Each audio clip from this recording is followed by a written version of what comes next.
is going on, world? Let's get this music turned down just a little bit. There we go. There we go. Just let that music set in for a second. So we get ready for our Monday night flights here on the Dre Sanchez YouTube channel, aka the Motivated Sim Pilot. Thank you everybody for joining, as always. Trying to keep up with this regular new schedule for you guys so we can grow the channel, have some more exciting flights together, and see what we can do. Honey, I know you're out there in the next room with the rest of my children who are even in this room with me. Thank you guys for the support. Number one, thank you God for waking me up today and allowing me another chance to do it all over again in the 24 hours that we have today.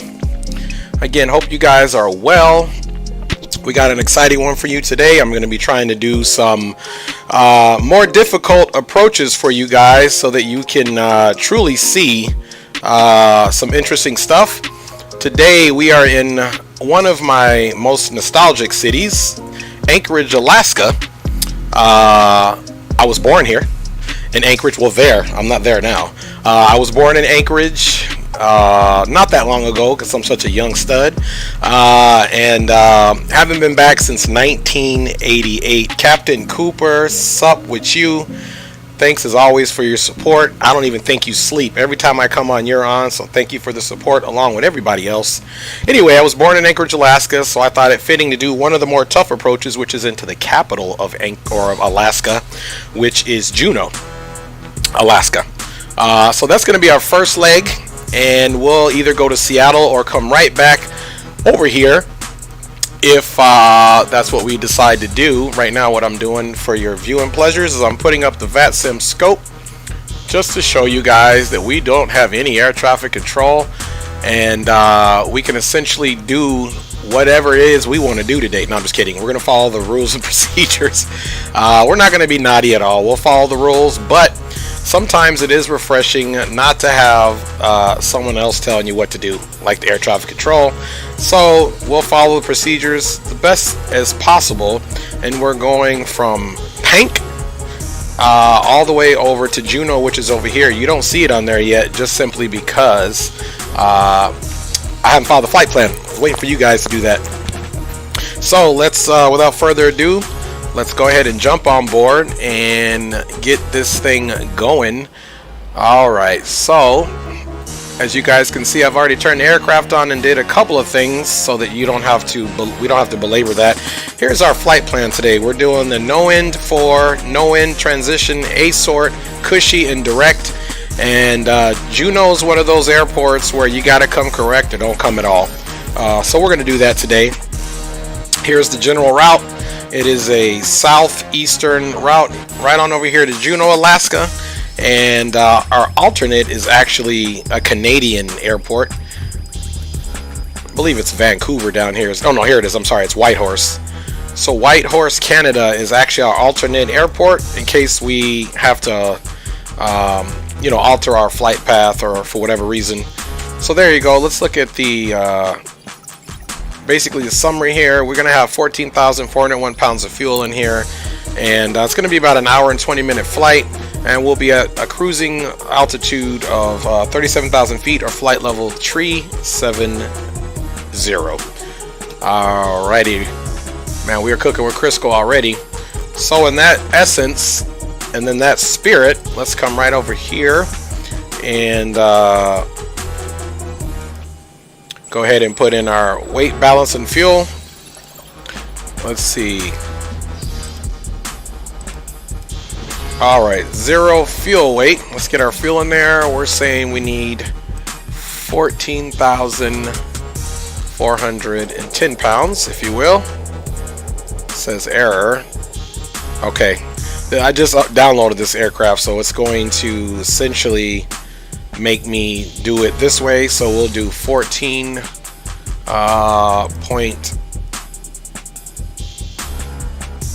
we'll do 14.5. So that's the fuel required.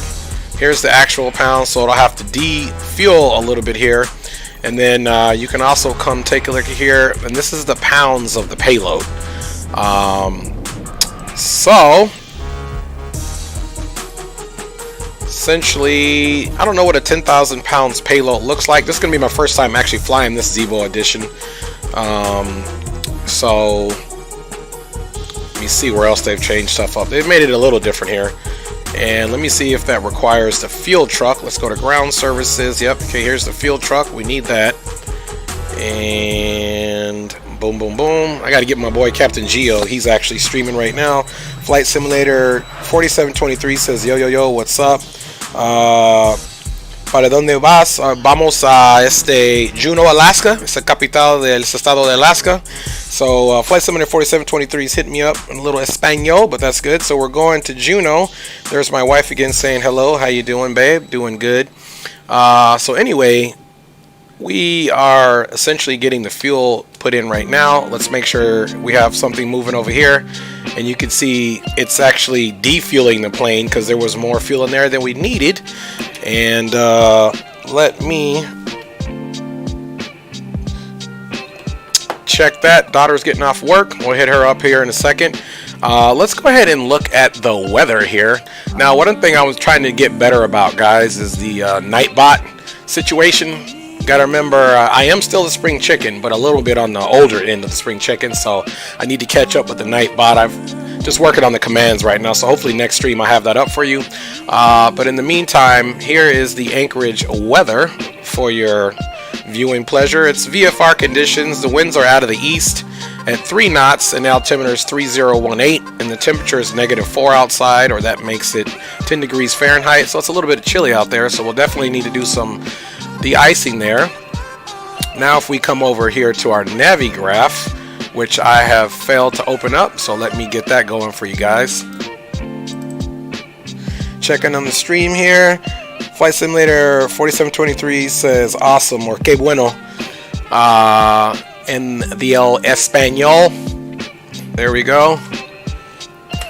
Okay, so what I'm doing right now, I'm pulling up this chart for you guys so that we can see the winds are out of the east, and we can go ahead and select our airport direction of departure that we want to do. So if you look here, here are the available runways, and we're going to be taking off 7 left. This is definitely more than enough runway to take off for us. It's 10,000 feet, so we can do a flaps 10 takeoff and we'll be just fine. So that's what we're going to use here on our departure. So now we can program that in and get out of here. There's no waiting for ATC. The only thing we need to do is get our better pushback going, and then we'll go from there. So let me pull up the old flight plan once again, and let's get to typing away. Again, everybody, as we say it, as Captain Shaquille O'Neal said, we say it repetitiously, but we do thank you guys for you taking your time to check us out and your support. Butter that landing at Alaska, Flight Simulator 4723 says, we hope so. We're going to do our best to do that. So you guys will do a little programming here with me. We're going to Juneau, which is Papa Alpha Juliet November. And of course, as you know, I love using 318. So we are Alaska 318 on the flight. And now we can get right into the route. We are going to depart on runway 7 left, and these are the only SIDs, so I might be remiss in the fact that, let's go choose 7 right and see what SIDs that gives. So for the no windy, the only runway we can take off is runway 33. So let me take a look at that stretch of land, and I'll look at it with you guys quick. So it's not too bad. So we'll take off, say almost same demographics or stats as this runway. Only we're right here. We'll just do a little hook boogie here on Echo Lima. Actually, no, take that back. We need to go probably Echo. This looks like Golf 1. So Echo Lima Golf 1. We need to get to the runway to use all. So we're going to take off runway 33. That way we don't have to reconfigure our flight plan. So we'll do runway 33. It's back to the route. Let's see what it says. That's exactly what we wanted. We don't have to overcomplicate this because there's no ATC, guys. A sort and cushy. So A sort. Now, here's the deal. This is such a tumultuous approach for the simple reason there are no standard terminal arrivals. So meaning there's no radio navigation that we will be using on the way in other than us, and there's terrain down there, so we will get in the air. Once we get to cruising, we need to look at the minimums, and that's it, guys. Here is the that's all we have right here. So let's activate it, execute it, and let's look at the legs really quick. Above 6, above 8, that's on the departure, and then the rest we're up to, look at this, 416 nautical miles for us to get through. So the most of this flight is going to be done right here at this 416 nautical miles. So that's the majority of our flight. So we'll be knocking some of that down, and then we'll go ahead and get on in where we need to go, which is to Juneau. So now let's go ahead and go to our performance. And the aircraft is loaded. Our reserves are going to be 5,000 pounds of reserve fuel, and at 45 we are going to be doing the cost index of 45, and the flight level we said was 370, and we can execute that and go to our limit. Now the outside temperature, we said, let me refresh, outside temperature is -4. Okay, so you're going to do the slash, and then we're going to do the -4. Now you can see we've got that information here on the outside air temperature, which is -4 degrees Celsius. So it also shows you that information here for our N1 fan, and you can see that all information right here. So we're going to do takeoff. We're going to do takeoff of flaps 10 or 10 por los hermanos latinos. No, I'm just kidding. So 10, and we also need to get our center of gravity on the trims there, which is 272. And booyah, there we go. Let me make sure on this interface here there is nowhere to actually load the cargo, since they changed this up a little bit from the Zibo 737-800 that I have. So all that looks good. Alright, checklists and procedures, this will all be the same. Let's go ahead now and go into our better pushback. Before I forgot, alright, what is the better pushback? Here it is. This is going to be easy one, guys. I like easy street. And we'll have the senor or senora, whoever's driving the tug, face us that way. Does everybody agree on this pushback? Turn back, nowhere else to go. Let's face the nose that way. There's the eye lead. I'm thinking that's a good thing. All right, Captain. Got the directions. Right. Let me know the menu when you're ready. Are all good to go? All right, so we're going to start our pushback, and I'll do the rest of this while we're pushing back. In the meantime, in order to start the pushback, we must most certainly start our APU. Let's get our anti-collision light on, of course, and go from there. There is an issue with something, because as we so that's pushing back. It tried to disconnect us from the ground power. Did it to us before. Fool me once, shame on me. Fool me twice, whatever the saying is. George W. Bush didn't get it right either when he did it. Whenever he tried to use the quote, so I'm right along with him. I'm not getting the quote right, but you guys get the gist. So what I'm doing now is I'm setting up the MCP for our departure, and of course I'm always going to select something safe for flaps 10, so we'll do a climb out speed of about 190, and let's look up and see if that APU, it's getting ready between 5 and 4 up. There it goes. It comes available. Now the ground power can go bye-bye. Let's get that bleed on. Packs are off. That is good to go. You see that bleed air coming up, and now we can turn on our hydraulics. We can turn on our fuel pumps. Let's go ahead and check to see if we have any fuel in the center tank, which we don't, so that's good. In the meantime, let's get rid of that ground power that we don't need. Now it is disconnected. Let me check out. Everybody's doing well here. All right, guys, we are doing fabulous at this point, and everything up top is good. That is connected. Now you guys know I like to go and check in on the generator situation. Our APU is putting out the right amount of DC volts and AC amps and AC volts, so that looks good. Now let's go ahead and make sure that the aircraft is all buttoned up. I didn't open any doors, so it should be, but you never know with this thing here. So let's go to ground services, chocks. Okay, they moved it. Where's our doors at? Let's see.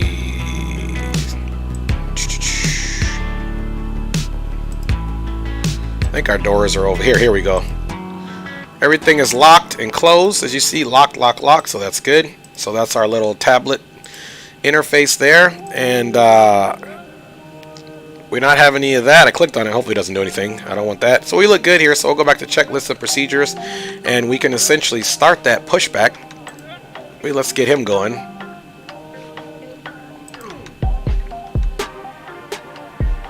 Great news, Captain. Your tow's coming. You guys see that? Great news. Our tow is coming. Alright, so we're getting ready to get out of here, guys. Here in a second, we'll shut the music down once we start taxiing. But in the meantime, let's continue to get this set up. Let's get our flight directors on. And let me reference the altimeter once again. Altimeter is 3018. So it's going to be a bit of a crosswind takeoff.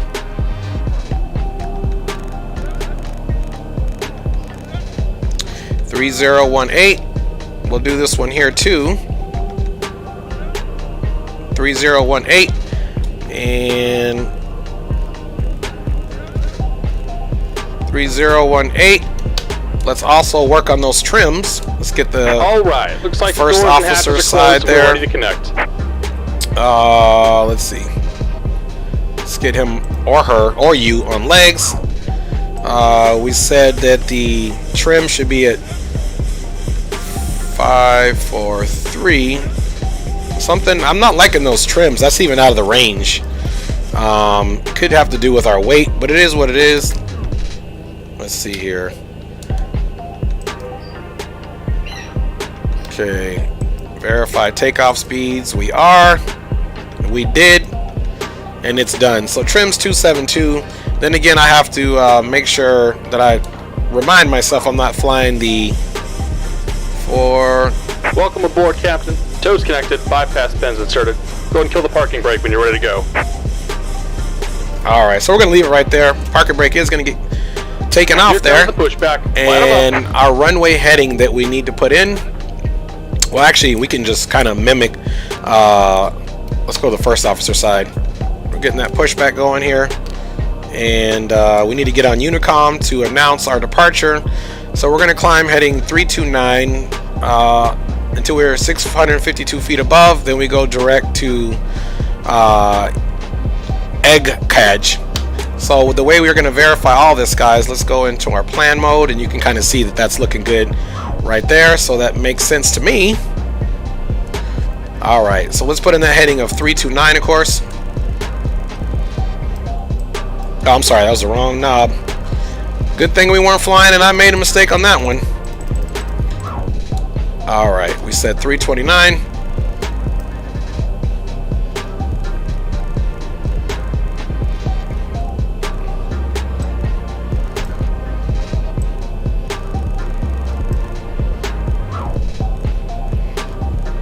Alright, guys. We're not necessarily going to live and breathe by the checklist today because there's only one pilot, me, and one first officer, you. Alright. So also, let's make sure that we're getting our squawk code for VATSIM. And we'll go ahead and turn that on because we're rule followers. 122.8 is what we need. So 122.8 is what we're going to get. Just about done here. Go ahead and set your parking brake. All right, give me a second here. Multitasking, sir. All right, let's get that parking brake set, which is right here. Parking brake is set. Let's check you guys out in the chat. Everybody's doing good. And it's going to be a pretty easy taxi. We're just basically going to angle ourselves over here.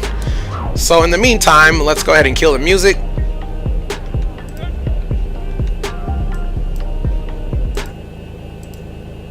Alright, music is off. Let's go ahead and ensure parking brake is good to go. And now we can go ahead, dismiss them, and let's get our right engine started.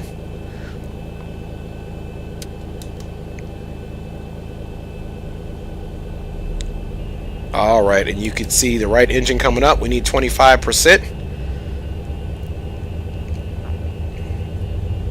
And we can also go over here.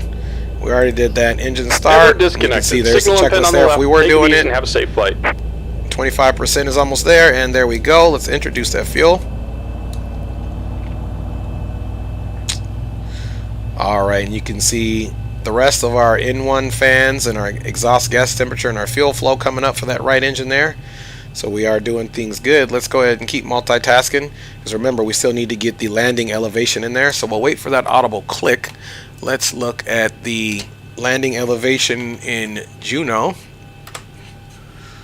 before we do anything else. And the landing elevation in Juneau is 25 feet, so we know that now.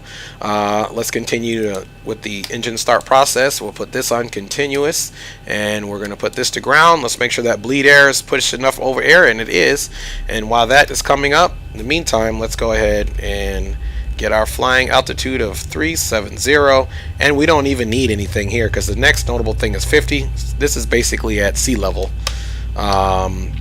Not that much above. We're at 21%, 22 coming on up, 24, 25. We can go ahead and add la gasolina. Dame la gasolina. Just kidding. I don't know if you guys don't know about that.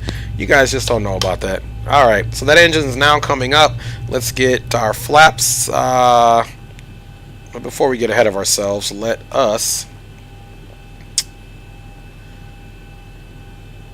Okay, those should all be set to auto. Okay, that audible click is off. Alright, let's jump back up top, guys. And on and on. We can close the valve there. We can turn our packs on, of course. And our trim air. That's closed. Isolation valve can go to auto.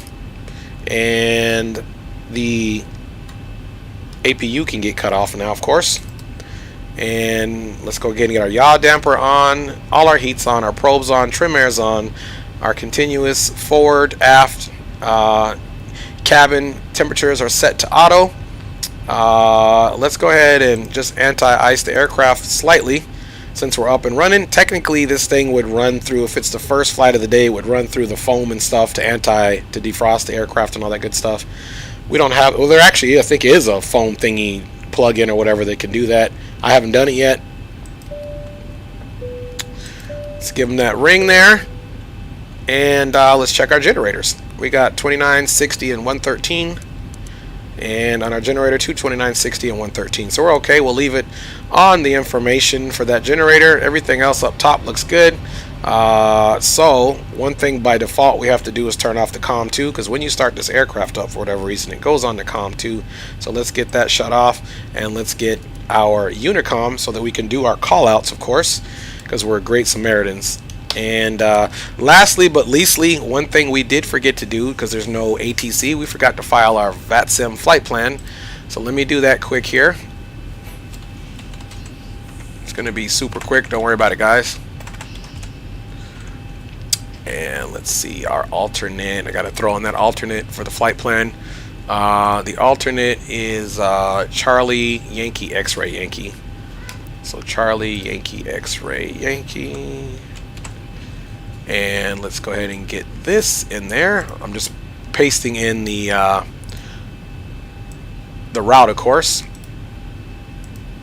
And then we're out of here, guys. This is my fault. Should have done this before. I'll do, like, you know, not many. Maybe like 2.5 push-ups for you guys for my punishment.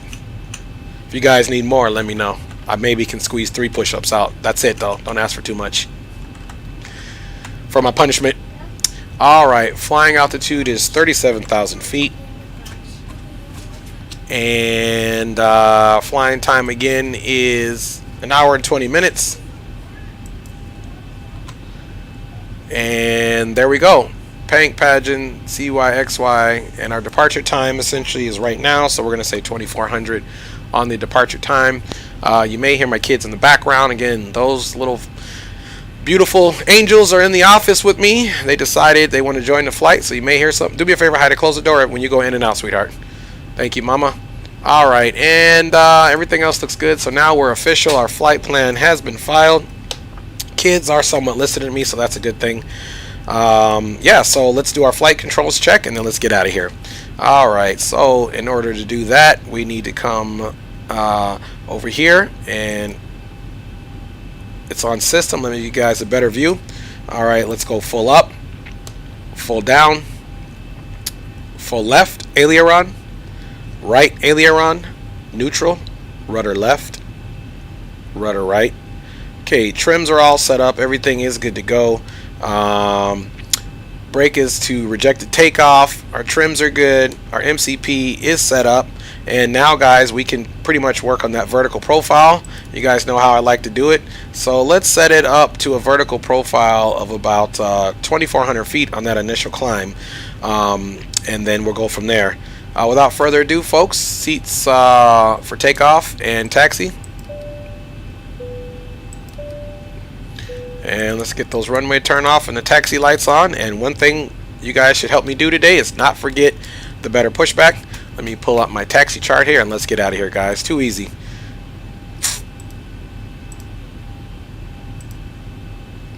One second briefly to get the airport information back up here.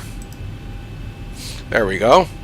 So we're going to do a soft left and we should be picking up Golf 1, and we're going to take Golf 1 to looks like right on Kilo. So Golf 1 right on Kilo. We're doing our own taxi here, folks.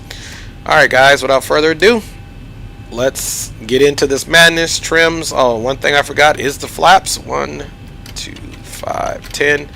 Let's see here. 10 is selected, and we'll wait for that to indicate. Alright. Parking brake is released.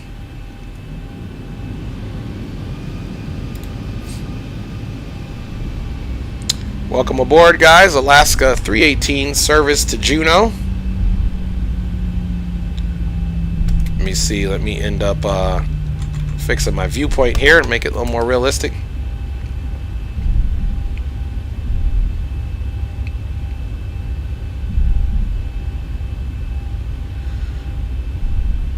All right, so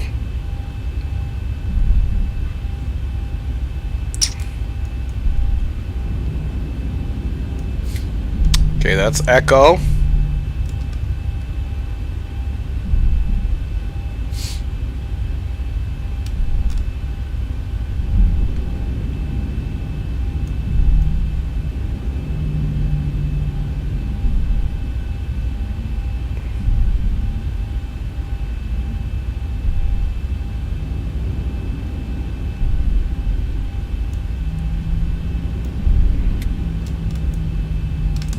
See if we can definitely find our way here.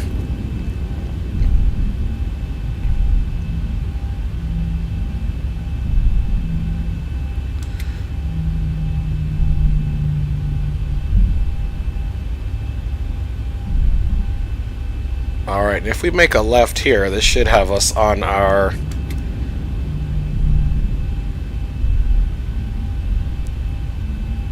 and then we should be able to just take this to Kilo. And then we should be pretty much right where we need to be. Okay, so if you see that black sign over there, we are on Golf 1. And then now we're going to be looking for Kilo. And I can see the base of the runway right there off to your right, if you will. Anchorage traffic, Alaska 318 taxiing on Golf 1. And then Kilo for runway 33 departure for Alaska traffic. Correction for Anchorage traffic, Alaska 318. Alright, Alaska traffic, it's a lot of traffic to be dealing with, making that call out. Alright, so this is where we want to be right here. This is let me see what we're doing here. Okay, so we essentially have to do a basically, let me figure out what's going on here, a hard right actually, which I almost missed. Thank goodness, because there's two runways over here that are, see, that's 25 right, so that gave me cause for concern when I saw that. So we essentially, okay, alright, come on, give me a nice turn here. There we go.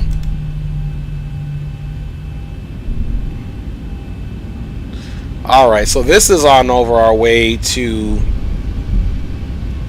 runway 33. And And that was just a little bit of confusion there on that taxi. R. Morrison, hello, how are you doing? Thanks for joining, brother. Or sister. Hope you're doing well. Alright, here's runway 33, guys. So we're not doing half bad. And I say half bad because we don't know how this is going to go today. Alright, there we go. And let's just slow our roll right here a little bit. Let's get that parking brake fully set. And do our last little bit of praying and preparing for our departure. Essentially what I'm going to do now, we're on the no end 4. Okay. Anchorage traffic, Alaska 318 holding short runway 33 on Kilo. We'll be entering the runway for departure on the no end 4, no end transition, climbing unrestricted to flight level 370 for Anchorage traffic. Alright, so whether they heard us or not, or anybody's out there, we definitely did our due diligence. So, without further ado, let's go ahead and get the cabin prepared. Flight attendants prepared for takeoff, please. All lights on, and we're going strobe up. Strobe is up and on. And let's get our auto throttles on. Cabin is secured. Have a good flight. Cabin is secured. Have a good flight. That's what I like to hear. And then also, too, guys, we can get our lateral navigation going.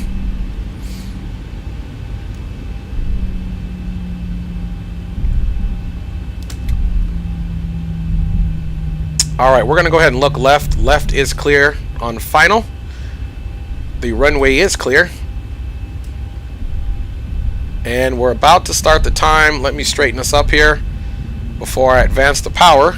And we will go ahead and start the time, folks. Which you all know if you've watched any of my streams. That is the one thing that I most certainly forget quite a bit. Not today. I got you guys on board. Let's go ahead and get that power to about 40%. Stabilize.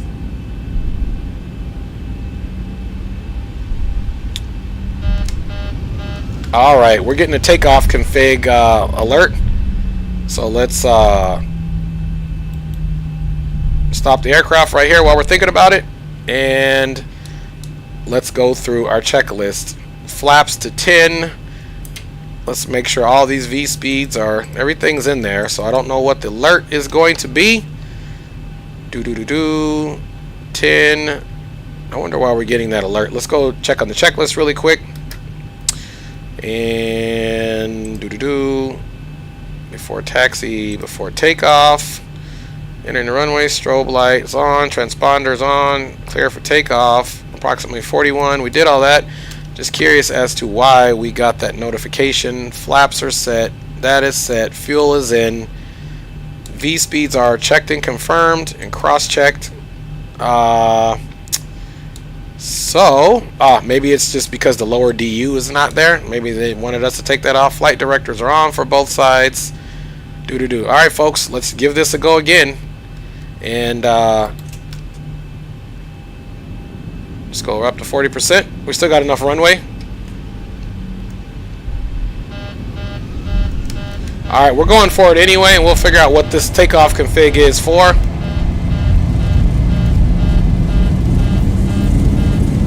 Because I have no clue. Could be a glitch.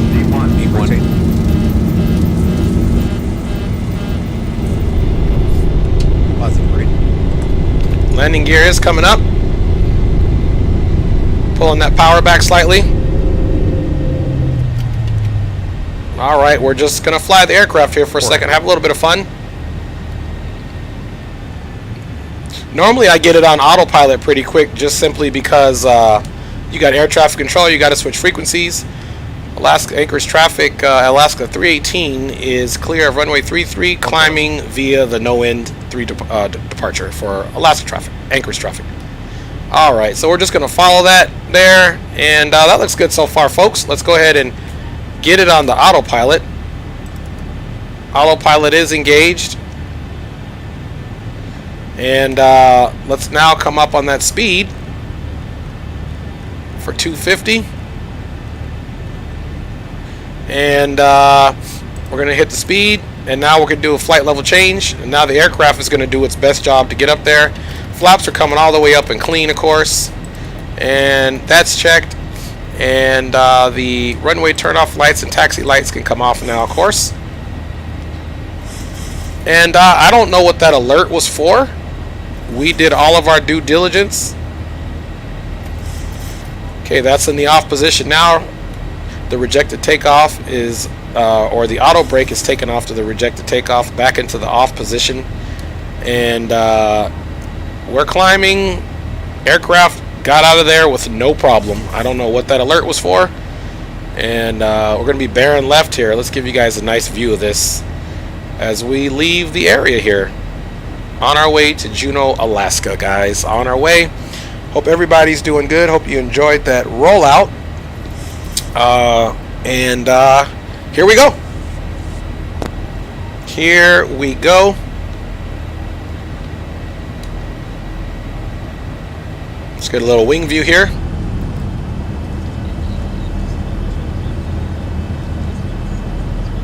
I think I'm going to change this view actually to further back in the aircraft so we can get a better wing view here. For this side anyway, I like to see it kind of like behind the wing. What's your guys' favorite view? Just come a little further back. Maybe like this seat here will be copacetic.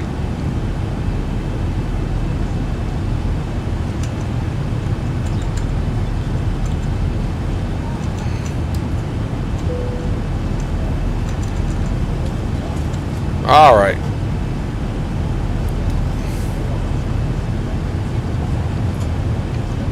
There we go. That's a nice little view if you ask me. It's all set up. Looking copacetic there. Oh, that's beautiful. Let's jump up back really quick. We got to get the 10,000 mark off. Safety, we recommend that you keep your seatbelt loosey fastened in case of any unexpected turbulence. We have an excellent team on board today, and we are all happy to offer you any assistance you may require. These can go to auto now. All the lights are off and clean. And guys, we are rolling. Let's go ahead and get some cabin lights on here. Let's brighten it up, and then we'll start planning for our crazy approach.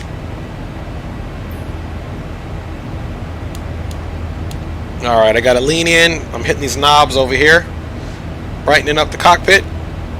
And we can also go up top. There's also this that we can turn on.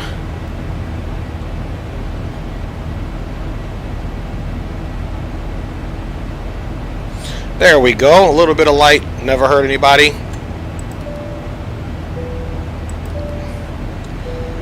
All right. So I'm just so curious to know what that notification was when we took off. Let's get the aircraft to go ahead and pitch down a little bit to pick up some speed to 280, which is the standard climb speed. And then we've got about 2,000 to go until we get the altimeters into the standard pressure. Looking back, right above the engine is my favorite. Hey, you know what? I have that for you, Rob M. I just put it in today. Let me see. I got to fix it up a little bit. Here's the engine view, which I normally don't do this view, but I did kind of have you guys do it. And he says right above the engine is my favorite, looking back at the wing. Rob M, thanks for that. Let me know if this is the view that you're talking about here. It's ironic that I did it today. So there it is. All right, guys, we're almost at the 18,000 feet mark. So let's go ahead and start working on this one to put it into the standard. Okay, you can just push that one. And this one we can push. There is a feature in this aircraft that the developers, the Zibo team, came up with, where you can actually have both sides agree. If you just like work on the pilot side, there's a feature where it'll do it on both sides. But I like doing it. Keeps it fresh, because I always forget about the tertiary artificial horizon or primary flight display. So we're doing that. We're doing good. Yeah, man, perfect. Robert M says, you know what, man, every now and then on a Monday night we get it right. every now and then. So glad I was able to do that view for you. I'll make sure I pop that view in for you a little bit more.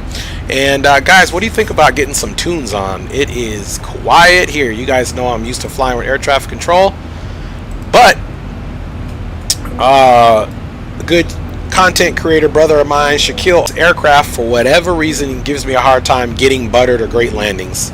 So the more I fly this, the better it is. I fly a lot of aircraft where I can get butters all day long, you know, all day long. So I like flying. I'm going to fly this one a little bit more, any 737, as well as Airbuses. I can land them where it says great. I can land them in a normal landing range. I just can't get that butter yet. So guys, today on the stream, we are looking for the butter.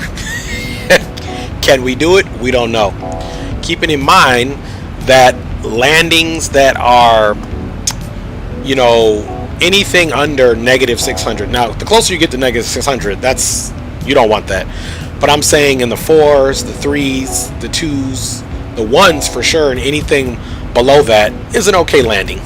It's just whether did it blow your spine out, or were you able to keep your drink stable when it landed? You know, you got to, because this has got to be like a gimbal for your drink. You know, you got to hit that, you got to hit the runway, or when you're in the back in the passenger cabin, you hit it back. You got to hold that drink stable. So if I'm able to do any of those and you could hold your drink stable, then it was a good landing. Just getting above a cloud layer there. Top of climb is coming up here. You see that's in about 40 nautical miles. We'll get to that top of climb. No big deal, because we have the aircraft in the level change mode. And guys, look at these views in Alaska. Isn't that gorgeous? Let's take that in for a minute. Even though it's simulated, the joys of flying. You know, the joys of flying. You get to see the earth as you normally don't see it. Different perspective, right? Anyway, that is the terrain that we'll be watching out for. Making a right downwind for visual approach from 79. Okay, and you can see somebody is there on the VATSIM. He's just announcing his arrival, which has nothing to do with us. But yeah, now I do have X Enviro. I don't use it yet. I need to optimize it.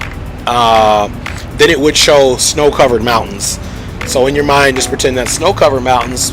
But we do have active Sky for X-Plane, which is the weather plugin, and everything else is realistic. You can see, just as I spoke, it's updating the weather. So apparently, Active Sky doesn't want us to see anything except clouds. Thanks, Active Sky, for ruining the view. We're cruising right along, guys. We're making it happen. You can see the aircraft went ahead and went into its Mach position. Now, here's what I do on my climb. I'm still going to push this back up to 280. I'll switch it over to Mach when I get ready. Snow on the ground here. Oh yeah. Yeah. Enjoy that snow, fellas. All right. So, little shout out to them. Little VATSIM banter. Got away with it. I'm not supposed to do that, but I did. Don't tell anybody. Don't tell me. No snitches. You know what snitches get. Anyway, little joke. No violence here at all. This is a little joke. We're doing well, guys. We are doing well here, and we're going to start doing some planning because we are on our own. And the reason why the planning is important, we need to know the minimum safe altitudes to cross over the terrain, because again, we do not have a prescribed standard terminal arrival that we're using. So I have flown this approach before, never in this aircraft, so this ought to be an interesting one here. This ought to be an interesting one. Hey guys, if you're just checking in or new to the channel, do me a favor, subscribe, like, and please share the link. I'm at the stage now where I've committed to, you know, growing the channel even more, and I can't do that without your help. So please like, subscribe, and share, and keep it moving. Make suggestions. Hopefully within the next month or so, we'll start working on doing giveaways and keeping this a lot more interactive, or I should say as interactive as it can be, so that you guys can enjoy the flight along with me.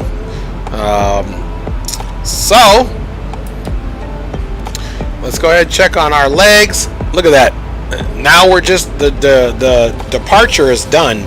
We're simply on the legs here, the A sort and the cushy, and you can see we got 240 nautical miles. So now we need to plan our own top of descent, guys, because normally if you come here to our information and there's an arrival put in, it'll give you top of descent, but we can't do that.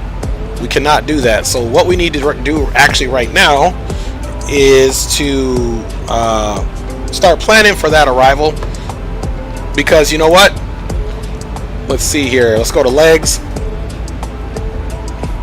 It says we've got 408 now. Okay, so we have a minute to cruise here and to plan, but this is going to go quick, so we're not rushing right now. We are what I'm doing right now on this screen here, actually I'm going to check in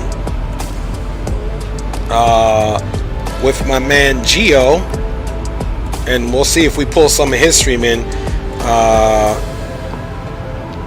because he is on there.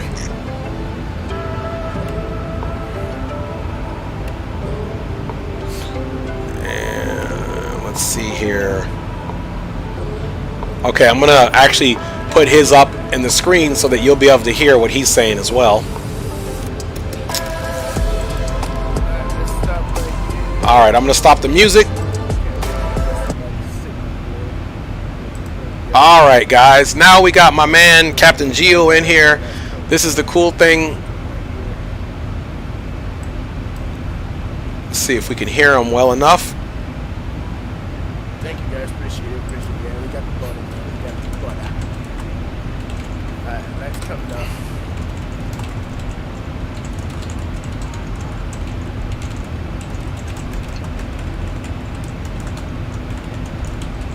Get that signal at the time, right?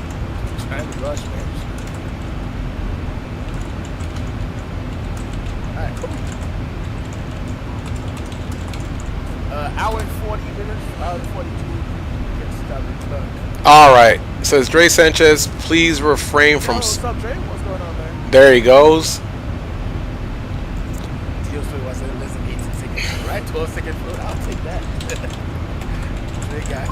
Dre just got here and got tapped out. Yeah. His he's just saying I got tapped out because his Nightbot is always saying that I'm spamming him. I see you, Gio. That's gonna go.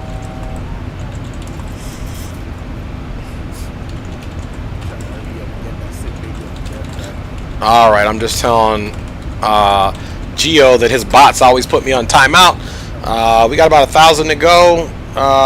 Let's see here. We're gonna want to decrease that speed a little bit, so now we can get into the Mach number, so we don't overspeed.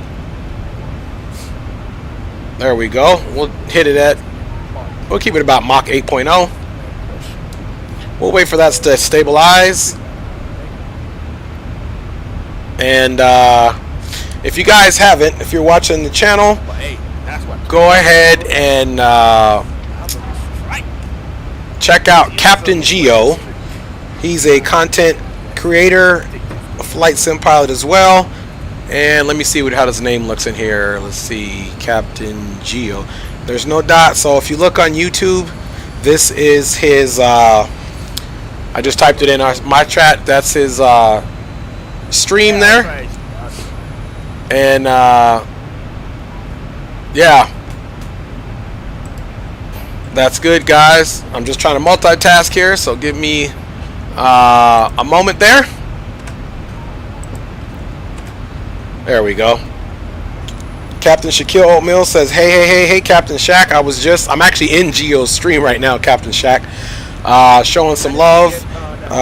Captain Shaquille Oatmeal, guys, if you're just joining the stream or are on the stream, Captain Shaquille Oatmeal is a content creator, and he's been kind of doing the streaming thing a little bit longer than I have, and has been gracious enough to give me some shout outs and actually send people over to my stream. So I'm going to return the favor. If you're watching my stream, he goes by Captain Shaquille Oatmeal. Check out your chats, subscribe to his channel, give him 1 billion likes, and again, he's the reason why I'm trying to do more interesting approaches. So Captain Shaq, this one's for you, man. We're going into Juneau, Alaska, which is and we have no air traffic control, which is a tougher approach.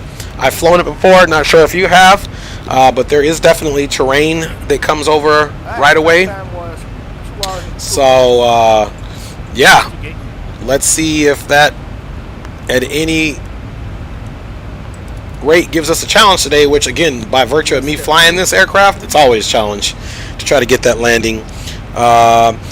Rob M asks, do you ever fly in Microsoft Flight Simulator at all? And to answer you, Rob, the answer is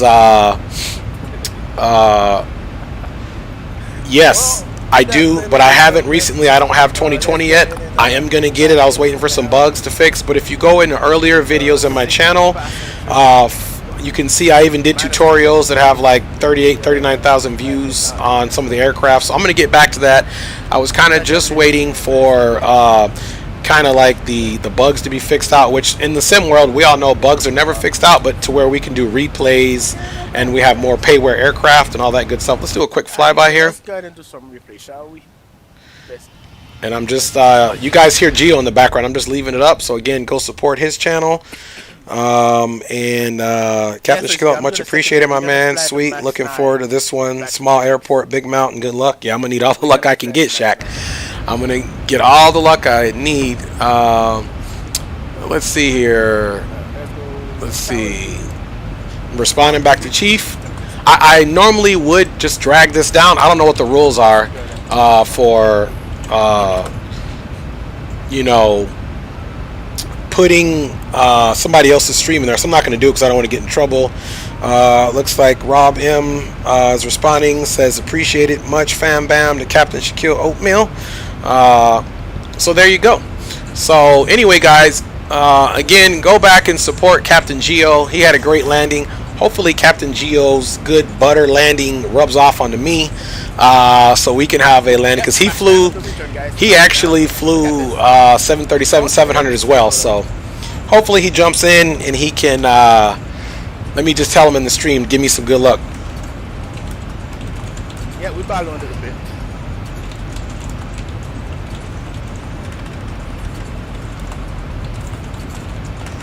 Oh, sweet.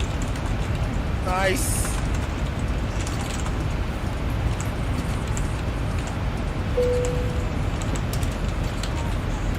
Yeah, we flew down halfway down the runway.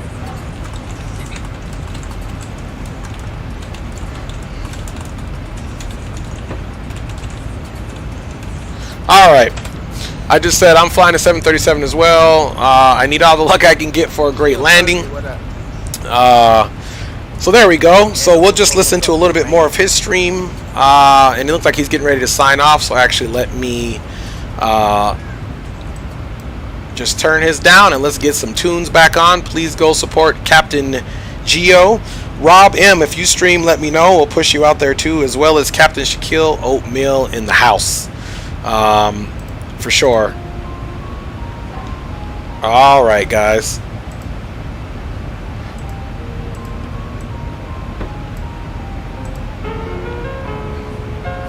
All right. See what we got for tunes. Look at that view out there. It is so gorgeous.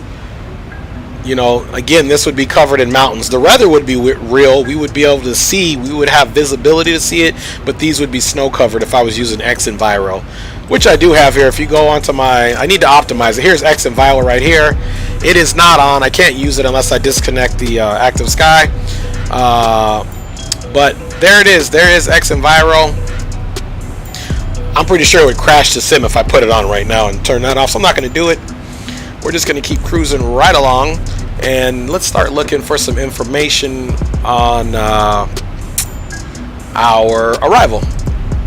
Okay, so we are most certainly going to Juneau. So I'm just pulling it up here so we can start looking at the weather. Then we're going to actually look at Sky Vector so that we can know what our safe minimum altitudes are on the approach that we decide to take. So the winds are at 90. They're pretty much always out of the east in Juneau. So in order for us to plan for that, let's look at the runways. Well, there's only really one strip of runway, if I recall, which that is correct. So we will be landing on runway 8. Okay, guys, what you don't see here, there's a bunch. These are all mountains, and on this approach, we actually come from this direction. If you can see my mouse, and at the last second, we are gonna bank right and line up. So this is going to be an interesting approach. The only thing that we can do is plan our approach using the RNAV, and that's going to give us some type of, now you can see what I was talking about. Here's the runway. All of those other areas that didn't have it on the other chart are showing the elevations here now. So I mean, you can look at these peaks, 7,500, 3,600. What I like about the RNAV approach, it has us coming around the mountain, but it is VFR, so maybe we will do VFR. Let's check this other approach. Now this other approach has us coming literally right above the mountains, and maybe we'll do this one. And this one is it's a lateral, basically get you on point here, and the reason why this is called an LDA, it's not an ILS, and here's the reason why. The reason why, the approach is offset from the actual runway direction. So do you see that here? So it basically gets you to a point where you are visual, but you still have to do it. So I think to make this flight a little bit funner, instead of doing the old wraparound here where we don't go over terrain, let's do this one. Let's definitely do this one, and we can go ahead and even put this in now, guys. There's not even a whole lot to worry about there. So it says we're going to be using reserve fuel. That's fine. So I probably should have put maybe 4,000 pounds of fuel in there. Rob M says that he's slowly transitioning to Microsoft Flight Simulator from XP11. Excited about the CRJ and Piper Aero 3. Started playing Flight Sim again last July after a hiatus since my FS9X days. Nah, I don't stream, but thanks, Rob M says. Well, Rob, thank you for being on the channel. Thank you for being interactive. And I think that's what I'm going to do too. I love X-Plane too much to leave it alone. So I'm still always going to be a diehard X-Planer since I got X-Plane 11. I had 10 before, but my older machine couldn't run it.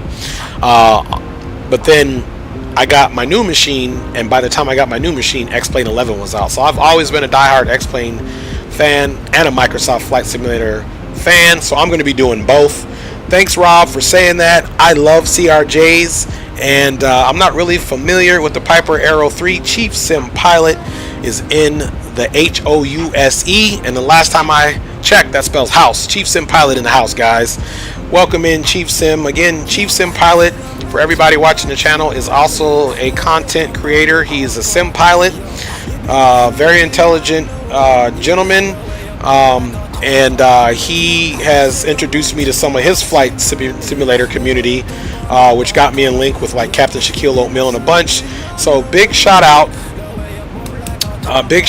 for Chief Sim Pilot, Captain Shaquille Oatmeal, Flight Simulator 4723, Captain Geo, Alaska 559, Drew Stone, Dave McKee, all of you. Big shout out to you guys. Thank you. Definitely family environment with you guys, because you can't do this by yourself. I mean, you know, you're in your own world. But I tell you what, I've been doing flight simulation since probably 1999, 98, 99. My dad put me on game. I think FS9 was out then, and then, you know, FSX was released, I believe, in 2006 or somewhere around there. Don't quote me on those dates, but yeah, my wife's seen me over the years doing it by myself. So lately, with the advancement of technology and everything that we have access to, it has now come to the point where I realize, man, this is a whole family thing in here once you start connecting with these other sim pilots. And it is about the flying, but it's more also about camaraderie, positive energy, which I am a motivational speaker, so I do talk about positive energy, especially to kids and young adults, and how you use that positive energy and exude it in everything that you do. And how do you do that? What is the schematic that enables you to do that? And I've heard, you know, several of my sim pilots here now in the Sim Pilot fam, also just giving good vibes, positive energy, boosting everybody up. And so that's what it's all about. So that's why I really have a renewed passion, not only to do flight sim, but to be more, put yourself out there. Because when you do this, you're putting yourself out there to be criticized, but more or less I'm looking for the positivity. And all these sim pilots that I've mentioned, including their spouses, the Warden, you know, Mama Shark, and the list goes on, who are just a positive force. My wife, my children, they are involved in it now, and it's just a positive force that's happening. So if you're not into aviation or flight simulation and you have an interest in it, it's definitely worth it. I recommend it whatever level you are. You don't have to be a streamer, you don't have to be a content creator, but you can get involved and get some help, share ideas, because ideas are dangerous. That's what makes us grow in this community. So hey, that's my soapbox for the day. You know, I can't say it enough. This is such an awesome experience, and earpiece came out a little bit, and yeah, so I recommend it to everyone that's interested in it. And if you're interested just as a spectator, then that's what you do, you spectate. That's what you do, you spectate and get involved, because everyone here is here to help everyone. Sorry, I'm over here fumbling with my ear, little ear surgery here. And again, that's what it's about, guys. I don't know why this thing's not staying in my ear now.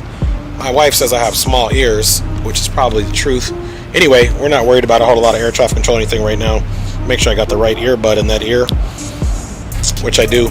Anyway, it's just doesn't feel right. There we go. I'll stop messing with that now.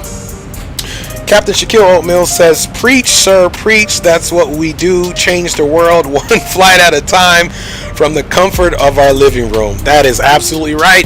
Captain Shaq, we are the motivated living room pilots. But yes, he's right. I heard a couple of flights ago, maybe it was the last stream, Captain Shaquille O'Neal was on his soapbox, and I felt it, man. I felt that passion. It was right here. We were connecting, brother. So that's good, man. All right, let's look at what we're doing here. We still have 277 nautical miles to go. You guys can see we're getting a little chop here. And let me make sure. Yep, there's still no VATSIM controllers anywhere around. So let's go ahead and put in that approach.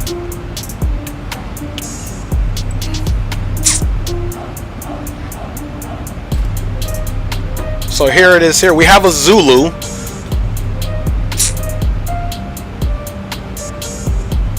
Zulu is always better than X-ray, but I don't have the chart for Zulu. So I got to do the X-ray. And let's see. Transition. EEF. No, we don't want to transition EEF either. Dibble. So no, we're not going to use any transitions. This glide slope on.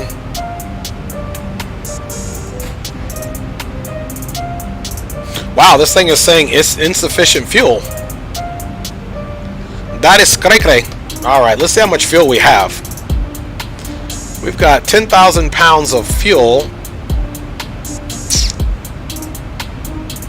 Okay, let's do this first, guys. We have a discontinuity in there, so that's the problem. So from lens, deload. Okay, so we'll go for lens.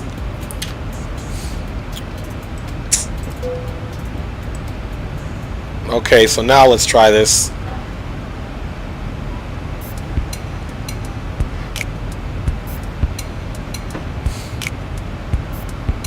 And then now you can kind of see some altitudes that we need. Lens should be at 5,600 above. So we might not be too bad here. Let's see. Geo, great landing. Hey, Captain Geo, what's up? I was able to see the back end of your stream. Great landing, brother. Thanks for your support. Rob M says, I'm still very into video games in general, like M-Morphs and all that jazz, but really enjoy Flight Sim again. That's good to hear, Rob M. Captain Geo, thanks for joining. Hey, if you guys haven't already, subscribe, smash that like button. Let's continue to grow the channel, and let's continue to figure out if we have enough fuel to get where we're going. So there you go. So let's go back here off. Okay, that's already in there. Now let's look at our program and see we have enough fuel. It says that we have 3.6 estimated getting there. So we have enough fuel, and it is into our reserves, of course, but that's fine. We could even change that and make our reserves 3,000. You can do it right here. You can go to index, and we can go to the performance. and we can essentially say 3 now. There we go. So we fixed that. No harm, no foul, folks. And so we're going to be calculating our top of descent for A sort to be at 10,000. So we can, let's see, actually, we might not even need to do that now. Let's go ahead and look in here at our top of descent. Perfect. So 13 Zulu, which these times are off because I have the simulator backed up a little bit. So it even gives us a top of descent here, which I'm still skeptical, so we're still going to do our own math. If we need to be at A sort at 10,000, right? And we're at 37,000, we're going to do the rule of 3.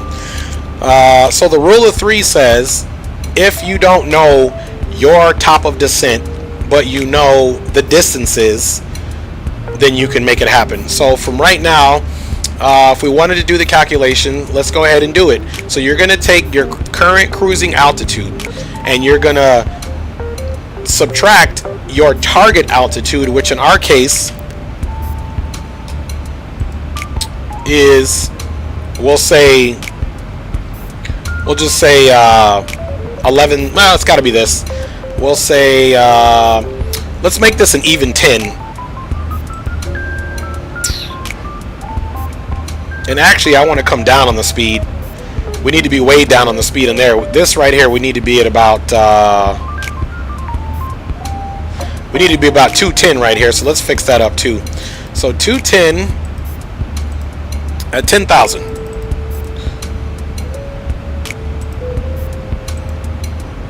All right. So now I believe we're okay. Let's look at the top of descent. Top of descent is still happening in 160 nautical miles. Now that's at 10. So now let's do our math here. So again, we're going to take the formula of our current cruising altitude, which is 37,000 feet, our new target cruising at A sort at 10,000. So the disparity between that is 27,000, right? The difference in that is going to be 27,000 feet. So get rid of the zeros and keep the 27. We're going to multiply 27 by 3, but to do it easy math, round the 27 up to 30, right? You want to use even whole numbers to make your math easy. Multiply that by 3. 3 times 30 is 90. So roughly, if we wanted, without the CDU or flight management computer, to get down to 10,000 with a standard descent or vertical speed of negative 1,800 feet per minute, we could usually that formula, and we'll know between 90 and 100 nautical miles before we get to A sort. We would pitch the aircraft down using the vertical speed at negative 1,800, and that'll roughly get you to where you need at that point. So this is important for you bush pilots. This is important for us simmers who often fly with no air traffic control, especially when there is no standard terminal arrival or STAR with specific information about how low you should be. We're also going to go into a little bit of Sky Vector, and we're also going to show why Sky Vector is such a powerful tool. Let me dump the flight plan into Sky Vector first. Get rid of some of this stuff up here. I was using some Nightbot stuff, but I'm going to get Nightbot together, so I do want to use Nightbot. Hey guys, it is Monday. I'm doing a lot of talking, but at the same time, while I'm getting Sky Vector ready to finish the lesson, what do you guys got going on Monday? Anything specific happen to you guys today? You guys got anything upcoming? I'm going to put my Discord in there as well for everybody, because I don't have the Nightbot, but I'll do that in a second here.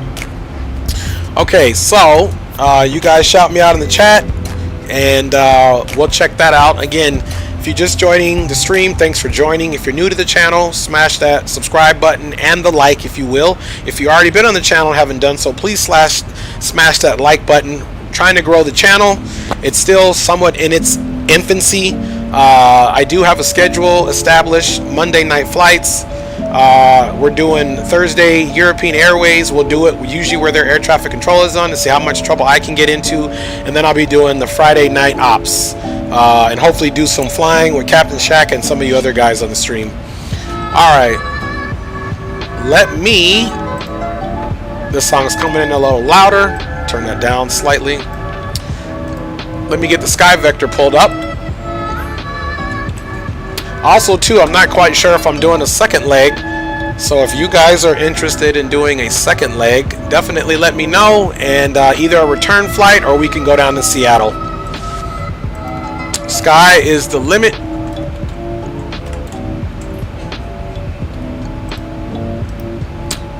So I'm also going to show you guys why it's cool to use Sky Vector as well with the planning of your trip. We'll pull that up here in a second. Let me check the chat. All right, guys. We are doing well here. Okay. Nothing to see here. Let's go out and give you guys like a wing view or something here. Oh, that's gorgeous there. Let's look at the other side. Okay, that's just water. Let's come here for now and give you guys this beautiful view. And yeah, no passengers to see here. I need to get the Pack X. Again, imagine this with snow. It would be all white. I don't have my X Enviro on, but I plan to. So we'll keep that view there for now. And let's see, Rob M. I vote Seattle. Drew Stone 77. What is up, Drew Stone 77? Drew Stone is also another great supporter of the channels. He's responsible for a lot of the giveaways that the other streamers are having. So Drew Stone, thanks for checking in, my friend. Good to see you.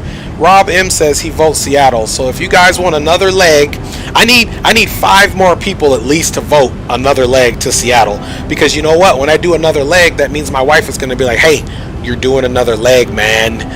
I got to give her attention too. So I need at least, Rob voted, that's 1. Give me 4 other folks saying that they want to do another leg to Seattle, and we'll do it together. Let me know, guys. We'll check it out. And we still may do it anyway, but let's get those votes in there. If you guys are down, let's do that. And see if everyone wants to go to Seattle. We'll continue our trip to Seattle once we get to Juneau. Anyway, back to the Sky Vector situation. Along with that formula, and this again, guys, is flying with no air traffic control whatsoever. You're flying your route. You have to plan your own descent. We just covered how to plan your own descent. Again, you need to know the elevations of the airport where you're going. You need to kind of have an idea of the approaches or visuals. And if you don't have that, you need to have an idea of what type of terrain is below you. That's where this comes on. This is Sky Vector. And I know a lot of you sim pilots are going to be familiar with Sky Vector, but for those that you don't know Sky Vector, that are just getting into it, this is a very important tool, and this is another charting tool. Real world pilots use it as well. So again, you know where you're going. Chief Sim says, be back, Dre. Awesome. Appreciate you, Chief Sim. We'll be here. Family duties. I know all about that, my brother. Anyway, so you have your top of descent all figured out. You know you're landing. You know you're handling it. There's no air traffic control. You're on your own. You do that formula to figure out when you should start descending. Next, you should consider using this chart to know what your minimum safe altitudes are outside of the Jeppesen charts or whatever type of charts that you're using that have that data on there. There are MSAs or minimum safe altitudes listed on those charts, but we're talking about the space, the airspace before those procedures come into play, because it may tell you to be, you know, on an approach, the first initial approach fix to be at, let's say, 5,600 feet. But what about before that approach fix, which you have no information on? That's where this comes in. There's different views, and this is the route here. There's different views that you can use to pick out what information you're trying to find out. These are en routes. This is the world low. This shows the Anchorage area because of where we're coming from, so on and so forth. But here, we need to know the VFR, which is visual flight rules, because that's going to give you the terrain in which you're finding yourself. Now, what I love about this chart, the top peaks are always listed in the biggest number. So this is the top peak here, okay? So it's safe to assume, as long as we're at 15,700 before all of this, that's going to be good to go. It would almost be even wise to throw in a waypoint here if there's one, because then I could give that waypoint. So we're gonna have to watch our descent, because even though we know our top of descent, I don't know where the aircraft is planning to be at this specific area. Okay. All right, Captain Shaquille, man, Drew, my man, is saying what's up. And hey, Shaq sent me. J, thank you for joining. Hey, Shaq, man, you keep doing it. Thank you for sending them. There you go again, guys. First-hand testimony of how Shaq is the man, sending people over to me. I appreciate that. Amage, I'm gonna call you AM. Thanks for joining the stream, and thanks for letting Shaq influence you to come over here. I promise you that we won't disappoint here. Even if it's you guys clowning me for a bad landing, I'm okay with that, because we got to be able to have some fun. Drew Stone says second leg. Oh man, even with just, you know, Rob M and Drew Stone saying second 11, that might be enough. Yo, Captain Shaquille Oatmeal says yo to Drew. All right, so as you see here, let's look at world high. Okay, perfect. Now here's where we can make some magic happen. We're going to add these waypoints in on our flight plan, and I'm going to show you why.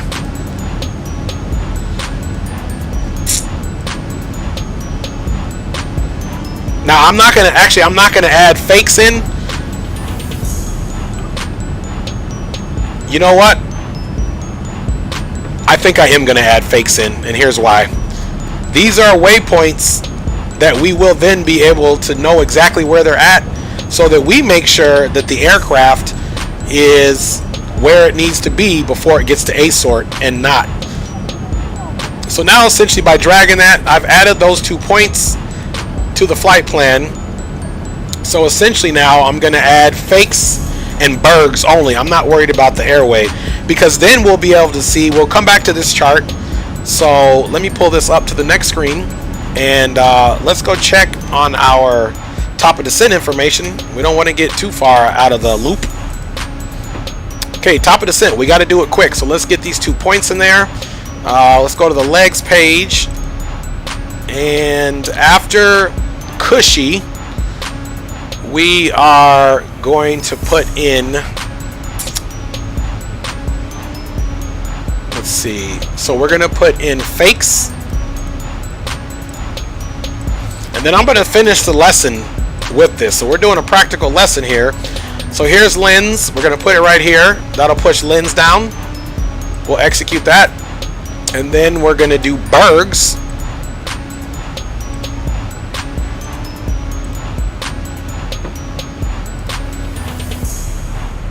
Okay. Then we're going to execute that. All right. And fuel's still looking good. 4.1. Let's look at our legs. Let's make sure the aircraft didn't do anything funky there. Okay, now what we need to do is we need to go... You know what? We actually need to do something different here. So I need to delete these waypoints. Let's delete that. And let's delete that. We're going to say lens, then Cushy, because I put them in the wrong area. We need to actually put them up here. So fakes. Let me see which one is first. Fakes is first. We're making magic happen here, guys. So now that we're going to do this, let's go ahead and, hey, Jake Lewis, how's it going? Appreciate you stopping in, Jake Lewis. Hope you're enjoying the stream, and I'll be asking you some questions about you. I like to know about everybody who's joining the stream, if at all possible. Nothing intrusive, just to get to know you, so I can get to know you, so that when I see you come up, I got that bond with you. Okay, so we're going to put it into the heading mode right now. Okay, now let's go ahead and put fakes here, and then we're going to put bergs in.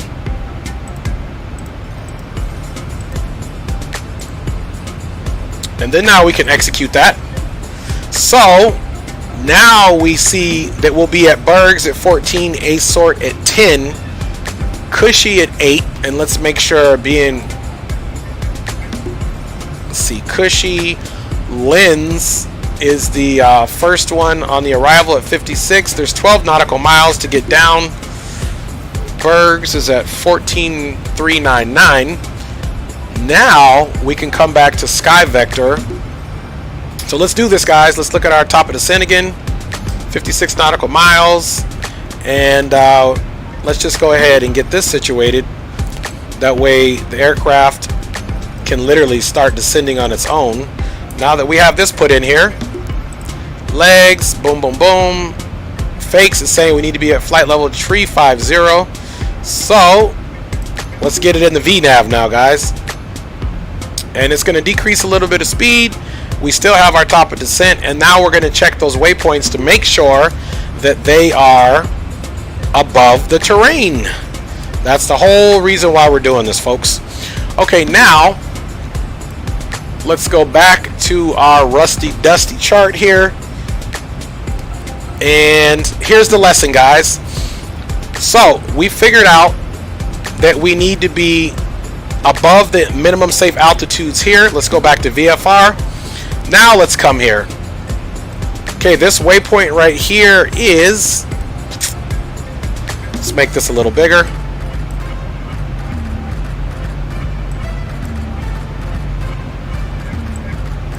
Okay, now we can see here, if you hover over this waypoint, you'll see that that's Bergs. And now look at the minimum safe altitude, especially at fakes. Okay, here's fakes, and I believe fake said we'll be at 14, but look at this. See that? We got a problem. We don't need to be at 14 there. We need to at least be at 15.3 for fakes, and let's look before it. Alright, so now we need to be at least at 15.3. Okay? So let's come here, look at fakes, and we are well above that. Bergs, we're at 14,399 still, with 54 nautical miles to go. So this speed of 290 is just perfect. So guys, guess what? We have essentially got our arrival all planned up, and now we can let the aircraft descend itself because we have set up the autopilot to do just that. And let's get back into the LATO navigation now so we can stay on course. We have VNAV path. Man, this just got even easier, guys. We have a fully succinct route into Handler 2.0. Mix in. What is up at Greenlight? Auto Broker is good to go. See, man, Greenlight. Hi there. Referred by Captain Shaquille Oatmeal. Maxim, hey, how's it going? And chat, looking good, man. Yes, thank you guys for joining. Smash that like button for me. Subscribe if you haven't. And if you guys are streamers so that I can follow you, please let me know. Because you know what? I'm horrible with names. But if I screenshot it and look at it, I'll make sure that I sub to you and follow you as well. I love the support that I'm getting from this community. Again, I can't say thank you enough, guys. You know, you're about to bring a tear to my eye. No, I'm just messing around, y'all. Looking good. Looking good. Again, stream schedule is going to be Monday night flights, which you guys apparently know about that. Here we are. Thursday, European Airways, baby. I'm seeing what type of trouble I can get in Europe. And then I did a Europe flight last week. I loved it. So that's why I'm doing that. And then obviously the FNO, baby. We can't miss the FNO. Sounds like something tough, don't it? The FNO, baby. You at that FNO? I know COVID's going on, but back in the day, and I don't know what everyone's ages are. Obviously, you should be at least above 18 or 21, what I'm talking about. But you know how important the club was back in the day, boy. You know, so no more club life now. I can only imagine how crazy it gets when you guys go out to those clubs now. But my new club is that FNO on a Friday night. Babe, what club you going to? I'm going to that FNO. Captain Shaquille Oatmeal says thank you to everybody. Because you guys listened to him and came over and gave a lug like me some love. So I appreciate you. Thank you again, Captain Shaquille Oatmeal. Thank you, everybody, for coming on over. I'm taking all suggestions, whatever you guys want to see on this here channel as far as flights, destinations. It's going to be right here. Oh, and just to let you guys know, I do also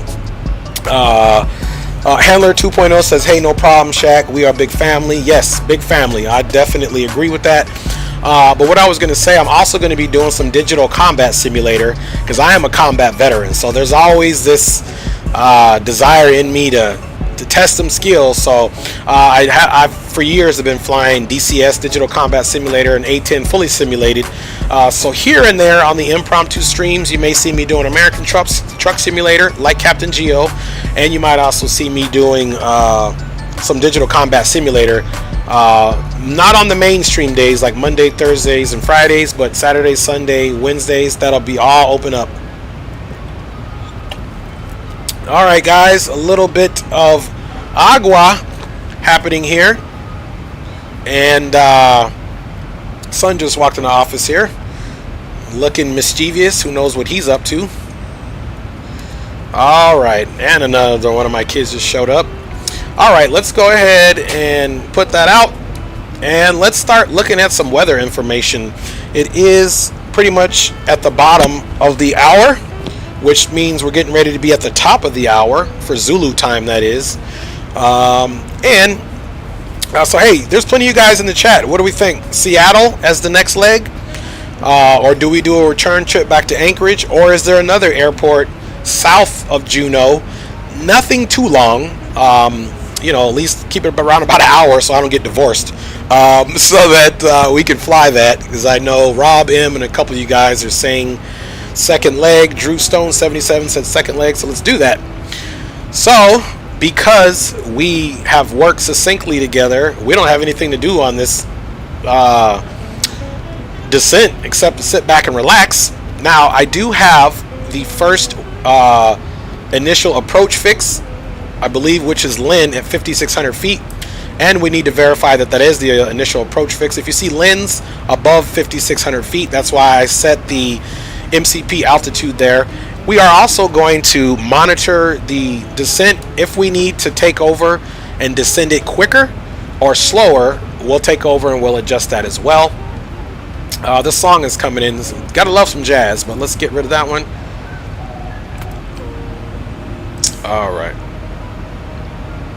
All right, guys, there we go. A little something more lively, hopefully. And Handler 2 says, thanks for your service. Hey, I appreciate that, Handler 2. I appreciate all you guys always saying that. You can see top of descent is starting now. Again, with regards to my service, I'm always humbled, a little bashful when you guys say thanks for your service. Look, I come from parents who were baby boomers. I'm Gen X. I was born in the 70s. That's all we'll say there.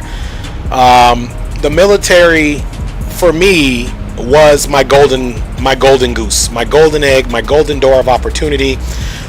Even before I was 18 years old, 17 years old, had my dad sign the paperwork, please, I'm joining the Army. He said, are you sure? I said, yes, that was it. He helped me pick my MOS, my military occupational skill, and that was it. And I tell you what, best thing I ever did. It has created so many opportunities, from home purchases to my kids able to go into college, which I have 2 college-age daughters who are in college who are using those benefits, and I have 4 other kids behind them. Thank you guys for saying that. It was my pleasure to serve because it was an opportunity for myself and then my family. And I've got college degrees off of my service, so thank you guys for doing what you do. We all have our place and responsibilities in this life, in His plan, God's plan, right? So this is what I tell everybody. Because you didn't serve doesn't mean anything. You served in other ways. You're serving those that serve. All of the first responders, law enforcement, healthcare workers, EMTs, the military, counselors, right? We miss out on social workers and counselors and all these people in these programs. They are on the front lines for sure. So thank you to your guys' service and for supporting those first responders and doing your part in your own right. Thank you for your service. That's what I say to everyone, because it takes a village to raise a child, and it takes a village to sustain professionals, right? The president, CEOs, whoever you may be, you need that team. You need the village to keep you on center. There you go. Man, we're going to start calling this Soapbox Mondays. Soapbox Mondays. I made myself laugh. That's authorized when you're doing your own stream. You are authorized to laugh at your own jokes. And even if you guys don't, I will. Can't take yourself too seriously in this life, because before you know it, life happens, right? Oh man, my wife made, which I cannot wait to get my teeth into later. My wife made the standard Mexican pasta. You know, they do it with macaroni elbows and mayonesa, mayonnaise, Spanish mayonnaise. It's got lime and stuff in there, and ham bits and all that. It's just a good accompaniment. So it's like you would use it like a potato salad or something, or a pasta salad, which it is a pasta salad. But she made that today, and I just started eating it before the stream, and I had to set it to the side for you guys. So I will be extremely hungry when we're done with today, guys. So here we go. Aircraft is maintaining its speed, and once we get a little closer, we will definitely do our call outs. Let's do one thing here, folks. Let's come here and look at this. Let me angle my head. I feel like an ostrich right now. I want to make sure it's legit. Let's see, A sort here is at 10, and then to get to 5,000 in such a short amount of distance, we may be taking over the descent, because all we need to be at Bergs, we needed to be at, let me see, okay, that was fakes. We've already passed fakes, so that's good. Bergs. Okay, Bergs. We can be, man, we could be at, let's see, A sort is definitely too high at 10,000, that's for sure. I think we should be hitting A sort more or less at 7,000, guys. So here's what we're gonna do. Let me see. Okay, we'll get that here in a second. Let me see what happens here. It may say unable, and it didn't. So let's now see. There we go. I feel much better about that. For sure. For sure, for sure. What do you guys think? Let me check you guys out. Rob N says, dang, I'm hungry now. LOL. I know. I'm sorry, Rob M. Hey, the other day on Captain Shaquille's stream, they were talking about Chinese food. So, man, I got hungry for some Chinese food. Then that same night, later on in Captain Geo's stream, I think we started talking about lasagna. Man, I went to bed super hungry, man. Hey, Rob M, I'm just paying it back from their streams. I'm making you guys hungry now. Let's see what other food we can talk about. Look at this beautiful scenery, guys. What a gorgeous view here as we descend down into the Juneau area. All right, guys, it's getting real up in here. Let's see what we got going on here. I'm gonna go ahead and take this descent over manually so that we don't have to pitch down so much. I know that the altimeter situation is needs to be addressed, but we'll get that right now, guys, because we're about to get the weather. We're not playing around. All right, the weather in Juneau. Hey, because of my background and the name Sanchez, that's all I'll say. I won't tell you everything that I am. There's a joke about Juneau. In Spanish, you know, we talk with the Jew. Hey, mira, Jew, come here. So Juneau is, did you know? Like, did you know about today? Anyway, you guys don't have to laugh at that, but I'm gonna laugh at it because it is funny from cultural standpoint. I'm able to say it. So, did you know that we're going to Juneau? You guys are gonna find out real quick. I can get cheesy, so get on the cheese bus, baby. We're making it happen here. All right, guys, we are resetting now our altimeter setting. It's 3011.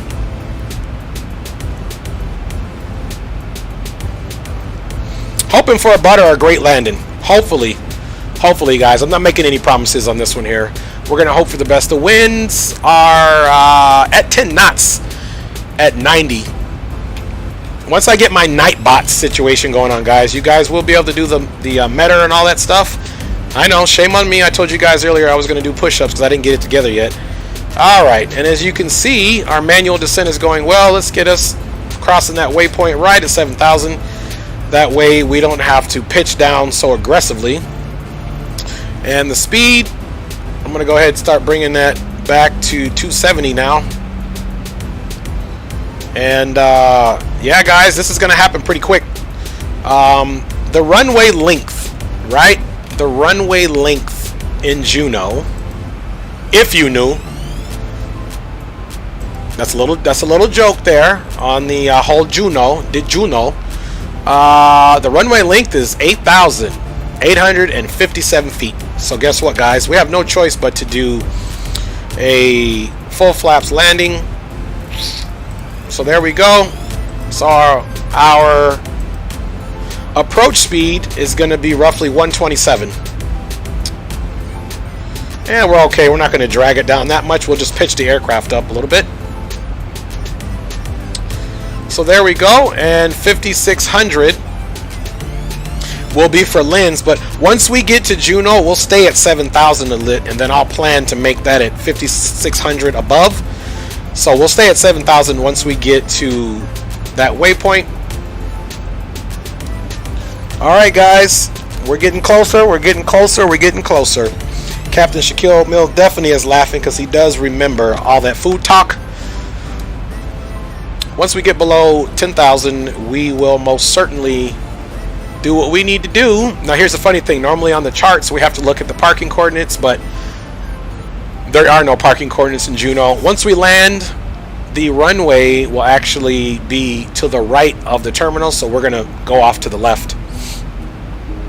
So I don't even need the runway chart. There's only X amount of, you got your primary taxiway Alpha, and then you have Alpha and Bravo. That's it. And then the cross intersections, of course. We're at 10,000, guys. You know what that means. Landing lights on. Turn all that on, that way we don't forget about it. Let's go ahead and pay a little bit more attention to the checklist now. Home, checklist and procedures. The approach, the flaps, landing 15. If flaps 15, landing needed. Okay, we got ground proximity. We got to inhibit that, which we don't have that. At or above 10,000 lights. Passenger sign and transition level altimeter. We did that. Update the radio. Oh, let's do that now. So we want to give that radio altimeter. We want to set that to 200.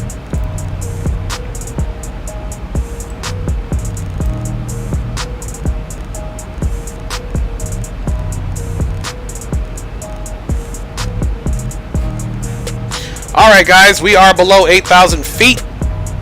It's about to get real up in here, and that's okay. That we're that's the 56. So what I'm going to do now, guys, here's what we'll do. This is why I don't just use my head for a hat rack. There's a little bit of brains in there. We are now going to safely make this descend to where we hit the Linz at 5,600 on the dot.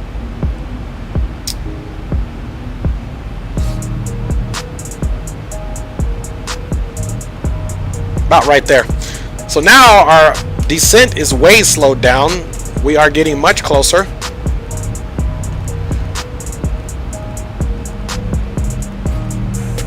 So now we're going to let the aircraft bleed speed all the way to 210, folks.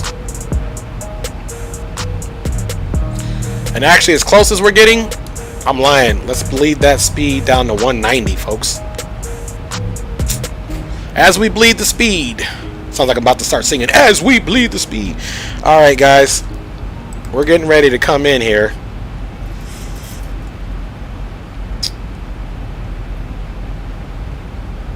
And very short runway, so we're doing auto brake of 3.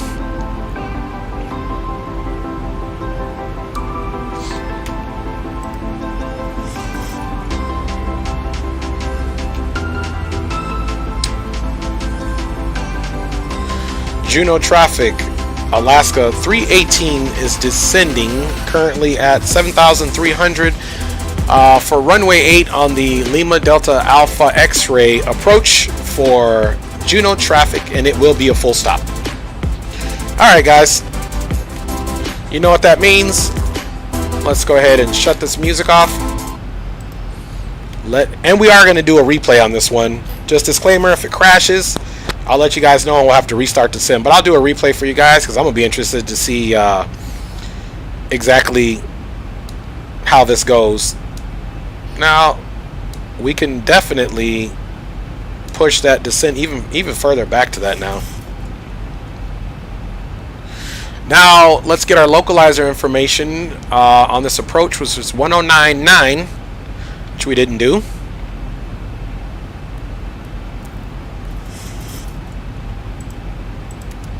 $1099. 1099. Even though we're setting this up, I still am going to I'm going to be flying it manually once I get the desire to take over. We're just putting our approach courses where they need to be. Oops. Again, I do kind of like flying with no air traffic control. It's a little accent for you guys. Alright, now we're pretty much straight ahead on this heading. Descending, so we can arm that localizer. And let's make sure our init ref has that. Runway 8. It's got it in there, but there's we need to turn this on perhaps if that works. But other than that, there's no information there. So it's just getting realer and realer. Let's go ahead, and our speed is down to where we want. Alright guys, and we're going to do a nice slow approach here. There's no air traffic control. Let's go ahead and bring it down to 170. And we're saying, remember, our approach speed is going to be 127. Let me write that down before I forgot. Alright folks. Okay, so we can keep it about right there right now. 1,000 to go. Let's see what... Ooh, look at that terrain out there. Okay, guys, I'm going to have to take it over now. Let's see. Let's climb up a little bit. And let's pitch up. We definitely need to pitch up. There's that terrain right in front of us. For whatever reason, we're way too low over that. Doesn't look good at all. So let's go up quite drastically. Let's pitch up. Alright, there we go. Let's see where we're at. About 6. Let's go to 7. 7 will get it. We'll just hold right here, guys. Did you see that? And even though we did our planning, even though we're well above, that was scary. Now, let's try this again.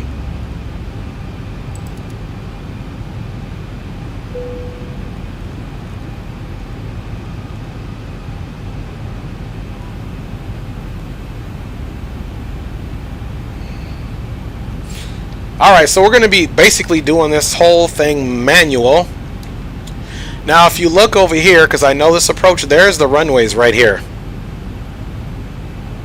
It's right there, so I do have a visual on it. And what do you guys think? You guys ready to start doing this visual approach? You can see the aircraft still it did pick up the localizer. So we did put it in right. It did pick up the localizer, and we don't even have a vertical bug, but we're maintaining our own descent. And let's go ahead and start bringing us down to our final approach speed, of course, because we have a lot of drag to make happen. All right, and let's get that out there. So we need to be at 5,700 there. We need to be at 3,700 at Barlow.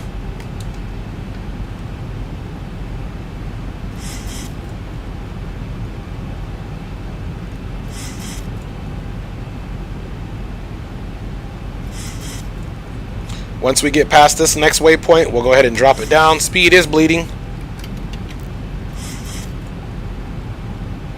All right, we're going to stay right here at flaps 15 because where we have the speed is good. So we can stay at flaps 15 until we get ready to drop that landing gear. So you can see lens at 5600. We didn't change anything on our situation there. Juneau traffic, Alaska 318 is at 6,000 even on approach using the LDA X-ray for runway 8 full stop Juneau traffic. Alright guys, here we go. Let's get it in. Let's let the flight attendants know that they better say lots of prayers. Get the passengers to say prayers because we're bringing it in. Either way you go, we're bringing it in. No joke here. Because we have a clear side of the runway, so we just have to come past here and bank right a little bit.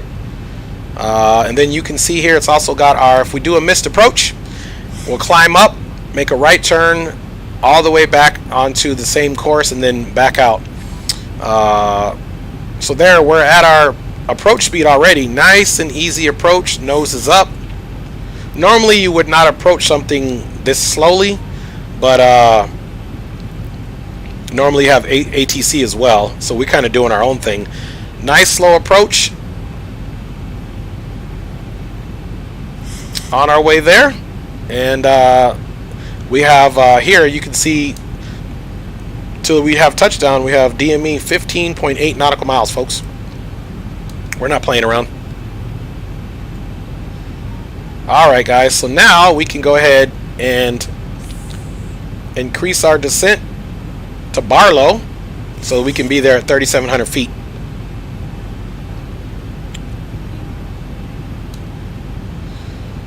And then after Barlow at 3,700 feet, the rest is up to us. Touchdown elevation is at 25. So once we get to Barlow, I'll take over at Barlow.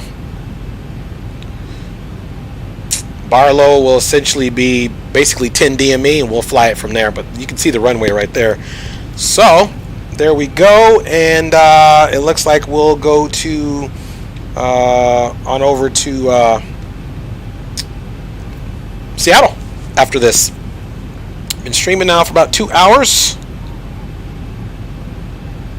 so we'll see once we get on the ground. We'll do our replays, and again, if more of you want to vote on the next flight, we've already got a couple voters in there to set on to the next one, so we'll probably do the next one. Yeah, shouldn't take us that long. Hopefully we get up and at them and we're done with the stream at 7 Pacific time, which will be 10 on the East Coast time. So I'm truly providing you guys with unadulterated entertainment here. I know, you're welcome.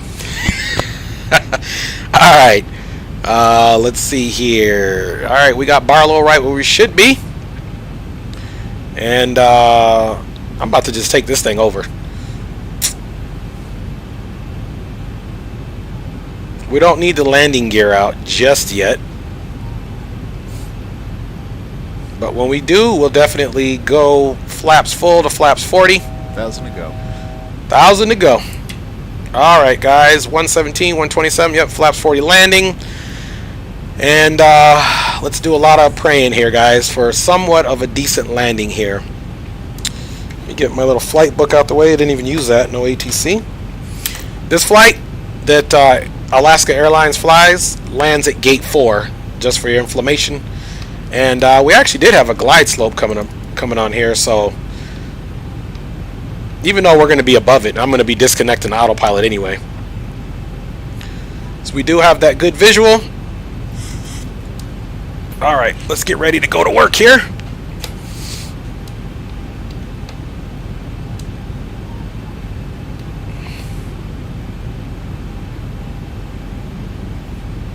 Keep that visual right there.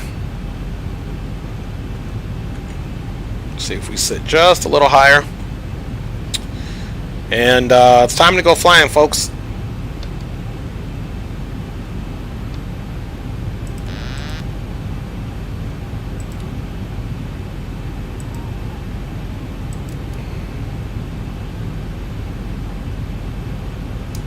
It is currently our aircraft.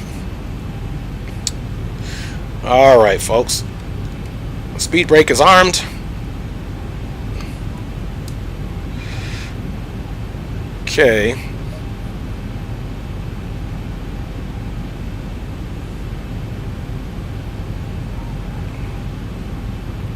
Alright, we're going to go for gear out. Full flaps. It's a little hazy out there. Landing lights are all on.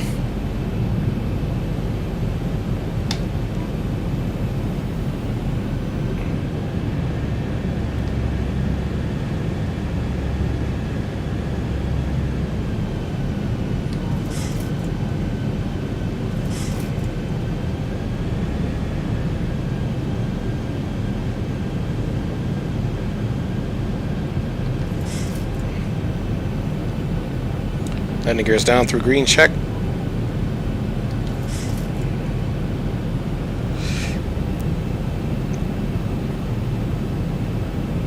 Alright, we're all visual here from now, guys. Just gotta watch that speed.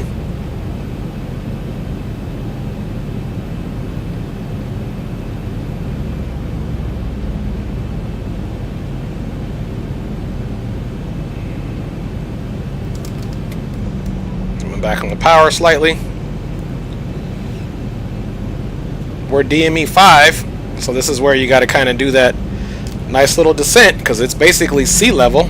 So we want to be about getting close to where we're about 5,000, or I'm sorry, 1,000 feet above.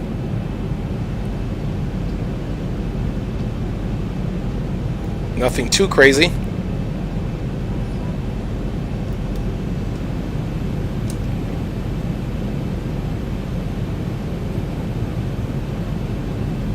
Alright, we're going to hang out right here, right at our approach speed. Alright.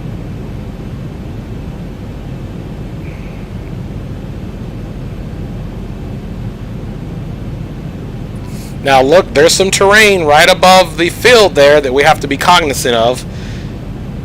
You see that? There's a little bit of a elevated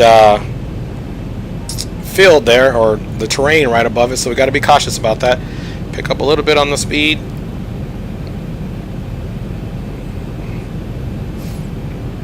So this is why this is a little bit of a tricky approach, because you come in right over that terrain there. My father, who the reason why I was born in Alaska, was stationed in Alaska, actually used to have to fly into Juneau all the time. Well, there was one flight that I'm not sure if he was supposed to be on or not, but a bunch of his Army peers and bosses and all that stuff were on a flight that went into Juneau that crashed inside of a mountain. So I know firsthand, and he had friends on there. I don't think I ever met those folks, but I know firsthand that this is the real deal here. This is a very dangerous approach in real life. Let's pitch the aircraft down slightly.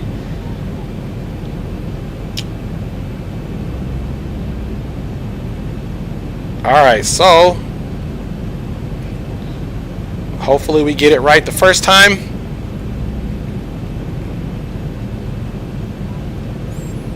There's why they say use your terrain inhibit right here. You guys see that runway is right there. 1,000. Alright, we're right at 1,000.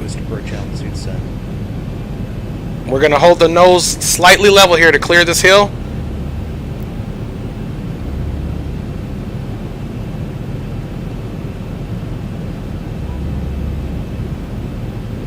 That's why this approach is a dangerous one. Alright, now we're going to pitch down. This reminds me of the St. Bart's one, where you kind of come over that mountain right on the way in. Here we go, guys.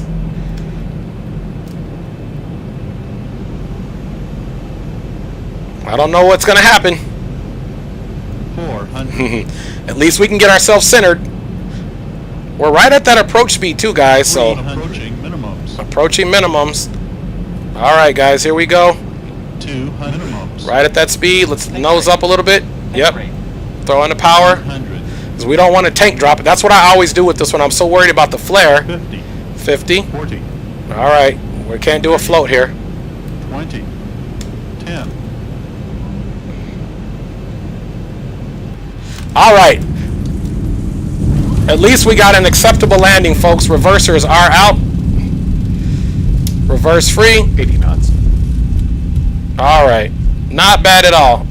Not bad at all, guys. It's acceptable. Negative 284. I told you guys, I either get an acceptable. That wasn't too bad. We will watch the replay, but hey, it wasn't a hard landing. It wasn't a butter, but it was something we could live with, guys.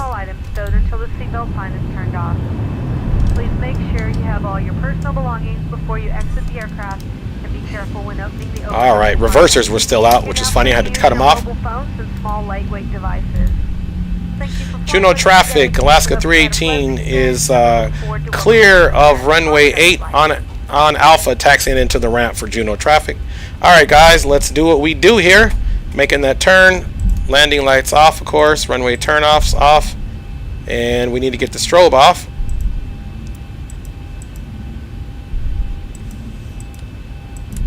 APU on. And it might help if we turn right. Alright, guys, welcome in to Juneau, Alaska. Somehow, some way we made it. Flaps coming up. Flaps coming up and retracted. Let's make sure we get the let's make sure that speed brake is off. So we did it, guys. And nice landing, love. Hard butter. Captain Gio says a hard butter. Yes. Gio says nice. Nice, Captain Cooper. Thank you guys for saying all of that. Like I said, I knew it wasn't going to be perfect, but and I'm going to be honest with you guys, I just downloaded the 737-700 today. I had the 9 and the 8, but I never decided, so this is the first time I actually flew this aircraft, which is not that much different. I love the speeds on it. It's much smaller and maintainable, doable than you know, because it's either smaller field, smaller aircraft, smaller everything, so it can handle this. We see here we have another Alaska person here. So we're literally just going to come in straight ahead right here, which will work out for us right on Charlie 1. And we'll get the aircraft shut down, get some music on, and do our replays and get ready for the next one, folks. Next one in Seattle, and we are going to be shooting for a butter on that one. That's not really a tough approach into Seattle. All right, folks. That was pretty enjoyable. Got our little marshaller here, bringing us in. Now, I'm not using better pushback on this one, guys. Anytime I do this aircraft on the second leg, the better pushback never works. Learn my lesson. I'm not so sure about the 737, but it's a Zebo, so I'm not even messing with it, guys.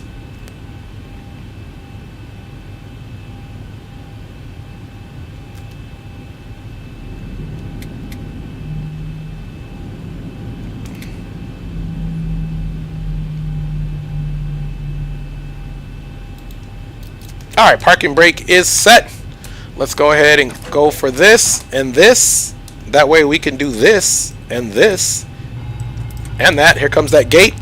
And let's go ahead and turn the anti-collision off, the taxi off, and let's jump up top. And you know, guys, what we need to do. The APU is on. Let's get those packs off. Let's reopen the isolation valve, and let's get our fuel pumps off, because that's what we need to do. Let's get our hydraulics off. Boom and boom. And I should have turned my anti-icing off, but I didn't. But guess what? We didn't have any frozen surfaces, and we'll get all these off. Oh, actually, let's get those off as well. Probes off as well. I thought the window heat was on, but you know what? I never turned it on. There we go, folks. So we'll stay on the APU there for a second. Let's go outside and get some music before we get our replay going. You see that APU going? There is the gate. And those folks are most certainly going to, let's get the wing light off, because that is just for our takeoff and things of that nature. And here we go, guys. Shaquille up now under 1G. That's what counts. Remember the weight on wheels factor. You had a beautiful landing. Thank you, Captain Shaquille Oatmeal. He's talking about the G forces when we land. It was an acceptable landing, so I was happy either way it went. I appreciate that support. We all get a little emotional when we don't land right after we put so much work in. But here we are, guys. Let's go ahead and get these tunes on, and let's get this replay going on. All right, welcome into Juneau, everybody. welcome it into Juneau. We are about to start our first replay here, guys, and I apologize if it crashes, but we'll deal with that if that is what is the problem. Alright guys, let's get back in here and let's get on to this replay, and then we'll make it happen to get to Seattle. Let's see how we did, folks. Oh, I never remember to disconnect from VATSIM. My bad. I gotta wait for this to disappear. And we're on our way to Seattle. So at least we didn't have a hard landing today, guys. At least it was something realistically real, which the other hard landings were too. We just don't like them. Alright guys, let's go ahead and take a look at our profile here.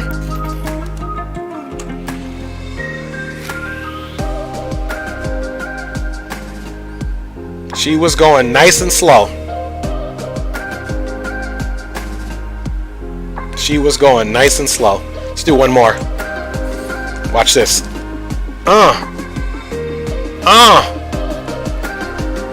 Ooh, that's pretty. You guys know I love that tower view.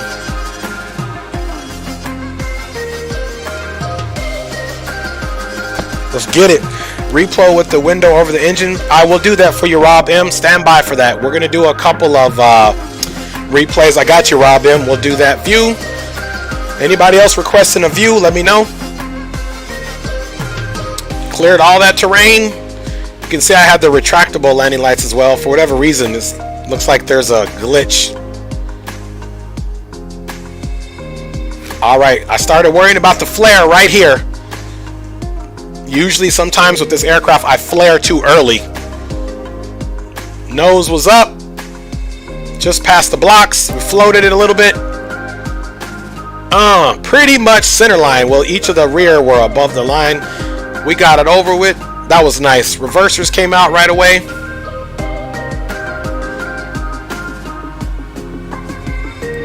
Alright. Let's do my wife's view. We'll do Rob M's view. Then we'll do my wing view. Any other view anybody else wants.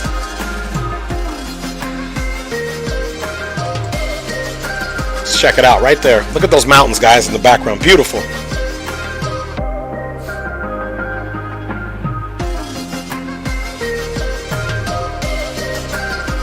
Boom. Almost center line. We pull it over to the right, of course. Love it.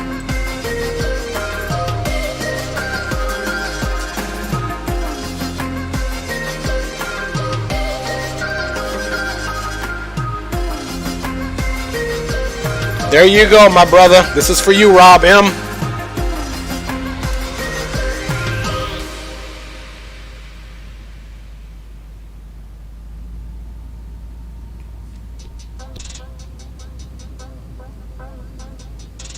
You can see those slats right in the front looking beautiful.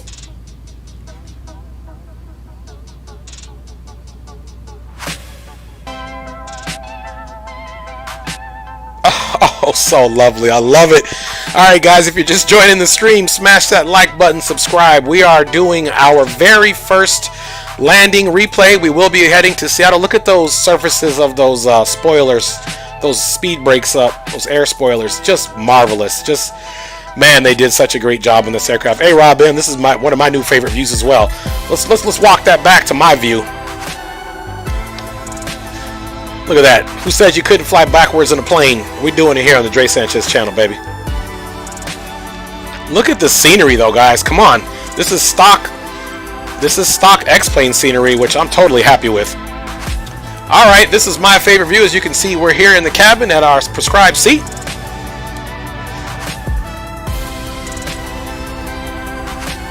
And as you guys enjoy this replay, Rob M says, sweet, I'm glad I could do that for you. As you enjoy this replay in this situation, I'm going to be getting the flight ready to go. So I'm still here, but I'm getting everything ready.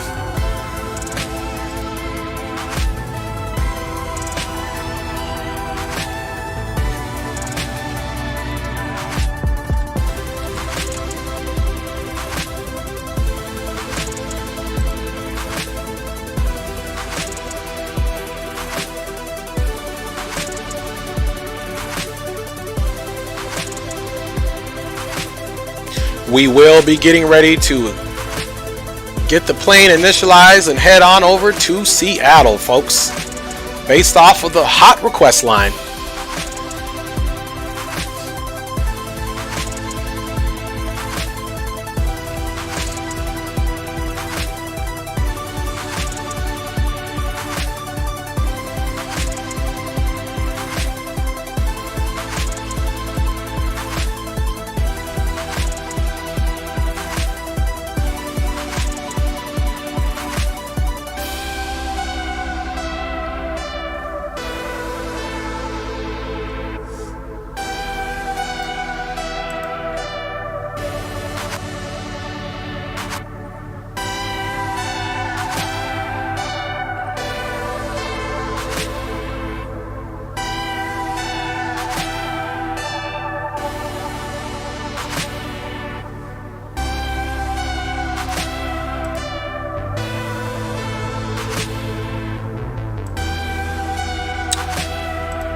All right, I'm working on the flight plan now in VATSIM.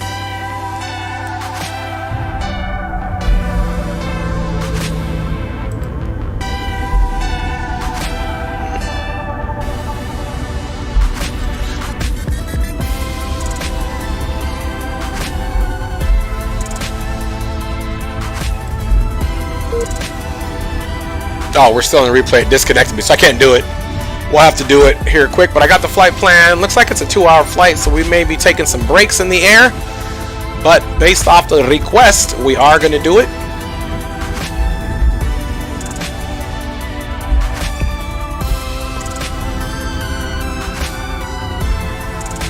That is just some absolutely stunning scenery there. Rob M asks, are you part of a virtual airline? Rob M, I used to a few years ago. I used to fly with Delta Virtual, and I used to also fly, it was an American Airlines one, so I was flying Delta and American Airlines. Alright guys, you can see that aircraft just pulling up into Juneau, and then as soon as we get the replay here done, we're going to jump right back into the cabin and get the fuel going. We do need 19,085 pounds of fuel. So there you go. You can see us pulling right up to the gate here.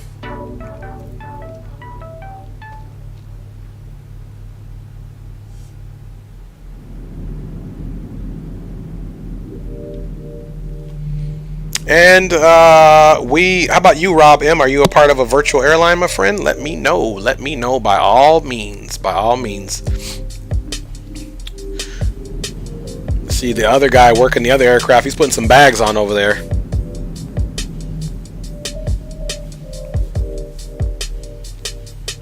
Alright guys, I'm just finishing up some other information, and then we are going to get crack-a-lacking on the FMC, and looks like we'll be going into an evening landing, which is no problem here.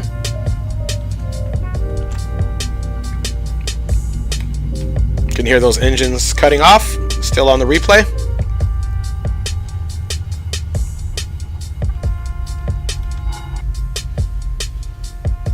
Alright, we're pretty much, we didn't have a crash, so thank goodness for that. We are pretty much in a situation, we're just going to simulate that the doors are opened up. I know that needs to happen, but I'm not going to actually do it. We can go ahead and end the replay. And we're back at it. Let me work on this VATSIM stuff really quick. Let's reconnect. Still saying, still disconnecting us. We're out of the replay though, aren't we? Oh yeah, replay mode. There we go. Let's try this again. There we go. We're back alive. Let's make sure we have that transponder off, which we didn't because we got disconnected due to my forgetting to do that. I'm just putting in a flight plan really quick, guys. Just give me a hot second here, and this turnaround won't be anything. We have no ATC to belabor anything, guys. We're doing what we want to do. So I tell you what, while I'm doing that, I said we needed 19,000 pounds of fuel in there. So we're going to do the checklist too, because last time it gave me this, you know what? Let's just go for 20. Oh, boom. I forgot this is a different one. So we'll do 20,000 pounds of fuel. 24%, 24%. Okay, that's good. And so we're at 20. So now we need to go back. We need to get the ground services and we need to get the fuel truck going here. Now let's just make sure that makes sense. All right, that's getting thrown in there. And let's get our flight plan programmed in, of course. And we're going to go right to route. And we're going to say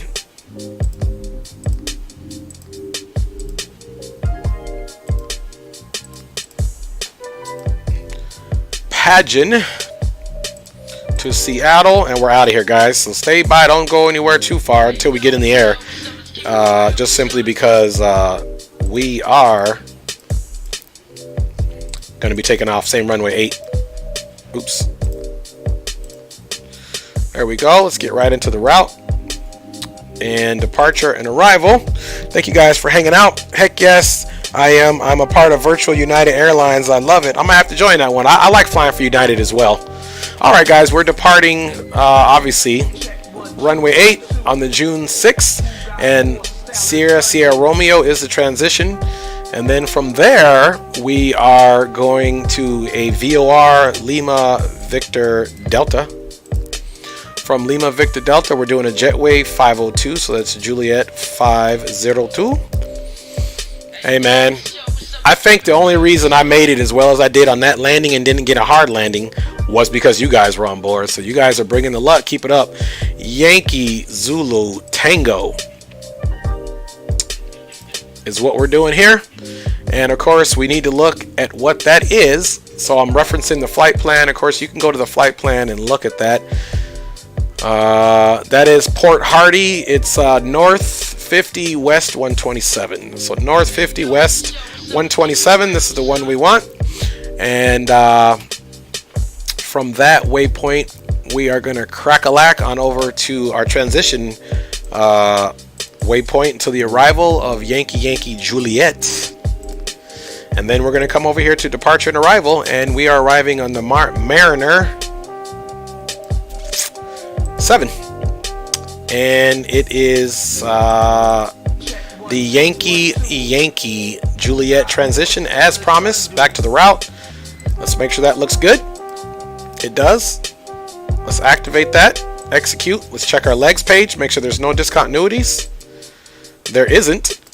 It looks like a pretty sweet departure. We can do the same thing. We can definitely depart the way we want to. We're going to do reserves of 3 this time. Cost index is 45. Flying altitude this time, guys, is 390. And Captain Shaquille Oatmeal says he flies in Delta Virtual Airline. Hey, I know you weren't supposed to back in the day, but I was a part of more than one back in the day. But I still gave them both everything they needed to have me as a part of the member. So let's not tell anybody about that again, guys. I'm trusting you guys with a lot of secrets here today. All right. The altimeter is 3011. Outside air temperature is -3.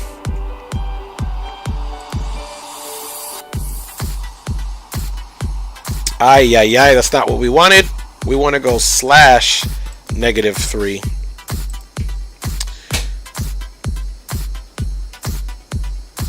Let me clear this out. Let's see, delete. There we go. We want to go /-3 is all we want in there, so we can get that. Boom. Now you guys saw how short the runway is. You know we got to do a flaps 15 taker offer. Let's do the CG first. Let's see.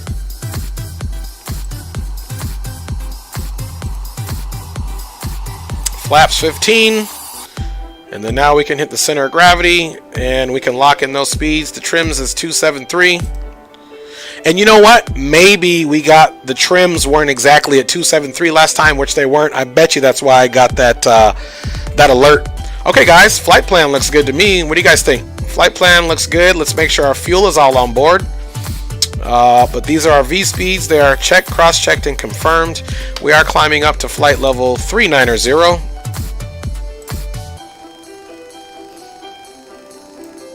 There's no air traffic control online right now, so we'll double check that. We're going to keep the same squawk code. And our departure heading, you know guys, I gotta bring you in and show you where we're at. Alright, so here we are on the field. We're just gonna taxi here. We're gonna jump on hotel, or I'm sorry, we're gonna jump on Alpha here. Actually, yeah, we're gonna jump on or we could just taxi here, really. Pick up Bravo. Nah, we'll just do we'll do a left turn right here on Charlie, get on Alpha to Bravo. Take off that way, and let me show you the departure, which we're leaving on the Juneau 6. So Juneau 6 from runway 8, climb right, turn as soon as practical. You know that's a gangster departure, and I do mean gangster. When they tell you climb right, turn as soon as practical, meaning, hey man, you need to start turning right away. Climb in visual conditions, direct CGL NDB heading to the IJDL West course. Here's DME. This is all set up though. And then from there, and then from CGL or whatever, it says all this. That's as if we had air traffic control. We don't. So essentially, here's the field.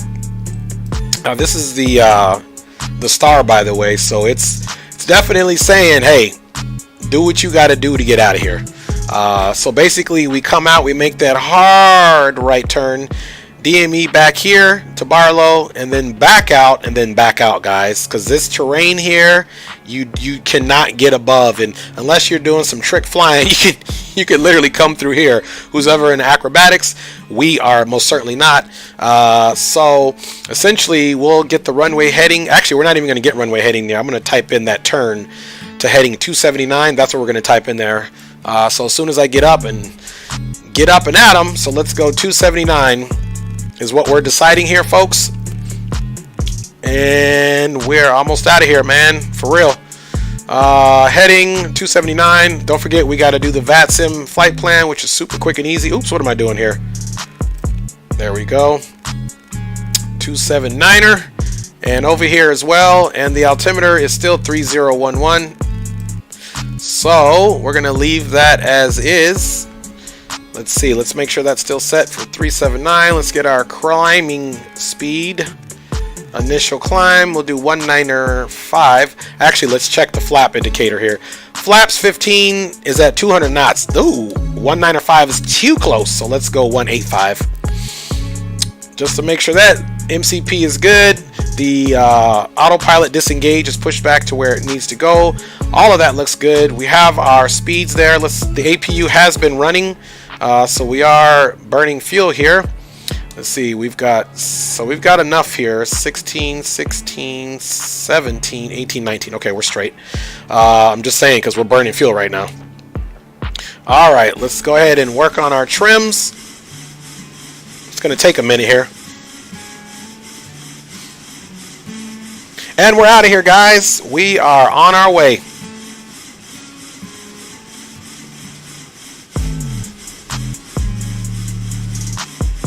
Like I said, I love flying with air traffic control, but I'm going to tell you what. Sometimes I don't fly with air traffic control. It's cool, too. You know, it's definitely cool, too, because we can kind of do our own thing, following the right procedures, but you don't have the pressure of switching the radios. If there's any delays, anything like that, you can get right on and get to it. But I say that to say I always do love flying with it. If I have the choice, I will fly with air traffic control.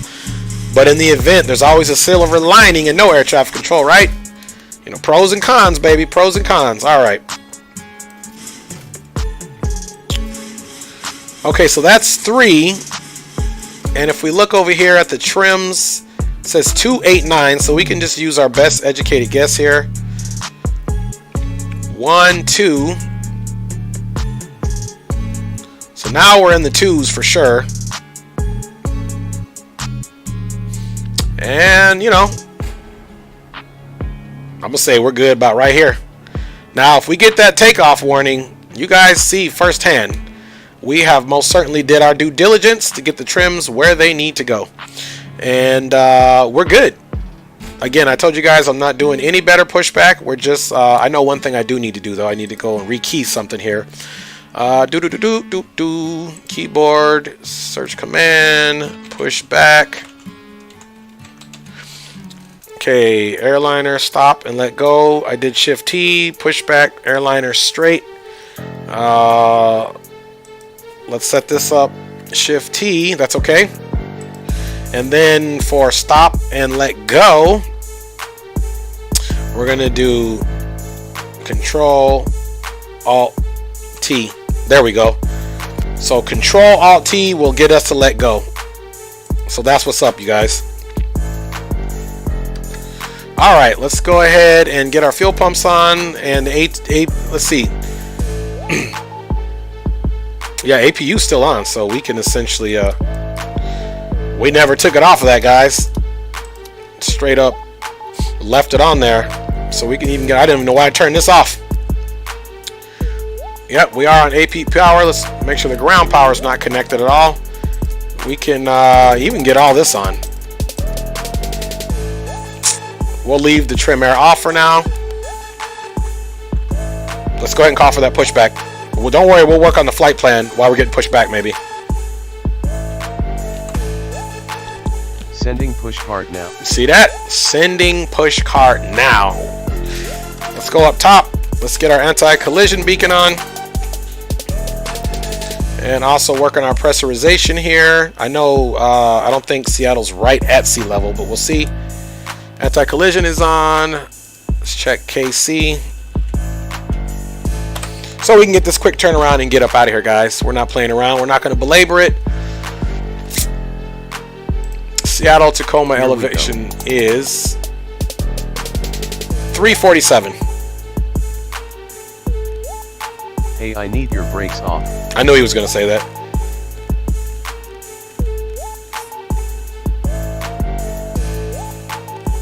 Hey, I need your brakes off.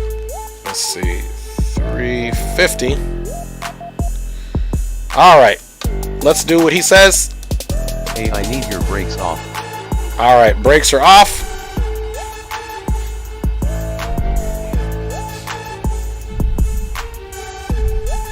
And essentially all we need is enough room so that we can make our turn. Normally you would even ask to push back onto an active taxiway. But we're not tripping. Alright, see you next time. Oh, he just pushed us right back there. I like that. See you next time, pal. Alright. Okay, let's go ahead and shut the music off and let's get out of here, guys. Alright, that's been pushed back. Beacon is on. Let's make sure we have our isolation valve on. APU bleed is on. We're good there, guys. Let's go ahead and get this bad boy started up.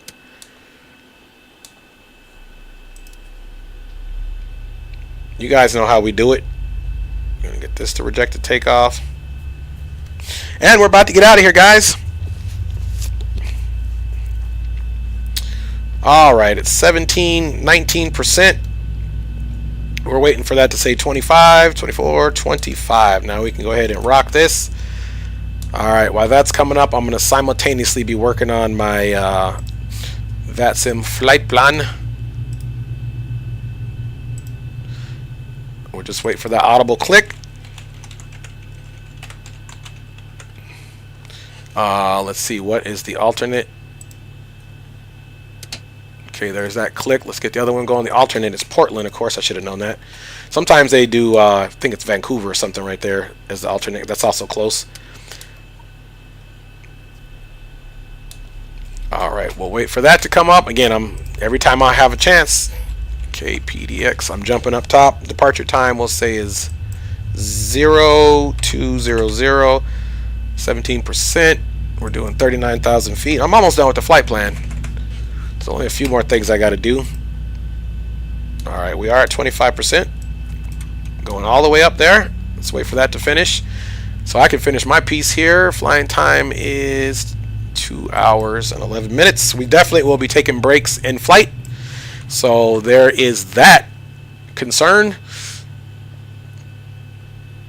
Alright, and I'm just going to get rid of the directs, because if you file and put direct on the VATSIM or any air traffic controller for that matter, they will let you know about yourself. Get the DCTs out of there. Alright, pageancy, boom, boom, boom, boom, boom. Let's see, basically we got 3 hours of fuel on there. Boom. Flight plan is filed, guys, so we can keep VATSIM off the back. You know, man's always on your back. My brother says it all the time. All right, we're doing good, guys. We have that off. Let's go ahead and turn our packs to auto, get the bleed off, close the isolation valve, and now we can essentially get the APU off since we are all on our own. Generators are looking good, and let's get our trim air on as promised. Everything up top's looking good, yaw damper, and let's look to see if we have any fuel in those center tanks, which we do. So let's cut those on, and we're going to obviously get the warning on our way there. And let's do some anti-icing too, just until we get to the base of the runway. You guys should remember about that. And I forgot to stop the clock last time, guys. All right, it's always something. So let's see if we can reset. Let's see, chronometer. Where's the little black? I could never always find the tick mark. I think it's right over here. I saw my. Come on, man. When it gets dark, you just can't see it. Alright. There we go. So it's right there. We forgot to stop it, but we sure started it. Alright, let's get our flaps to 15. 15 is selected. Rejected takeoff. And, you know, on these aircraft, on the checklist, let's do the before taxi checklist just to make sure. Let's see, engine start, da-da-da. And this aircraft, contrary to popular belief, you don't arm the auto brake there. Let's see, pushback before taxi, engine start switches, APU bleed, da-da-da. Wing ice is needed, anti-ice is needed. We got them on. Flap lever, flight control, lower DU, ground equipment is clear. So let's get that lower DU clear, yeah. So we're essentially, we're chilling. Let's do our flight controls check really quick. Alright, full up, full down, aileron left, aileron right, rudder left, and rudder right. And flight controls check is complete. Let's clear that, get that off there. Lower DU is complete, and flaps should be indicating. So there you go, guys. Let's get out of here. Let us get our runway turn off. Juneau traffic, Alaska 318 pushback from terminal, taxiing via Alpha Bravo for departure on the Juneau 6, climb unrestricted up to flight level 390 for Juneau traffic. Alright guys, so we did everything. Now the last thing that we need to do is actually I like to do it this way because otherwise you'll have a pretty rough departure. So I like to always set up the vertical profile to make our smooth transitions with our autopilot. So there we go. Heading 185, boom, everything. Let's pray that we have just as a exciting departure as we did everything else. Let's go. We're going TARA.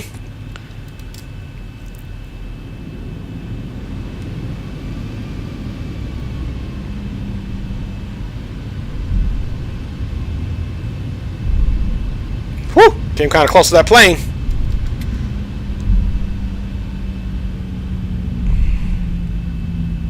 Go hard over here. Alright guys, what are we looking at here? Here we go guys, as promised, a quick turnaround. We didn't get fooled this time by no stinking better pushback. You guys have seen it in my other streams where it most certainly does not want to act right on the second leg. But guess what? We got something for that.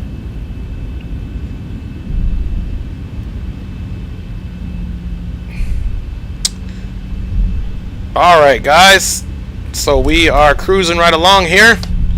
Let's get our LNAV on. Let's get our auto throttle on. And let's see, we need to, there we go. I had to click it twice because it was still acting like we were on the other profile. And I don't know why the glide slope, so you just click this once and click it again. That should get rid of that. But anyway, we're in the vertical speed mode and the lateral navigation mode. Slow our roll a little bit, coming up on the threshold. Juneau traffic, Alaska 318 is getting ready to depart on runway 8, entering runway 8 for immediate departure for Juneau traffic. Alright guys, let's see if I can make some magic happen.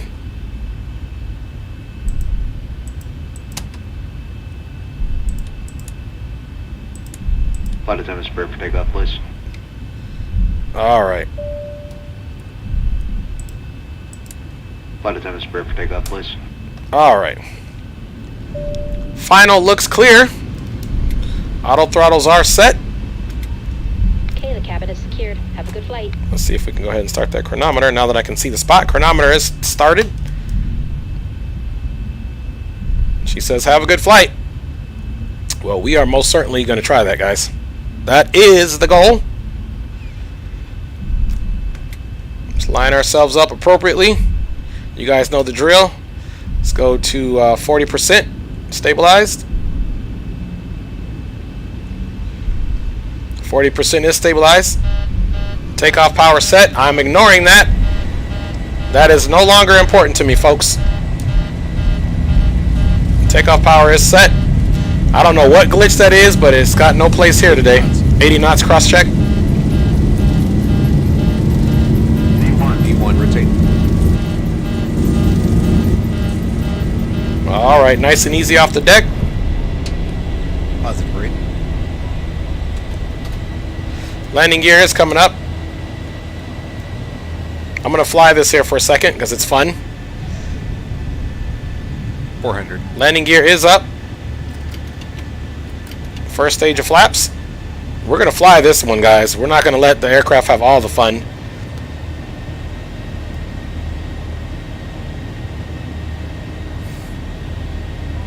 All right, we're just hand flying it.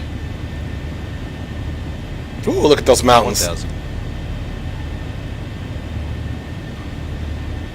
Ooh, this is fun.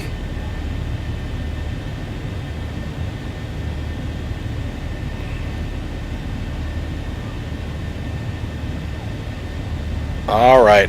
I know as a passenger, you'd be awfully scared right now.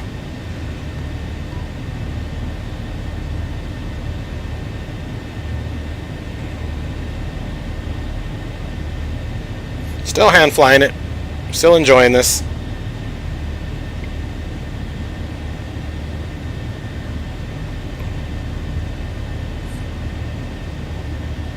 I'm just going to hand fly this whole departure with no ATC. I don't get to do this that often.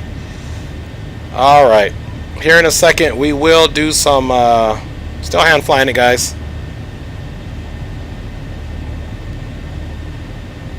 Good thing is we don't have any terrain warnings. Still hand flying her, guys. This is awesome. Let's see if we can make the whole flip. That's just a terrain warning. That's alright. Keeping it about 190. Flaps all the way up. We're going to make this whole turn, guys. Then we'll get up to speed. Let me do some trims here. Trimming the aircraft up. You can hear it.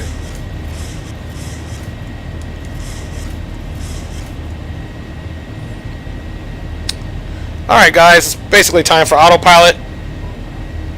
Just keep that turn going.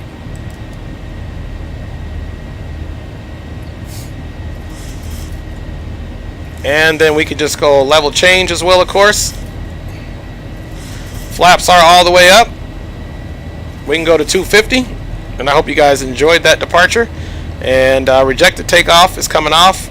And the gear is going to come into the off position. And that was a pretty fun departure. Let's get these into auto. And we can get our boom, boom off. Let's get rid of these retractables. I shouldn't even land with those. There's a glitch on that anyway. This should be on both for sure. There we go, guys. Nothing to it but to do it. Let's do our after takeoff checklist. Flaps are up and clean, indicating gears in the off position. The auto brake is in the off position. Aircraft is climbing. Recalls check. No warnings. And climbing unrestricted to flight level 390. Juneau traffic, Alaska 318 on the departure direct Barlow, climbing unrestricted up to flight level 390, currently at 10,000. Alright, I don't think there's anybody out there. Landing lights are off, and taxi light is off. Of course, should turn that one off. Everybody is off and clean up there. And let's go ahead and pick up on our speed now. Let's get that rate of 280. Then I can check you guys out. The seatbelt sign will be switched off shortly. However, for your own safety, we recommend... All right, here we go. Everybody is quiet and behaving in the chat. Thank you. But here you can make a little noise in the chat if you want to. Again, if you're just joining the stream, thanks for joining. Thanks for your support. Thanks for your time. Please subscribe. Put that bell on and smash that like button so that we can help grow the channel and see what other things we can do. Starting next month, we'll start doing giveaways on this channel. Want a little bit of time to actually get the giveaways first in order to make sure you guys have a great experience.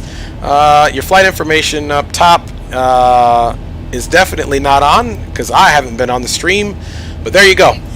So we totally took off without me on the stream. I'm sorry, nobody said anything. I didn't know what you guys could or couldn't see, but I'm back on the stream, and here we go. Sorry I did not put that information up there for you. Now, the only other thing that's incorrect is the aircraft.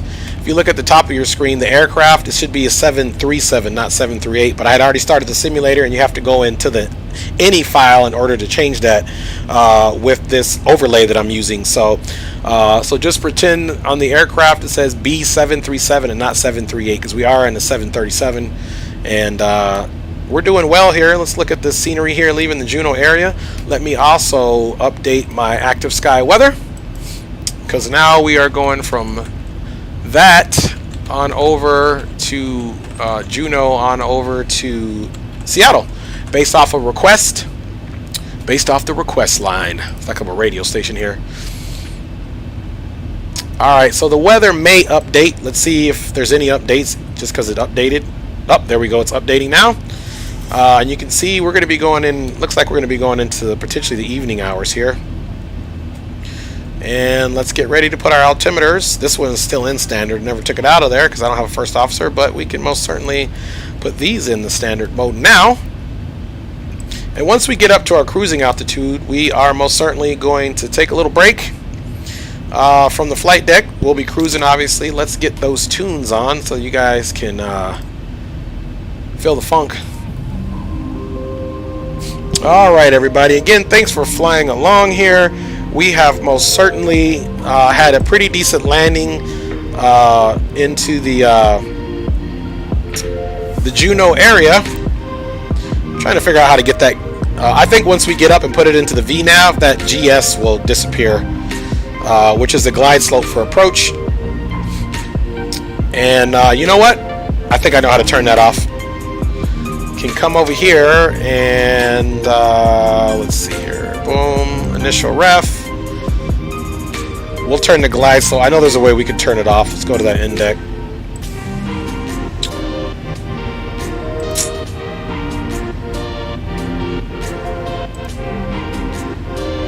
So it's auto go around, climb 2. We don't need to worry about this page anymore. Anyway, we'll get it figured out. We are direct to the VOR of Lima Victor Delta. Got about 121 miles to go. So we got some mileage to do here. We don't know. We may or may not have ATC once we get into the Seattle area, but it's very feasible that we will, because I do live on the East Coast, and it is only time now, 6:11 p.m. So VATSIM controllers. Passenger Escobar. This is in regards to a special meal. Would you please identify yourself to a flight attendant? Passenger Escobar, please. Let's see, 39773. So we can go ahead and put it in the VNav now. No change, you see that? Because I know that's the speed. So guys, we're in the VNav speed mode now. The aircraft is going to continue to do what it needs to do to get us up to flight level 390 without overstressing the frame of the aircraft. And just look at that view. Let me check you guys in the chat. Everybody is being calm, well behaved. Look at that, folks. That is awesome. Awesome view as we depart this area.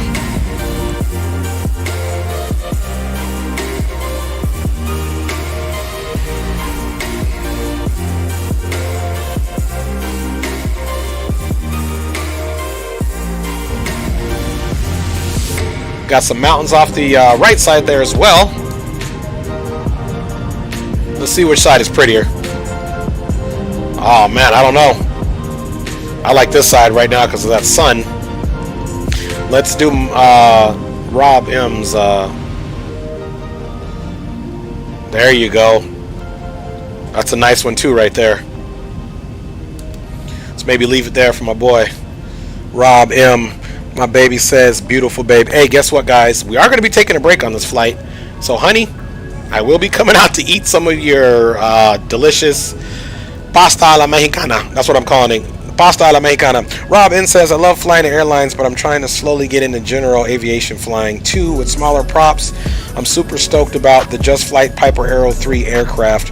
Man, I agree, Rob M. I love general. Matter of fact, today I was going to do a GA flight, but Captain Shaquille Oatmeal was like, hey, bruh. He was like, do some more challenging approaches. And I agree, I like doing the challenging approaches, and I love flying general aviation too. I'm the type of guy, I could be wanting to do a bush pilot flight one day and then jump in a Boeing 747 and then jump into a B-1900 Delta or a King Air 350i. I mean, to me, sky's the limit. No pun intended, or maybe the pun is intended. Sky is the limit when it comes to your flight sim. I like to get in it at all. And what I like about the GA aircraft is that you get to pick the unheard about airports. There's all types of awesome approaches flying general aviation.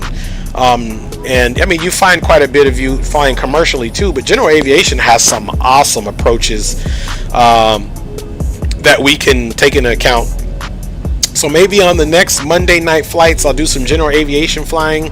As far as Thursday is concerned, it's Europe. Who knows what we'll fly? I'll try to plan that out. And then for FNO dictates what we do, kind of what we fly. In terms of if it's, it's always going to be a jetliner. VATSIM is pretty much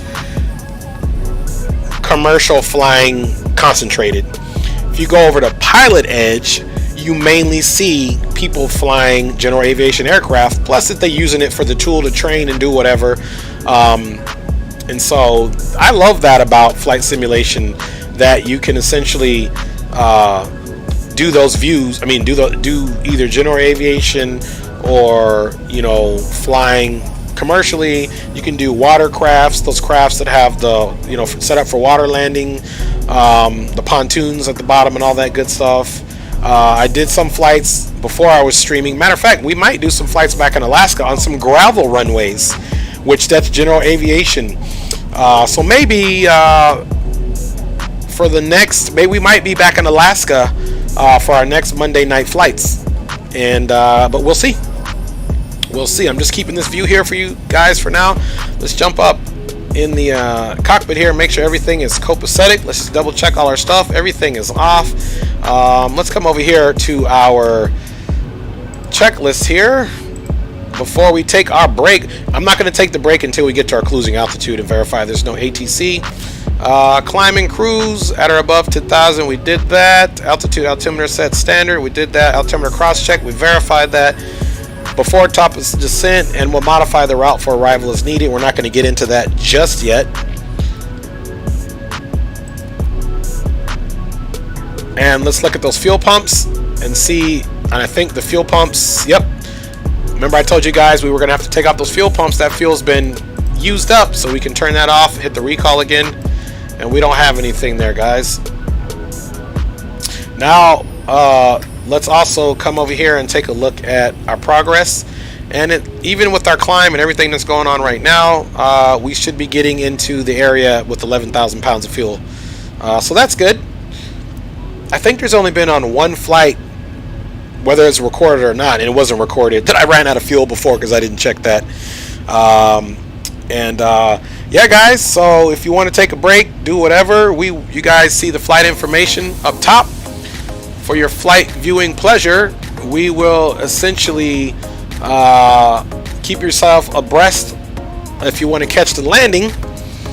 We got about 3,800 to go until we get to our cruising altitude of flight level 390. We've been in the air for 14 minutes, 34 seconds. Remind me, guys, as a team, to stop that chronometer once we land in Seattle. We gotta stop that clock, folks. Again, guys, if you're just joining the stream, thanks for joining. Thanks for your time. If you haven't subbed, please subscribe to the channel and smash that like button. I am vocally, actively trying to grow the channel at this point. There we go, guys. Again, next month, starting in April, we will start the giveaways, and hopefully by then I have the Nightbot situation figured out. So there you go. Let me check the Vatastic scope.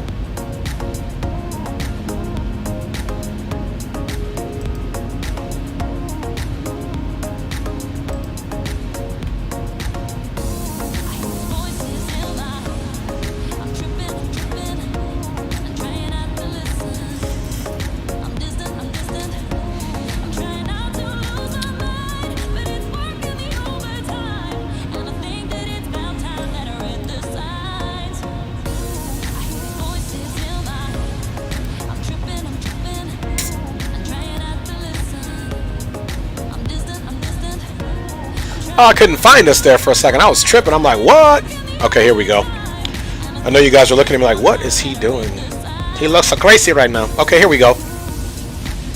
So here we are in all of our glory. As you guys see, there is no air traffic control, but we do have Portland. So by the time we get here, it may be a different story. If not, we do our thing and we land and we call it a day. So we are not even tripping on that. Once we get to our cruising altitude, we are going to take a break from the cockpit and let the aircraft do what it does. We'll keep a nice view outside.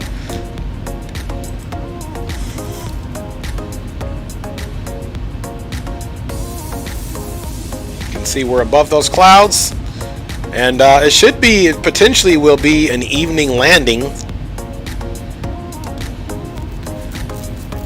because Zulu time essentially is Zulu time is only 1 hour behind the actual time where we're at right now. So we'll see how that does. Actual Zulu time in real life is 0219er or 18. It's actually 19er. I don't know why this is off, but we're only an hour behind, so we probably will have an evening landing, guys. And you guys know I gotta eat my wife's delicious pasta a la mexicana. That's what I'm naming it. I don't even know if that was called, man. My wife says, because I've been with her forever and ever, and all our children are half Mexican and half whatever I am, she's deemed me Mexican. So I'm not even fighting anymore. When I first got together with my wife, because of my cultural backgrounds, and I say rounds with an S, I'm mixed up with everything. Anyway, I didn't like hot food. You know, the foods that I was generally eating, which was pretty much any Latin food, would be like Puerto Rican food or whatever. They weren't spicy at all. Well, get my wife's cuisine back then when we first got together.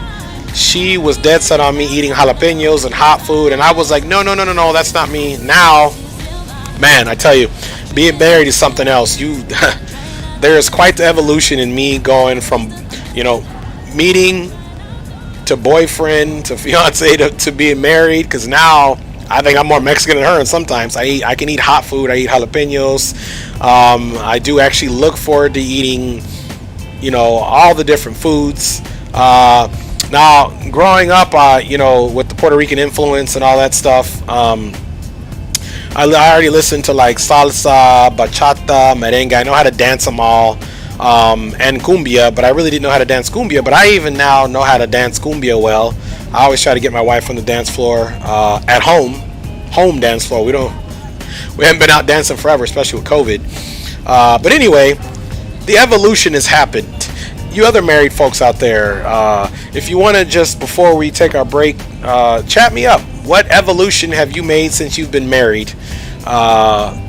With your spouse, or if you're in a long-term relationship with your significant other, what changes have you made? And I'm going to say mine were pretty drastic, because I'm pretty sure I used the word never. I never ate that back in the day, which is should never do that, but I did. But look at me now. That's why it's never say never. you know, and it's so true. Never say never. My 22-year-old, she used to use the word never all the time, and now she still uses it here and there, but definitely because she's an adult and had a taste a little bit more of life, not being a juvenile in adolescence, she doesn't use never that much. Matter of fact, she's starting to say, I see what you were talking about, Dad. The same thing I did when I was like 23, 24 years old. I called my dad up one day out of the blue. I was stationed in California, and I said, hey, Dad, I understand a lot of the stuff that you were talking about growing up, a lot of the lectures, and I just said thank you. You know, I just simply said thank you for being there to give me that tutelage and to take the time to give me those lectures, which of course back then as a kid it's just in one ear and out the other. So anyway, guys, here we go. We are at our cruising altitude, flight level 390. Everything is going good. You guys are the first officers, right? So this is where I'm going to leave you guys right now, on the first officer side. I'm going to take a break. I still will be here. I'll be checking in every 5 to 10 minutes. Let's go ahead, before we get into that, let's look at our cruising top of descent. Oh my goodness, it's in 602 nautical miles.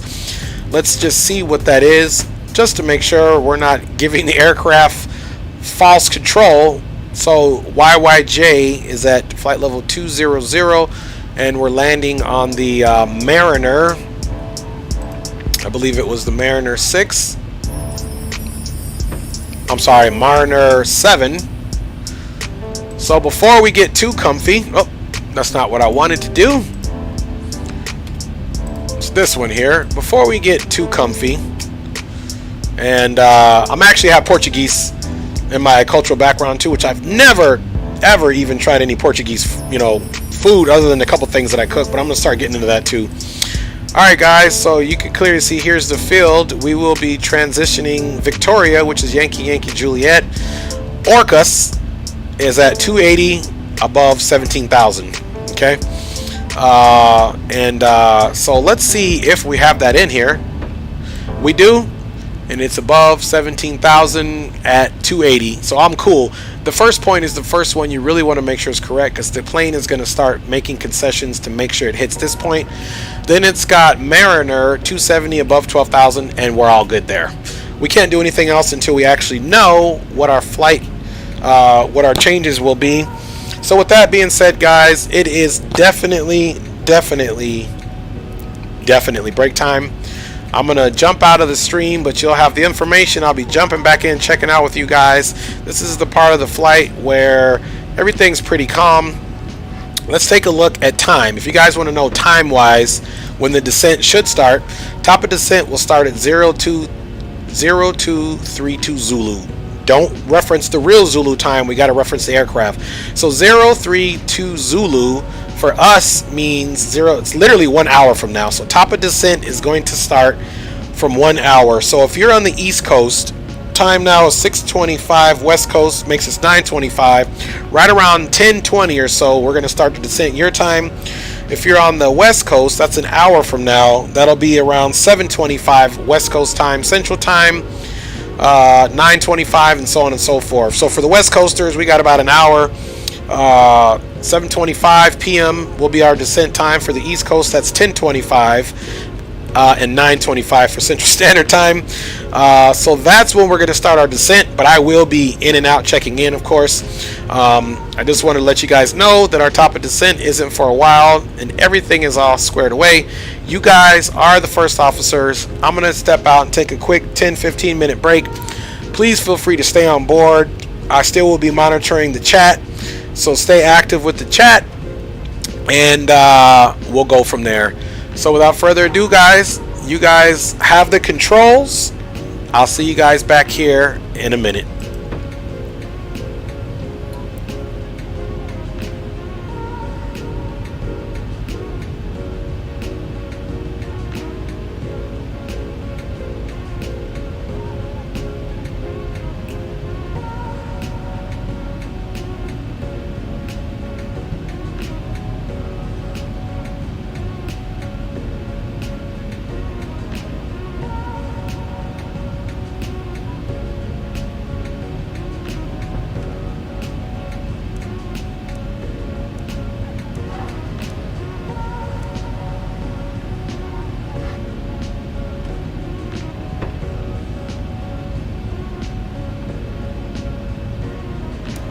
Again, guys, your captain speaking here.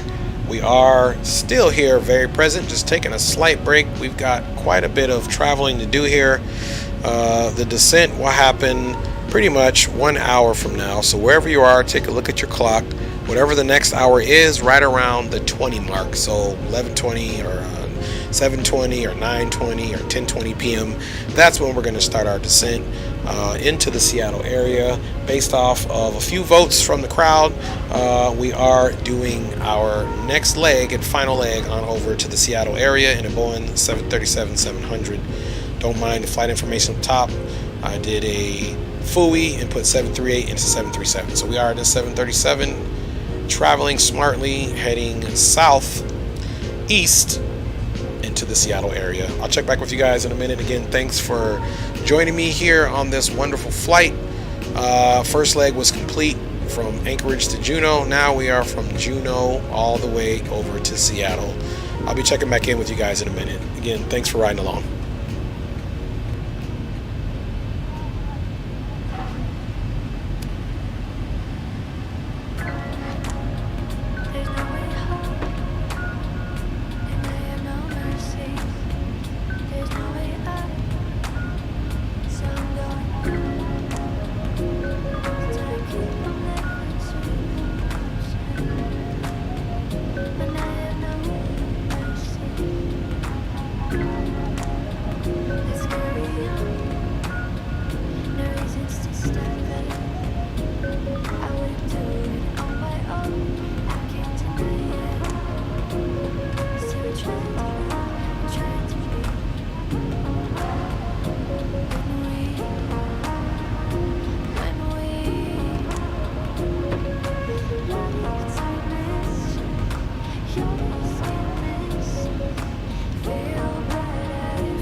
Again, everybody, this is your captain, Dre Sanchez speaking. We're on a little bit of break here from the cockpit, but I am still here.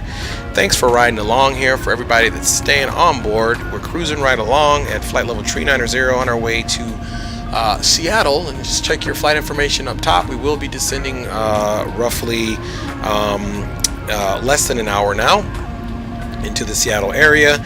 Again, for those on the west coast, at around 7:20 p.m. we'll start our descent. For the central United States, that'll be around 9:20 your time, and for the east coasters, that'll be at 10:20. And I'll be back on camera, of course, but you do not want to see me devouring this food. So thanks for riding along. Enjoy the music, and I'm actually going to turn the music up slightly while I'm not talking. That way we can just flow with some jams here. And again, if you're just joining, welcome aboard. And if you've been on the flight, thanks for staying on the flight. Full service from Ted Stevens in Anchorage. Alaska 318 is headed to Seattle. Look, guys, couldn't do this without you. Wouldn't want to do it without you guys. Thanks a lot for joining. and riding on this aircraft with us to Seattle, and hopefully we have a nice landing. I'll check you guys out here in a minute.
Again, First Officer, crew, and passengers. This is your Captain Dre Sanchez speaking in the flesh, stuffing his face with food.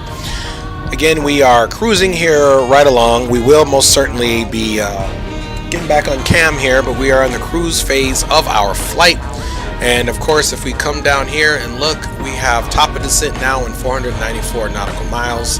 Zulu time that we need to worry about as far as aircraft is 0234. Zulu will be descending, so still, again, right at about that hour mark, which the winds must be, the winds are nothing. I don't know why it recalculated, but nonetheless, that's when it has us getting in there. So thanks for riding on board, and let's give ourselves a little bit of a different view this time. And let's fix this view up for you guys. Why it's still very scenic.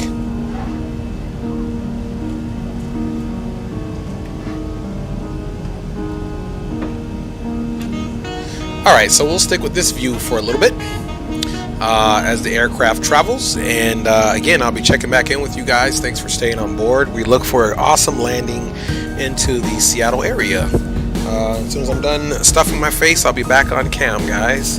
Thanks again.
All right, your hungry captain is back. Shoveled some food in my mouth. Rob M says, great looking scenery out of this view with a smiley face. Hey, Rob M, I agree. And you know what, man? This is becoming one of my favorite views as well, especially for cruising like this. And I'll make sure that I'll do this view as well once we get into Seattle, brother. All right, guys. I got a little bit of life in me now. I literally hadn't eaten all day, just a little bit. I do this fasting thing where I don't eat for most of the day, and then I do eat, and then I shovel it in my mouth, you know, like an excavator picking up dirt. Not exactly like that. That wouldn't be a pretty sight anyway. No, but seriously, thanks for letting me have that little bit of a break. Thanks for hanging out, guys, and hopefully we some beautiful scenery. Hopefully we get in there just fine. Let's take a look here and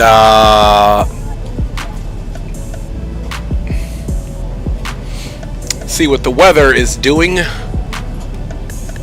VATSIM, still no ATC as we are approaching our destination. Not quite halfway there yet though. Just gonna look and see what that weather's doing.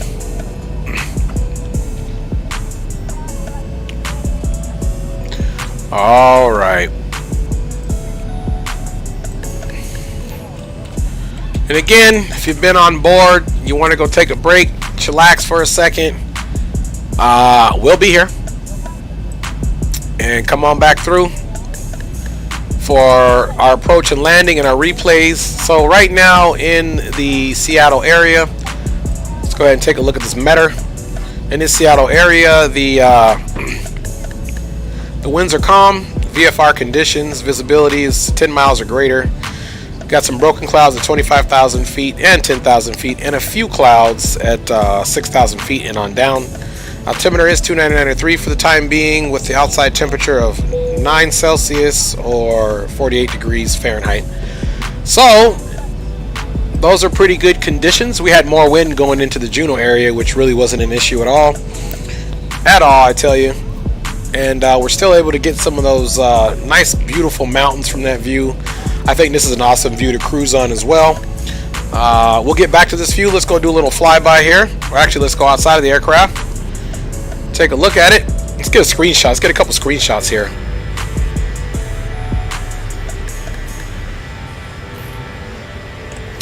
Little screenshot there. The 737s look so stubby because I'm used to an 800 or a 900. Look at that sun, guys. Man, they have really, over the course of simming, I remember as far back as, let's say, 1990, 91. And if my dad was watching this, he could help me out. But he bought a computer. It was a Tandy 1000 TL. And this was before Microsoft Windows even was a thing. This is back, and for all you folks that are just slightly older, I say slightly older gently because I'm in that category. For all you guys who are slightly older, you do remember a time before Windows. For the younger folks watching this stream, there used to be a time where there was no mouse. Okay, there was no easy click. You had to know all the command prompts, like B, colon, backslash would get you into a different drive. All these type of commands you had to know, which actually still exist, but it's been simplified with user interface, which is what we know now as Windows. So back in that era, I can specifically remember the first simulator that we had was Falcon. It wasn't DCS Word, it was called Falcon. I think it was 2.0 or 1.0 anyway. And man, the graphics were so basic. Stuff looked like Lego. Man, everything was very rigid, kind of like how Minecraft looks, that type of thing. And you know, the flight model wasn't even that. It basically just had kind of this scene here, and then it had the different instrumentation populated on the screen, and that's kind of how you landed. So I say all that to say this: with technology and people continuing to love flight sim, for me to sit here and look at this view of the clouds with the sun setting, the different colors and temperatures of the color, the hue, all that here on this, with everything else is going on, I think it's amazing. I think we're in an absolutely amazing time for flight simulation to continue to grow. If I was to get on back on the soapbox, which I might do for a hot second, I think flight simulation is excellent for our up and coming youth that will be the leaders of the future, and here's why. Not just because I love it and because it's awesome, obviously, right? Total subjective response there, or comment, but because it keeps your brain sharp, and you have to follow rules. You have to challenge yourself to be forever learning in this community and communicating in tough situations on a go around, or the traffic is heavy, or whatever. To me, it's not a video game. It's something that you literally need to invest time to learn, perfect the craft of the yoke and flight systems, the planning phase, the formulas that we use. So nonetheless, to me, flight simulation is, you're always at school, but you're at the funnest school that you'll ever be at, especially if you're the captain, because you can really enjoy it that way, and it's always stimulating. This is right up there with those brain games that people play, crossword puzzles and, aptitude apps, things like that. This is great, man, because you get to, like we said earlier, we're living room pilots, but you get to see the world from your living room at your pace. Anyway, I'm off that soapbox. Let's jump back on board here. 385 nautical miles until we descend. So we're not doing too bad. All 24 Zulu. So, man, this thing kept going up and up and up. It started to be where we were descending at 20 on the hour, but now it's going up. But nonetheless, we're making stuff happen here. Let's get back to my man's view, which I think is an awesome view. And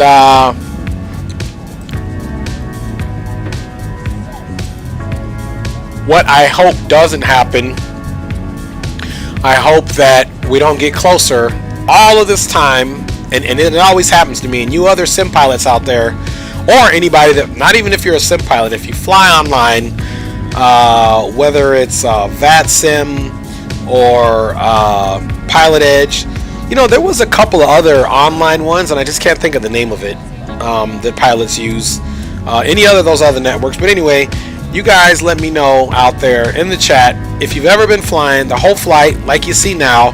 There's basically no ATC. As soon as you get on final, or you're on your final approach and you have figured everything else out, they come on and expect you to do what they do. It happened to Leo, who's another streamer, part of the family. I was watching one of his streams a couple of months ago, and as soon as he was on approach, VATSIM controller came on, and all of a sudden he was like, so it's just part of it. It's sim problems is what I like to say, but it is definitely something that we worry about when flying on VATSIM. Pilot Edge, you don't have to worry about that, because you're either in their controlled airspace or not. But if you are in their controlled airspace, you will most certainly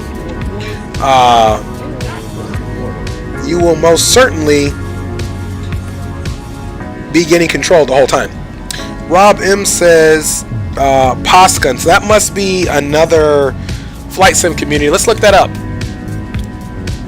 Let me go up top here and look if I can see Pascan. That must be a new one. I've never heard of that. Let's see.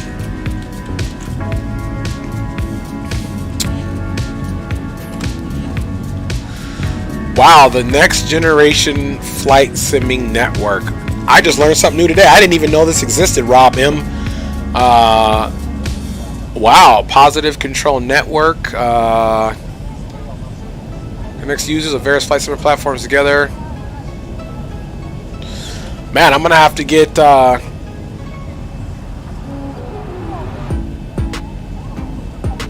Wow, so I'm gonna have to check that out. That's Aerosoft. That's powered by Aerosoft anyway.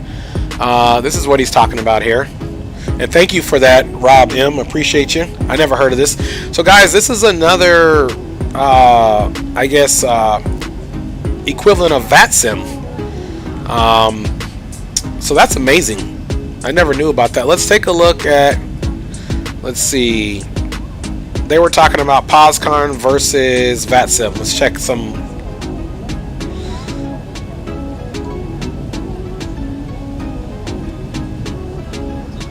It looks like POSCON is up and coming. You know, it's like life. You got to embrace the change. Although I don't see VATSIM going anywhere. But if it does go somewhere, everyone will migrate and put all of their hopefully their energies and efforts into that, and still have the same awesome community that we have. Rob M, let me ask you this: do you fly on POSCON? And if so, how was that experience? And what are some notable differences between VATSIM and POSCON? If you don't mind, if you can throw that in the chat. And I know I'm asking for a lot of consolidated. Let me also here, guys, let me get my Discord up here. I am horrible about Discord. I am trying to get better. Let me give you guys my Discord channel, and hopefully, again, like I said, I'll be using some bots.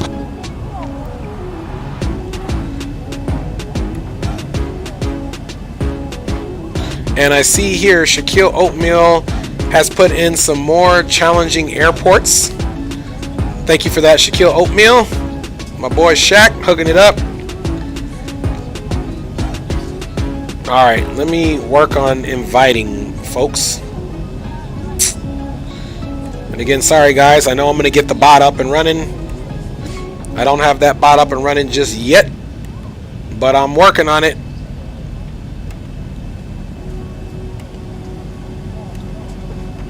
Oh, I must have not copied. Let's go copy. Okay, copied. Back over. Huh, for some reason it's not letting me paste it.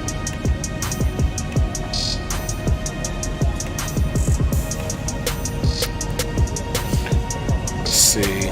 Must be a glitch here. But I got you. I can do something very special here. I guess my computer must be glitching. Okay, Rob M says, I have not. Another streamer files in there, and he loves it so far. Rob M says, be right back. Now he's getting some food. Hey, eat, brother. It's a long flight, man. Long 2 flights.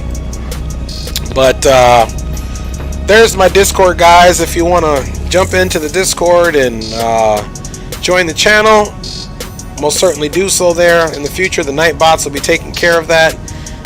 In the meantime, you guys can see that sun is going to be dying down here soon, and it definitely looks beautiful.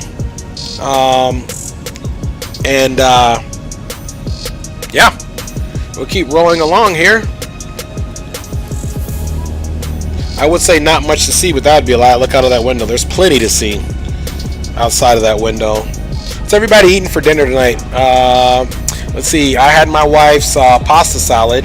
If you're out there in the chat, you're in the stream, tell me what food are you eating tonight for dinner. I'm just curious. I'm actually being nosy. I had pasta alla mexicana, and my wife made that, so I just devoured that. So you guys let me know what you're eating. Try to make people hungry here. Alright, and cruising right along.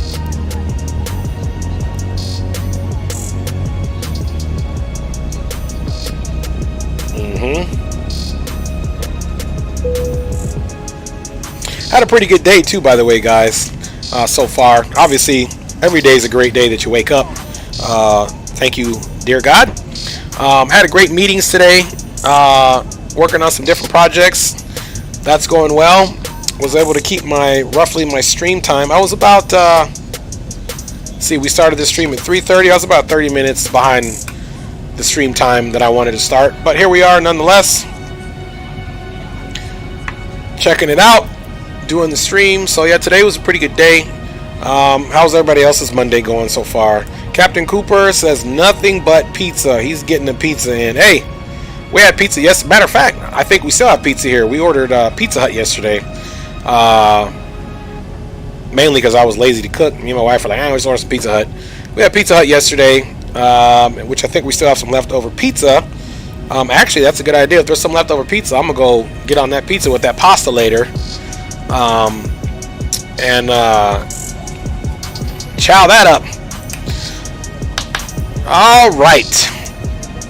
Looking good here. Lots to see, but nothing to do right now except chat it up with you wonderful folks. Let's go up here again and check on our situation there. Come back over here.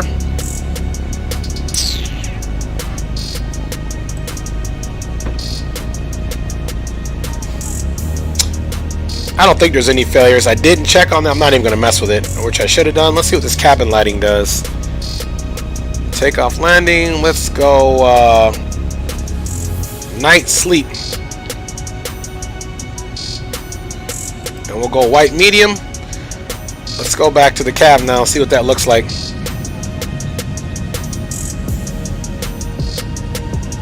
Pretty much looks the same. Maybe these effects take place at night only. We'll step back in the cabin and get this view as well. Let's switch it up here a little bit. All right, what about Rob M? When you come back, what are you eating today? You said you're getting some food. What did you eat? I had pasta. Captain Cooper had pizza, which those two go together, Captain Cooper. Great minds think alike. Pasta goes with pizza, so if you're out there chowing on some food, let me know what you're eating. Just curious right now. Again, guys, hopefully next month, at the month of April, we'll start doing some giveaways. I need to get the Nightbot thing figured out first, so that's why I'm giving myself a deadline at April 1, and we'll start getting in the giveaways and getting that Nightbot up and going. Man, that is just an absolute gorgeous view. Breathtaking, especially the way that sun, that red hue from the sun is just hitting off those clouds and the rest of the ground, and it makes for a beautiful little scene here. Let's go on the other side and see what's up. Yeah, that side's boring. So if you're on the right side, get to the left side. I'm just messing with you. We'll stick on the left side because that's where the coast is at, and the right is the Pacific. All right. Yeah, now I'm definitely going to start doing some more research on that POSCON to see what that's all about. Hey guys, if you're just joining the stream and you haven't subbed, please subscribe. I promise you we're going to do exciting and interesting things on this channel. Let's also smash that like button if you could. You know, exercise, you got to massage it, and then you just smash it like that and give us a like. Let's grow this channel together, because not only will you be on the ride on the aircraft that I'm on, you're going to be on the journey of the channel growing together as well. And I would love to make all of you a staple of the channel, meaning your regulars, and we share information and we learn and grow together. All right. So there we go. I'm not sure if Captain Geo is still on, but if it was, I had some pictures a long time ago when I went to the Flight Sim Expo that I was going to pull in. I'm actually going to look at them here in a second. I even have another video that I did that has them in there, but we were just talking, it's a small world for sure. When you're talking about our own country, even smaller. Back in 2018, I've always referenced going to the Flight Sim Expo, and come to find out, some of the pilots that sim with me and that are content creators were at that same Flight Sim Expo. I'm going to try to using my phone here. I'm going to look up and see if I can download those pictures. Let's see, that was June of 2018.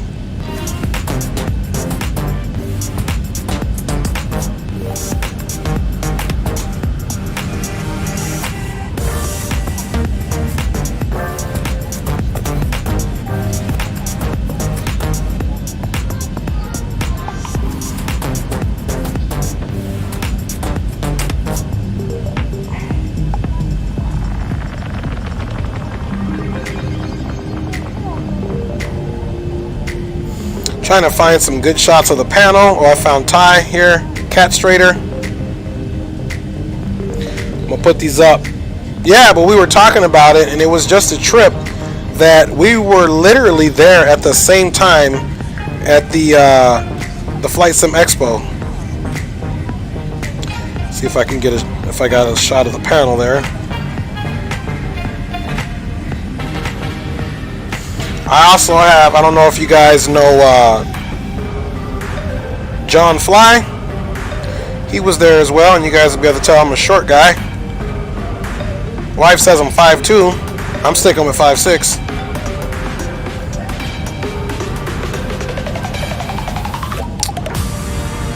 Let's see here. Here's kind of a decent shot of the panel. All right, guys.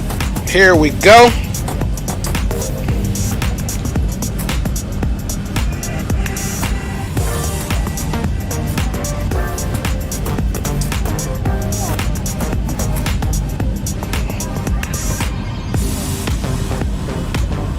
Let's see if I can attach these pictures.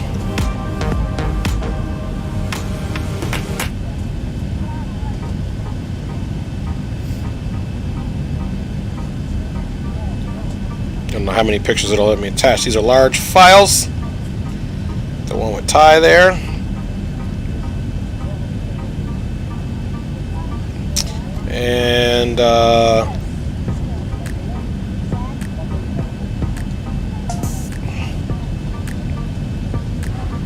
And Squirrel was there on the panel. For any of you YouTubers, Squirrel was there. Alright, it let me send it. Let's check out our aircraft really quick. You can see we got some cloud cover there now. Looking good. 272 nautical miles to go. Let's go to my man's view here. Let's straighten up that view.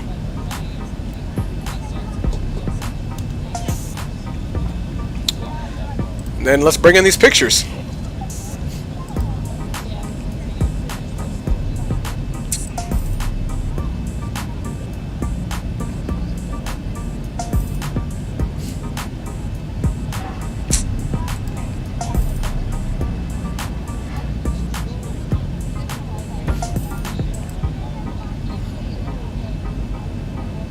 Yep, Squirrel's up there. Yeah, we got some good pictures here. Alright, let's open one up.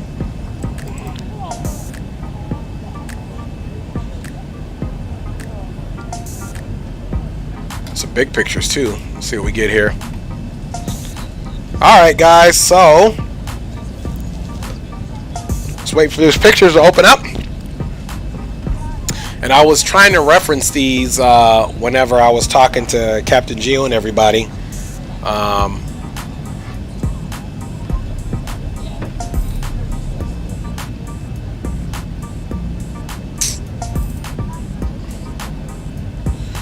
Alright, here we go. Alright, so here's a picture with Jeff Favignano. There he is. That was in the 2018, so for Captain Geo or anybody else, if you were at the Flight Sim Expo, there's Jeff Favignano. Real cool dude, laid back like you should be. We all put our pants on the same way. I chatted up to him for about 20-30 minutes. Real cool dude. So that's him. Let's see what other pictures I got here. Then if you guys know who Cat Strader is, which on the better pushback, I think he's involved in there. Here goes Cat Strader right here. So it's super tall guy. Man, I didn't even know he was that tall until I got next to him. I said, man, you making me look bad, so tall. I think we're even in the same age bracket. Real cool dude. He's got his private pilot's license. Follow his channel as well. So there you go. It's weird to see me a little thicker. I was doing a lot of weightlifting during that time as well. Slimmed down a little bit. How old was I then? A few years ago. And Squirrel was there. Let's see if we got a shot of the panel. And I'm pretty sure Captain Geo and whoever else was there, which, you know, he probably stepped away, but this would have probably been in the same room we would have been in here. So you can, I don't remember him or him, but I know that's Squirrel right there. And these guys are all YouTube content creators. I don't remember all their names, just the ones I follow. There's Ty, there's Cat Strader, there's Squirrel, And there's Jeff Favignano. And John Fly was also there as well. Not sure if you guys follow his channel, but I support him as well. So there you go, guys. A little bit of show and tell there, if you will. Hopefully I get to the next Flight Sim Expo, get some new pictures with you guys and whoever's going to be there. So we can only hope. Let's go back up into the cabin and make sure, the cockpit rather, and make sure that our lighting situation looks good for now, because we are going to be landing, and then if we need to turn them down, we can. Let's go to the first officer side.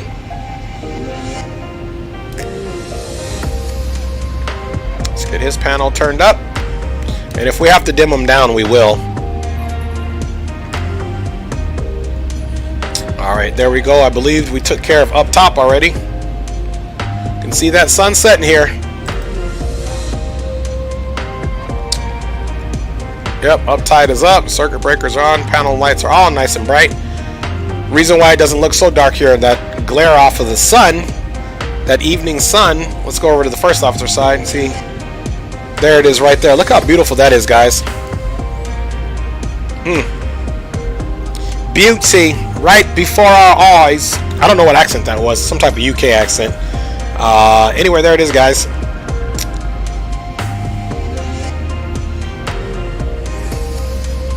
Alright, you guys see that we have most certainly passed more than halfway mark on the flight. This will probably be my longest stream.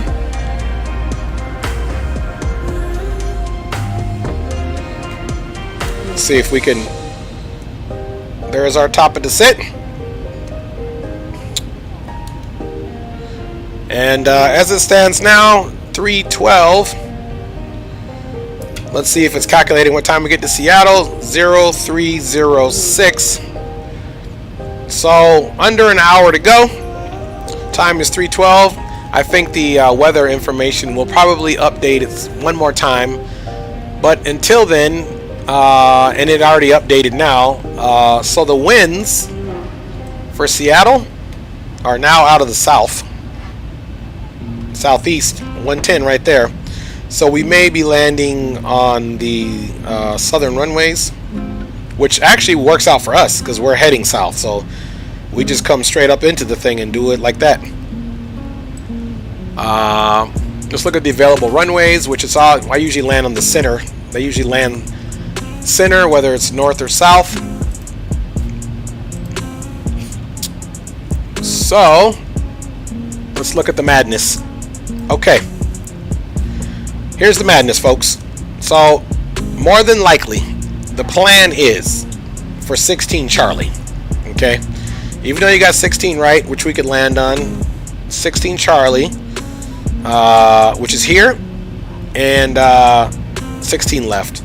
So we're going to plan for 16 Charlie right now. Now, if we want to look for those approaches, we got an ILS for 16 left, ILS for 16 right, and an ILS for 16 Charlie. So, sky is the limit. Now, one thing that we can do, you can click that off. Now, I didn't put the flight plan in here, so let's do that. Let's do new flight, manual input. And we left from Juneau. And our alternate is Portland. Gonna create that. Now we can come over here and type our own route. Hopefully the scratch pad saved it, which it didn't, so let's go copy that.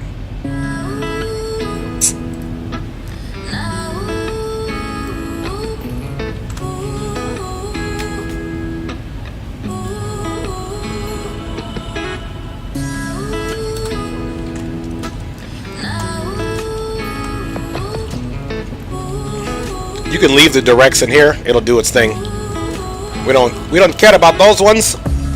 Alright, so here's the cool thing about Navigraph and PFPX and all that. You can probably still do it with them too. I don't use those. I use Navigraph only. But if you want to look at your approach into the Seattle area, you can do it with this. So you can essentially say you want the ILS 16 center, and we'll do it from Griffey, obviously. So now that's showing the connection all the way to the runway. And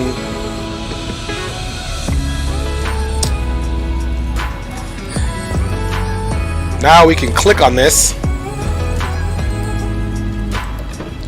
and it's going to show the waypoints. So, as we're coming down, if there's no air traffic control, we are going to take 16 Charlie with the transition point of Griffey, which I dropped my notepad, but that'll be it. We're going to go Griffey. Let me grab my notepad. It fell down over here, or either that or I threw it on the floor. Whichever one.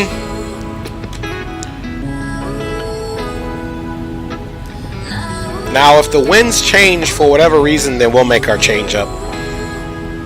So, there you go. If we have to do an approach, a northern approach,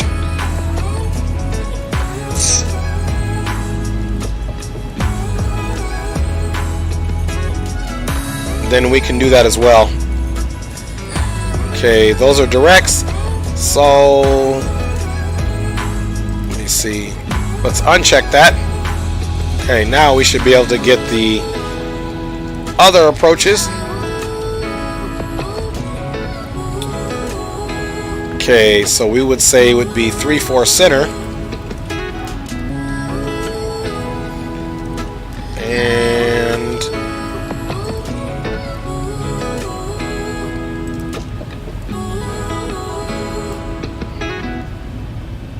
so we don't need it that far off. Let's choose our other.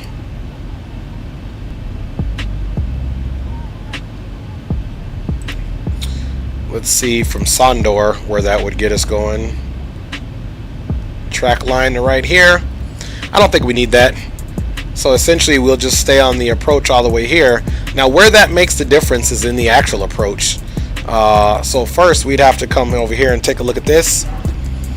And let me make sure we're not passing anything. I tend to get into talking. And okay, we got 196 nautical miles for our descent. Let's get that Navi graph back up.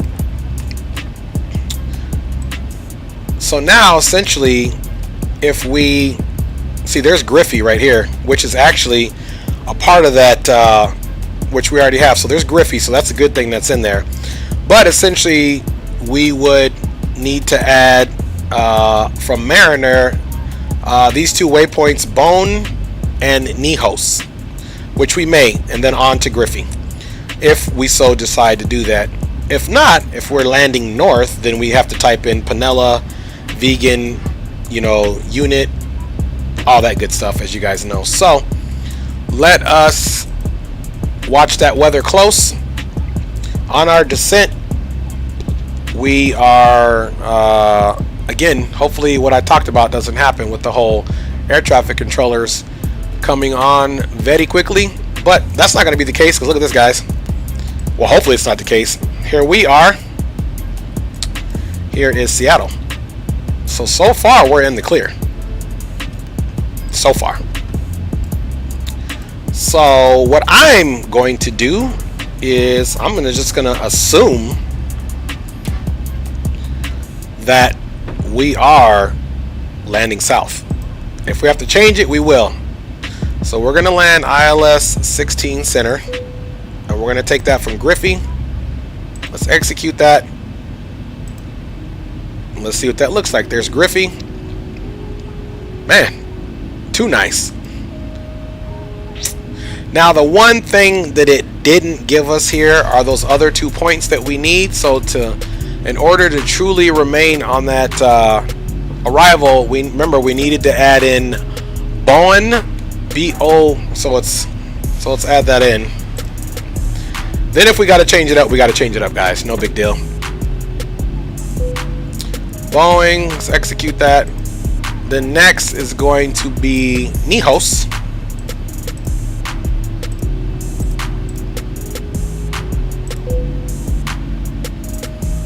Now let's make sure the aircraft didn't make any weird flight path changes.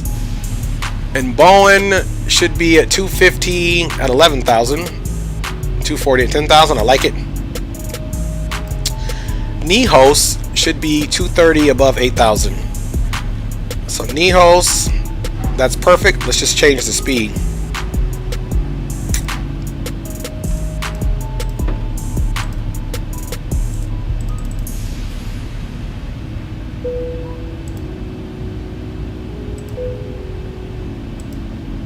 There we go.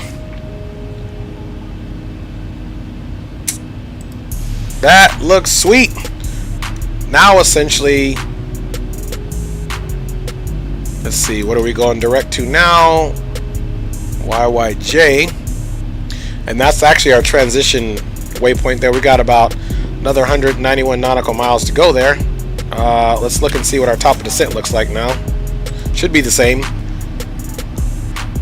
About 165 nautical miles to go, so that looks and sounds about right.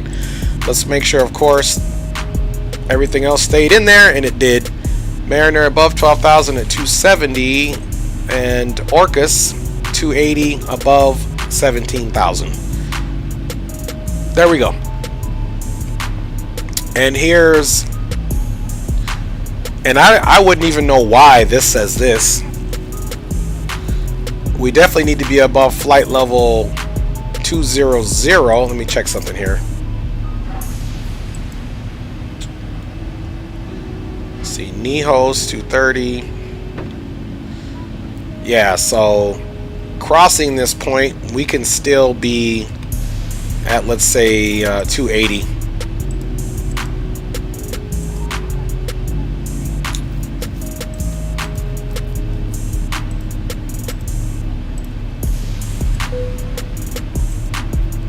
There we go. Because we don't want the aircraft to slow down and speed up and slow down and do all that badness. So there you go, guys. So now what we can do, since we are in the VNAV area, let's look at the bottom of that descent. So on the arrival, Griffey's the last one at 6,200, and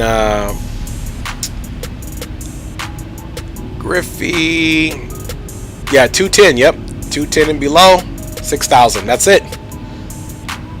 All right. So because Griffey's our last point, we're gonna put this to 6,000, so that we already have our last point on the standard terminal arrival already programmed in there. And yeah, you guys can see we've literally flown into the night.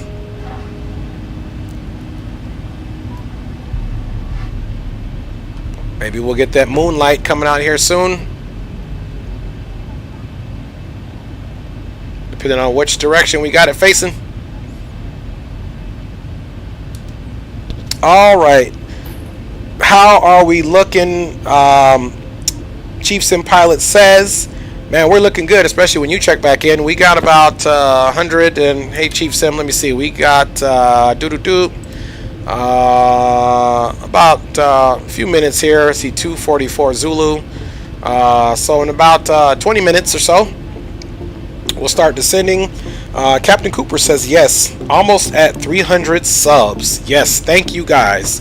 Thank you for bringing it up, Captain Cooper. Probably won't make it on this one, but hopefully the next flight we're going to be pushing for 300 subs to keep growing the channel. Thank you for saying that, Captain Cooper, and the congrats. I appreciate you. And you know what, Captain Cooper, you've been on a lot of my flights, man. So couldn't do it without streamers like you. Couldn't do it without Chief Sim Pilot, Shaquille Oatmeal, Geo, Captain Geo, Drew Stone, Flight Simulator 4723, Mama Shark, the Warden. The list goes on. And if I missed you, I'm sorry. Alaska 559, Dave McKee. Everybody that's been supporting, you know, I appreciate each and every one of you guys for the support. Captain Cooper, I'm still waiting on that private jet too, so you can email me the private jet and I'll open it up in the email in the backyard or something, and it'll just blow itself up. And then I'll get a big rig or something. Captain Geo can come with his truck driving skills and put it on a low boy and get it over to the airport. Alright guys, if you look here in the multifunction display, top of descent is within range as far as this is concerned. So this is at the 80 nautical mile range here. So you can assume about 100 nautical miles or so, or actually, it says it right here, 132 nautical miles to be specific. Chief Sim says, nice. Hope you're doing well, Chief. I know it's getting late on your time, so your boy's going to try to get this thing down with a reasonable landing.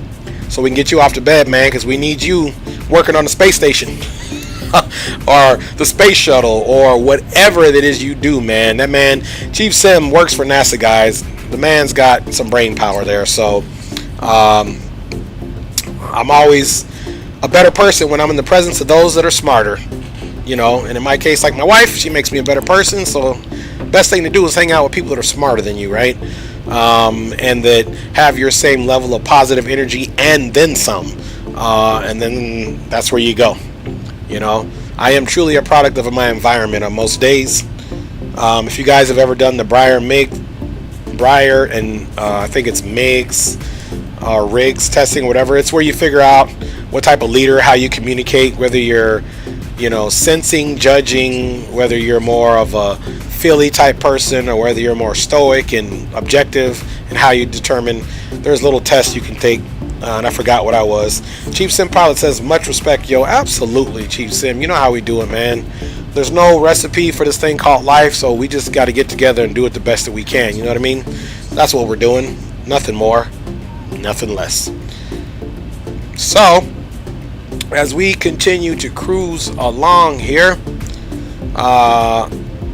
you can see the cloud layer kind of picked up, but the weather, as we saw, is pretty good in the Seattle area. So in the meantime, man, we're just gonna sit back and let's go outside and see what she looks like in this night air.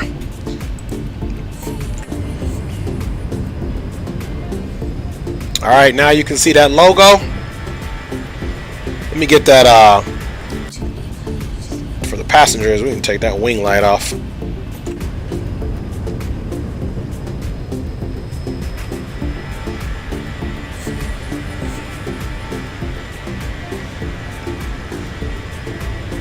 We're turning from daywalkers to creatures of the night on this flight. All right.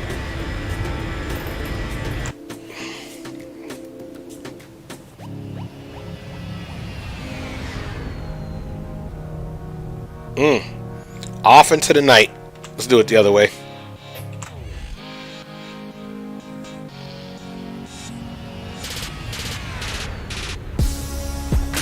Off into the night we go. Look at that, disappearing like a shadow, baby. Off into the night, leaving that jet trail up there. Look at that. Gorgeous. Beautiful.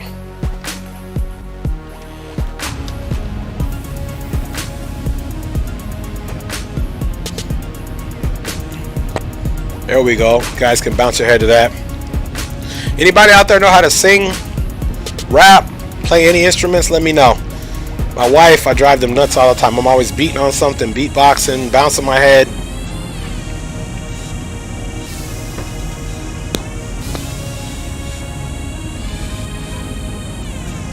All right, so we are rolling right along. We're an hour and 26 minutes into this flight. Scheduled flying time today is, which we've obviously made a big dent in this. It was 2 hours and 11 minutes. So we are most certainly like the little excavator as an archaeologist chipping at that rock. We chipping away. That way we can get ourselves there. Hopefully we have an awesome landing. If not, I'll take it. Anything that's not a hard landing. So there we go.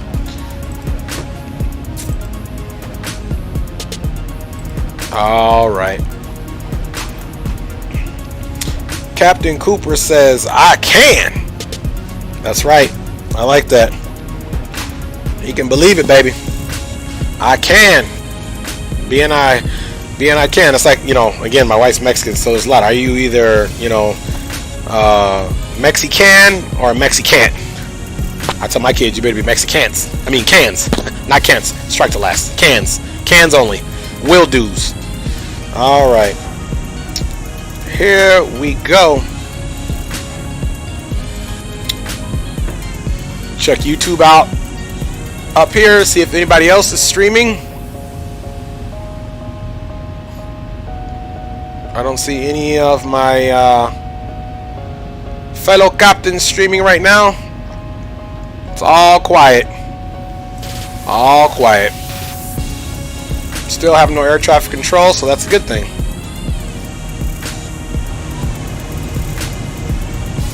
Anybody want a drink? I got some Cokes right here and some ginger ale. If your stomach's a little messed up, just let you know we got it right here. And some more up here, so let me know if you guys want some of that drink. Non-alcoholic, of course. Non-alcoholic beverages. Let's check these other views out. There we go. Now the cabin lighting is reflecting what I set it to, of course.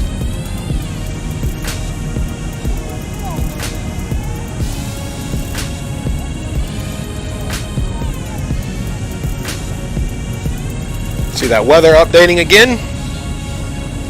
All right, Rob is back. He had some bomb tacos. Oh man, you know what? I did just eat, Rob, but that was my first meal of the day. That sounds like a good plan for later. Not much later because it is getting later here. Thank you, Rob, for sharing that. I'm glad you had some tacos, man. I need all of my first officers on board to be well nourished, to be well hydrated, so we can keep our head in the game when we get ready to land. So thanks for sharing that, Rob M. with his bomb tacos. Nice. Captain Cooper had pizza, and I had pasta a la mexicana. What about you, Chief? Anybody else in the stream? What'd you guys eat tonight? Did you cook? Can you guys cook? I'm starting to get in this phase where I'm watching a lot of like Gordon Ramsay, Hell's Kitchen, like, you know, because I haven't followed it until basically this year. I catch myself every now and then doing a little something extra with the seasoning sprinkles, you know. Gotta learn how to do that flambe, you know. I got a good friend of mine I've been friends with for years. He's been an executive chef for over 20 years. Man, that dude can cook for real, so big up to him. And big up to my wife, man. Anything she cooks, man, everybody in the house is like vultures, just circling around when she's cooking, just flying. When she's done and she sets it out, boom, we go right in and that. Oh, Chief Tim Pilot says, oh yeah, and had fast food tonight. Hey, we had fast food last night, Chief. Pizza from Pizza Hut. Yep, I hope you enjoyed it, Chief. Hope you enjoyed it, man. Nothing like getting them vittles. Chief's also a father, and got some kids that he references. So blessings, man, all blessings. Got to get it in how you can get it in. Believe it or not, one of my, I wouldn't say signature dish yet, but very proud that I make this. So for years, my wife and I, 74 nautical miles till top of descent. That's why I've already, in case I've been, you know, keep talking, that's why I already set the MCP altitude early. Anyway, for years, we've been eating Vietnamese food, pho, which I found out either pho, P-H-O, you either like it or you don't like it. There's like, I haven't found people with a gray area. And if you're out there with the gray area, let me know. But either you like pho or you don't. It's Vietnamese cuisine. So anyway, we've been eating that for years. And then finally, 2016, 2017, I was like, man, I want to actually make it. So I watched a bunch of YouTube videos, like we do. And now I make pho. And I'm talking about pho from scratch, not, you know, you can use beef paste for the broth, but I actually cook it the bone, put a little garlic in there. You got to be careful about what you put in the broth, because the whole thing about pho is the clarity of the broth. And anyway, sometimes I make a dirty of pho knowing, because I put a little bit more greasy food in there and I'll have some meat on the bone, but that's okay with me. But your actual pho, the broth is going to be crystal clear, light, delicious, seasoned well. And then you add all your stuff in. So anyway, guys, if you're ever in the neighborhood, let me know. I'll cook some pho, big old pot of it. You guys can eat it. And if not, I'll cook some and email it to you guys, or put it in the chat so you guys can virtually eat it. What are your guys' signature dishes? Since we're on the subject of food, does anybody have like man, everybody loves that you cook this one thing? Let me know in the chat, man. You know we talk about weird stuff here, and it seems there's a theme of food. So let me know if you can cook something, and what it is that your signature dish is that 90%, you know, chances that if somebody eats this dish from you and they like that type of food, that they're gonna like it. What is it? There you go. And if you guys don't respond, I'll just assume you don't want to share any of your secret recipes or foods with me, and that's cool. That's cool. I'll still feed you though. Two rights don't make a wrong. and 2 wrongs don't make a right. So guess what? Boom, there you go. Actually, the 2 rights sometimes are wrong. That's called an argument. We're both right, so you do this. You just got to figure out how the 2 rights can marry into the 1 right. There you go. Little conflict management 101 for you right here on the Dre Sanchez YouTube channel on a Monday. All right, guys. Let's jump back into the cockpit. It's about to get real here. We're about to start our descent. We have only 53 nautical miles to go to top of descent. And we'll be doing a night landing, guys. You know, there you go. Not much to see here. Which, ironically, that's usually why we don't fly at night, because there's nothing to see at night for you guys on the longer flights. But because we had the request line today, we said normally I only do my second flight about an hour. I never do 2-hour flights, especially on the second leg. But because you guys are bomb and it's Monday and I want us to have a good week, a great week, we went ahead and did it. You know, we went ahead and did it. During my break, I went outside and did some pull-ups and push-ups for my wife.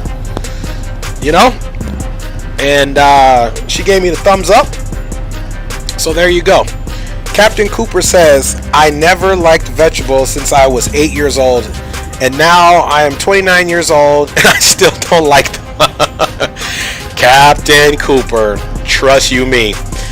That's the ever ongoing journey, I think, as we maturate from, you know, our adolescence on into. And I'm the same way with a lot of vegetables. I don't eat Brussels sprouts, and I don't eat spinach, man. I've never, ever liked spinach. For whatever reason, me and spinach just don't get down like that, for real. And I can eat it dry, so I can eat it like in a salad. And Captain Cooper says, and I never cook. Hey, nothing wrong with that, man. As long as you're eating what you want, you know, and you're keeping your body, remember your body's inputs and outputs. So what you put in is what you're going to get out of it.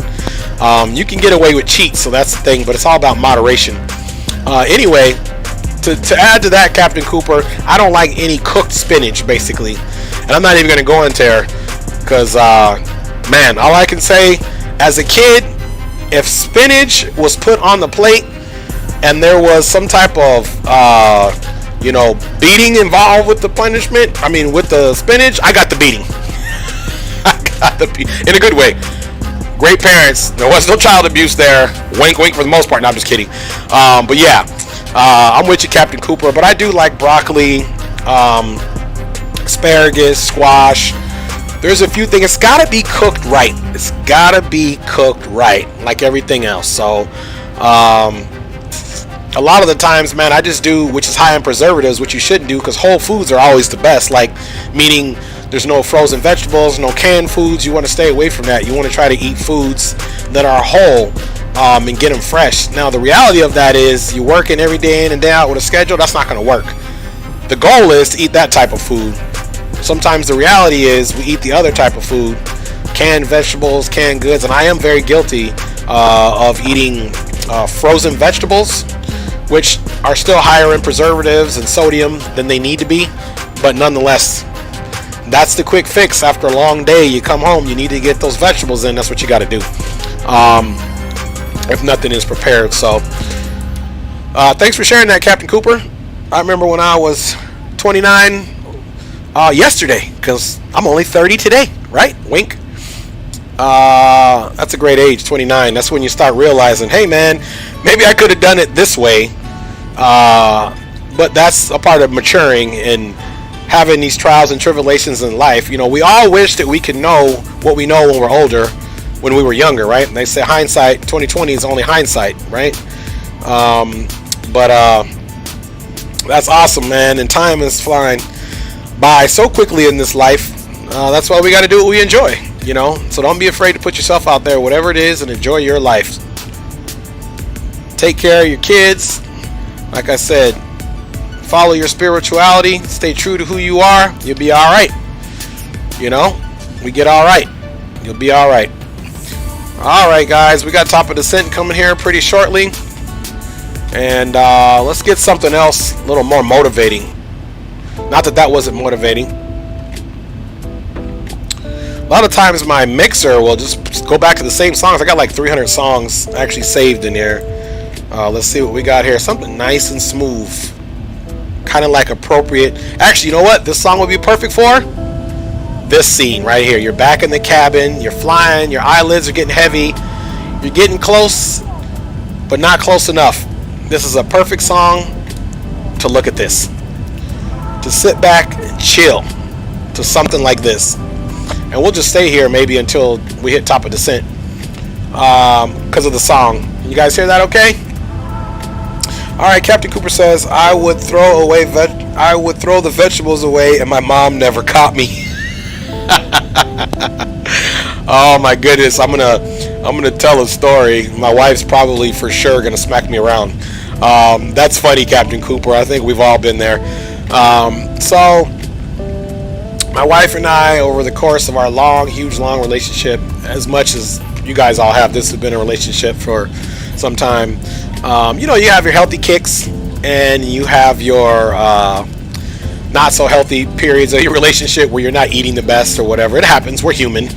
And for those out there, you just stay the course on your diet. My hats are off to you. But going along with Captain Cooper he said when he was a kid, he used to throw his vegetables away and his mama never caught him. Well, my wife, back in one of our health phases throughout the course of our relationship, and my oldest daughter, she used to cook us or make us wheat waffles, right? Like the Lego My Eggo, but these were all wheat waffles. And forever, my oldest daughter and I, we would eat them and try to keep our face composed, but they were horrible. And finally, some years later, we told my wife, we're like, hey man, those wheat waffles, and she laughed. She goes, you guys should have told us. And I was like, hey man, we were scared. I was scared to get in trouble. We're eating those wheat waffles, which are were so bad. But she didn't make them from scratch. They were out of a box. So there you go, baby. My baby was just trying to have us healthy and eat something healthy. So thank you for that, honey. Guys, I'm trying to get some cool points here with the wife afterward. But we don't eat wheat waffles anymore, needless to say. But I got some adult children, and I still... My wife says, hey, hello. She's listening. Love you, baby. Besito, montón de besitos a ti, mi amor. But yeah, so that's kind of like a little funny story to go with that, Captain Cooper. And my baby don't cook us any more wheat, anything. My baby makes us actual pancakes. Because I say this, if I'm going to jump off the deep end and eat a pancake or something like that, man, I don't want any light. I don't want a Diet Coke. I don't want any of that. Give it to me all, because I'm going to do it moderately. And hopefully it stays that way. But as I'm getting older, there's certain foods I cannot eat. Let's check out this top of descent stuff here. Okay, so we should be starting top of descent. And look at that, guys. The aircraft's not even going down. So that is something unusual. Okay, so let's do this. The first point should be at 20,000 feet. And hopefully we're not getting any surface areas or anything. But let's get this. Actually, Circus is at 17,000 feet. So we can do our own descending, guys. And I don't know what happened there. But guess what?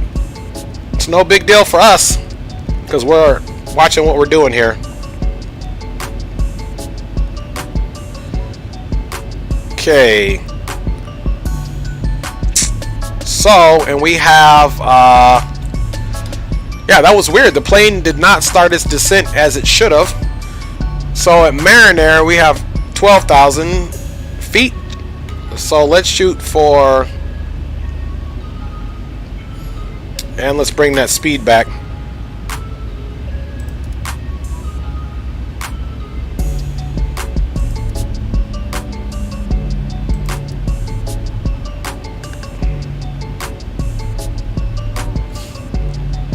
Keep it right at about 7.2. Alright, so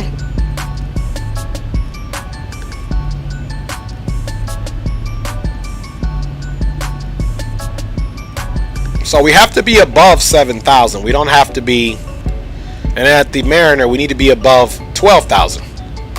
So there you go. That'll be our descent profile for now.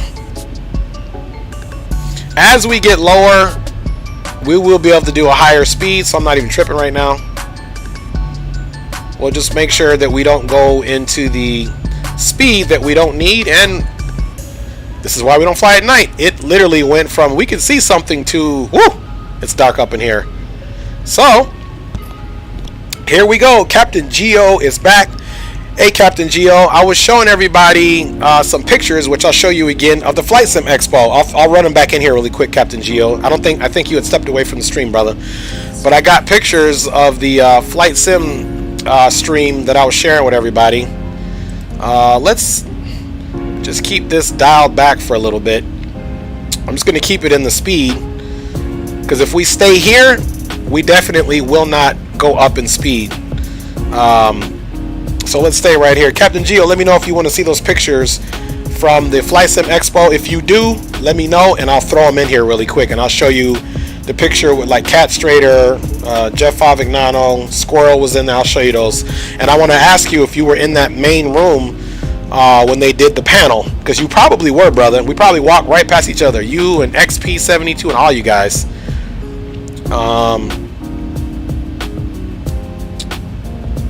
Alright, guys, let's look at some other notable waypoints here, then we'll check out. Okay, so we got 17,000, 12,000.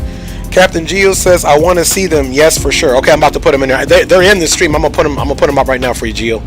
Mariner 12,000, Bone at 10,000. So let's look at that. And there we go. Bone is going to be at 10,000. So let's make sure we can kind of achieve that. Man, we're doing good on our descent. I'm glad we caught it though. Look, right there. We're good, guys, on this descent. As we slow down or increase speed, that'll be different. Let me throw these pictures in here again from Captain Geo, for Captain Geo. Let me find them, por favor.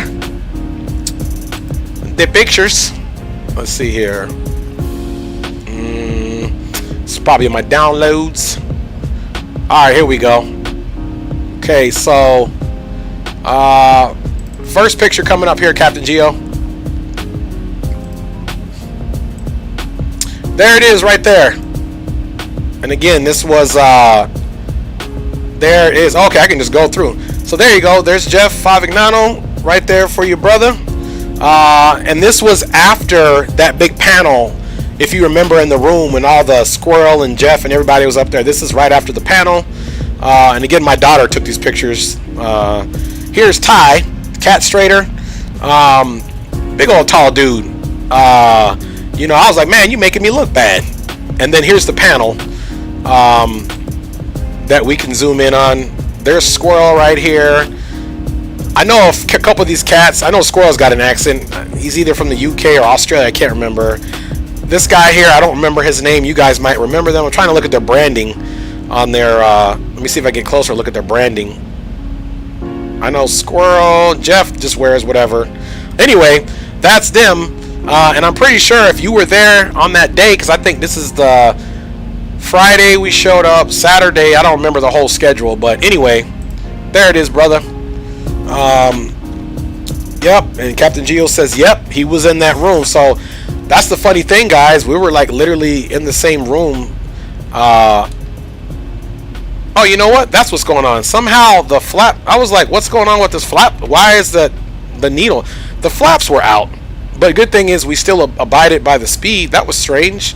We were flying flaps clean, so I don't know how those flaps came down.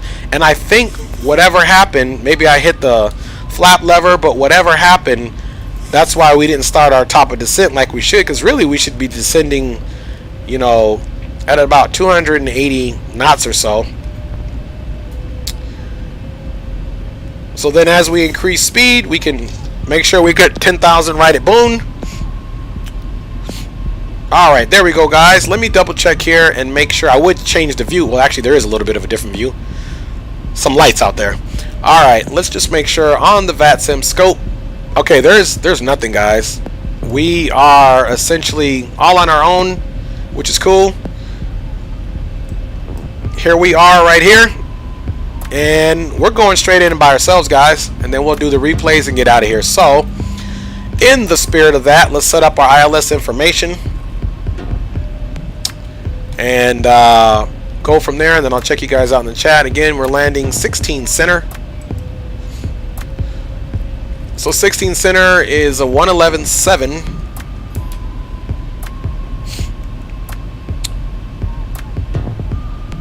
RIP flaps, dang. Hey, Chief Sim, but the thing is, we never oversped those flaps at 1. We never went into the speed of the barbers pull down, so we're good. So we didn't RIP them, but man, we were about to. Oh, and Captain Geo says, nah, he was there on Saturday. Yep, and that was the Saturday. Captain Geo says Chewy. Yeah, Chewy's his name. There you go. Thank you, brother. Anyway, what's that? Man, I'm having too much fun with you guys. I'm not even paying attention. Okay, 11.7 is the ILS frequency. Yeah, man. So Captain Geo and everybody, hey, we were at the same spot, man. We were destined to meet. So there you go.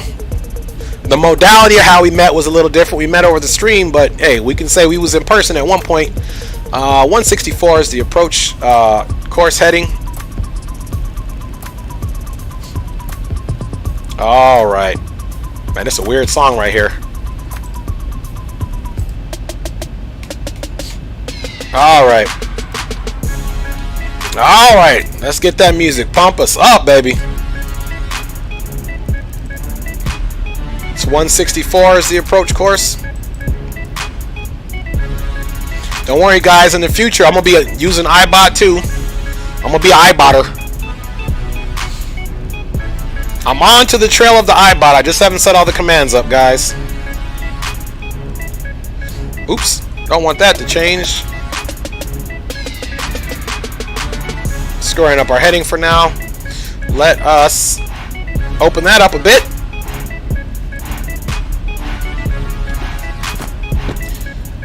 Yes, sir, Chief. We almost did have a RIP flaps, though. That's funny. Safe flight auto glass. Got my windshield being replaced tomorrow.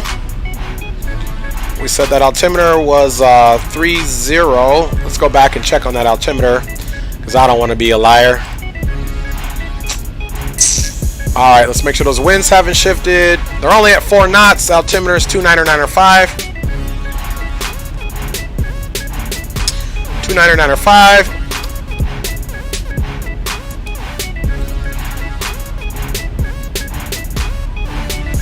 299.5.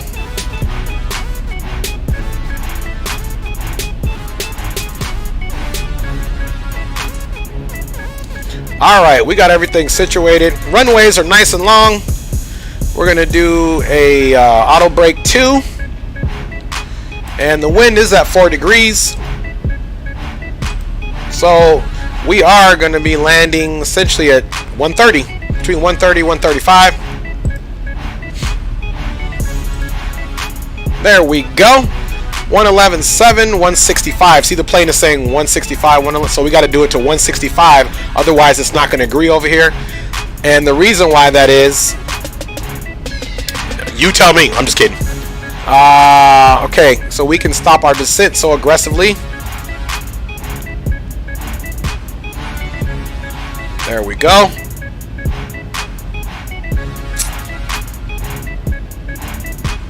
And our next waypoint, we need to be at 8,000, which we are right on target to do that. See that? As we make the turn, we'll be right at 8,000, so we can keep this ascent profile. And then Griffey is at 6,000. Oh man, we're keeping it close, baby. That'll meet that requirement, so let's do this. All right, we have that. We got this set. We're still above 12,000, and we are descending via the Mariner 7. Let's make sure our information is still there. Okay, 1228 is still active. Oh, let me make sure it's transmitting. It is. Seattle traffic, Alaska 318, descending via the Mariner 7, currently at 12,100, and we are direct to Boeing, expecting full stop runway 16 center for Seattle traffic. Alright guys, we're playing the game right. We are making all of our announcements. That's all we can do, man. That's all we can do. That's all we can do. I like the song coming on for whatever reason. Call me a nerd, but I like it. Alright guys, we have our ILS set up. Should be a beautiful night landing here in the area. I'm not going to put those retractables on because those are weird. And let's see how much fuel we'll have. Nice. 9.5 on the fuel, so we did good. That would be plenty of fuel to make it over to Portland or wherever else. So we got end of descent in 39 nautical miles. We are rolling this in, guys. Come on now. You guys know how we do it. Alright, Griffey's at 6. The next one is above 4,000. Can we do it? So this one, let's go back to 6. So we're on target there. So let's slow that to where we get right there, right at 6, and we'll get away with it right there. Let's see if we can keep that same descent profile for the next waypoint. We're making it happen because it says it needs to be 4,000 or above. We are making it happen, guys. I love it. All right, guys, we are at 10,000 feet. You know what that means.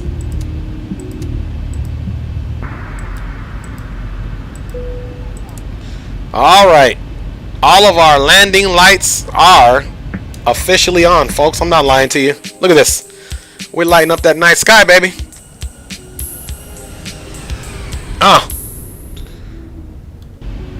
Look, it's a star, it's a plane, it's Superman. No, it's us. This Boeing 737. Man, I'm having too much fun. I'm clowning. Alright, man. We are doing well. Let us hope that we have a nice landing here. Alright, so Seattle's off to the right, but you can see here's another airport there. Let's look and see if we can get Seattle. It's still a ways away, but we'll see if we can get Seattle off of our wing. Not off our wing, but it's probably way too far. Yeah, we're still too far out. But it is off to the right.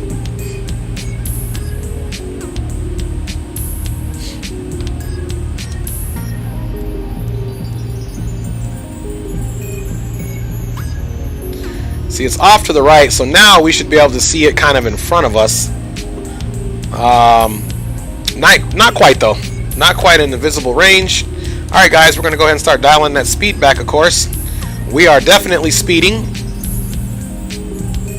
So at Griffey, let's check our rusty and dusty CDU or flight management computer. All right, 210. So man, we're coming in hot, man. I'm trying to get you guys in there, but nothing like a little spoiler to help out us slowing down. All right, guys, you ready for that spoiler? Let's keep it on. Let us keep it on. And we can even pitch up a little bit. You see that descent calculator? There we go.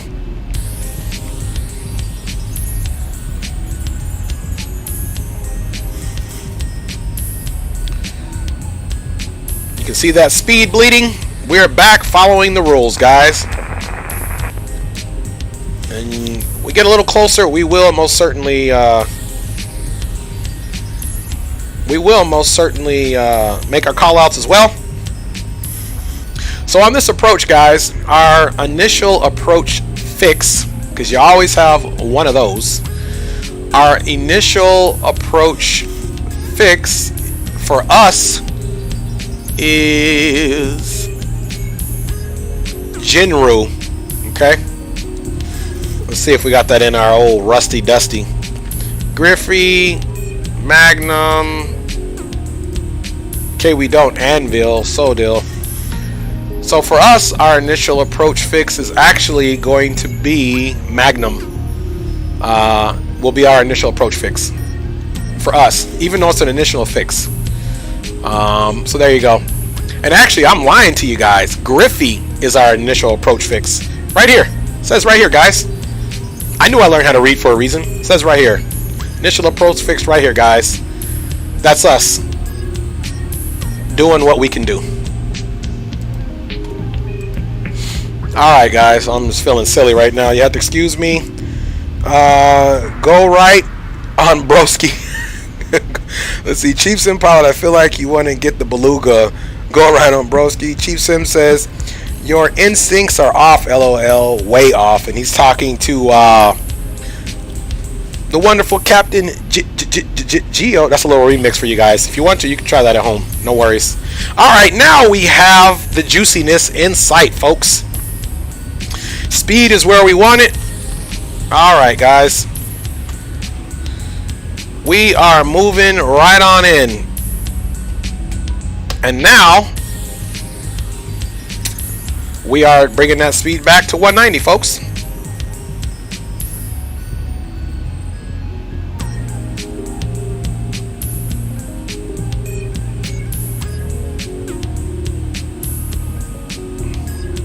And Anvil is supposed to be below 3,200.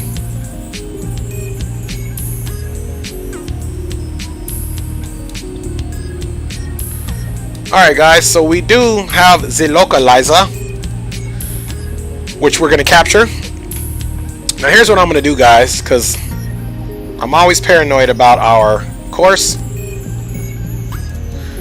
We're bringing this, and we want to make sure, which is okay, 130. We always want to make sure this approach to capture the localizer is always less than 30 degrees, or you will be hurting, trust me. There's our vertical profile there. And we're going to stay above that, of course. So 4,000 above here. Let me see. Okay, 1,000 to go. we're going to be right at 4,000 there. So we'll definitely need to, and hopefully this is going to take into account. Man, we're going to hit this. Well, we should be level here. So we got to be at 400, and then we got to be below 3,200 at that next waypoint. See, it wants us to be below 3,200, above 4,000, below 3,200. And then here's our speeds. Alright guys, we need to throw out some brakes. Now, Chief, those flaps are coming down to flaps 5. Actually to 10. Who am I lying? Who am I kidding? 170 on that speed. Let's go ahead and turn this musica off. Alright guys, it just got real. Drew Stone says it's a really ugly plane, LOL. They're talking about the Beluga, which was the hot catch jammies there. Okay, we got the localizer coming alive there. We're going to stay at our approach speed, of course. And 1,000 to go. As you see the magenta coming over. And we're already on the path there. So now that we've passed that and we're direct Anvil, in order to make sure we're staying right on the glide slope, let's get ourselves right there. So we need to be at 32,000 or below. So localizer is captured. And now the glide slope is captured. I captured it a little bit later. I thought it was armed, but it wasn't. So here we guys go. 170. Alright guys. Speed brake is back in. We are at flaps 15 coming up.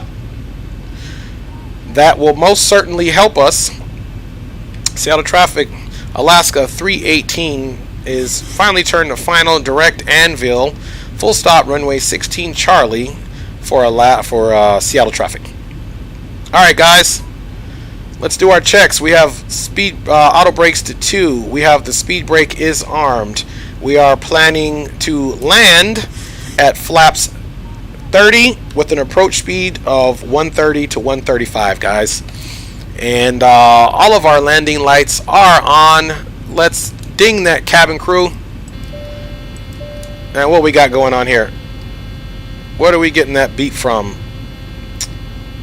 Let's see. Let's go ahead and throw that gear down at this point. That's where we're getting the beat from, guys. Landing gear is coming down. Let's wait for us to get that 3 green. Bring it back to our approach speed, of course. We're at that 5-mile final. Approach speed, we said, was right at 130. Alright. We're going flaps 30, of course. Let's make sure that's selected. 30. Let's bring that speed down to 130. You can see the speed is bleeding and flaps are set and stable at 30. Guys, we are good to go, and landing gear is down, 3 green. Everything is good to go, guys. Let's go ahead and do this. Let me make sure my throttles are evened out.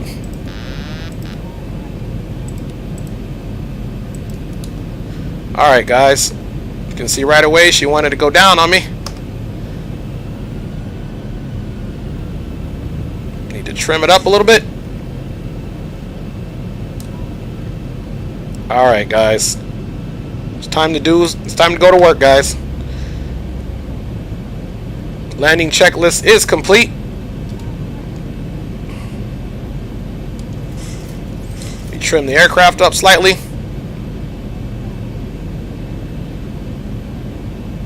There we go. We're still in our approach speed as promised. Come on, let me trim us up, baby. The ideal is you don't want to fight the aircraft. You want to keep the aircraft trimmed as best as possible, which we are. That way you don't have to do that much work. Here we guys go. Here we go. Landing gear is down, 3 green. We checked that. I'm going to trim it down now.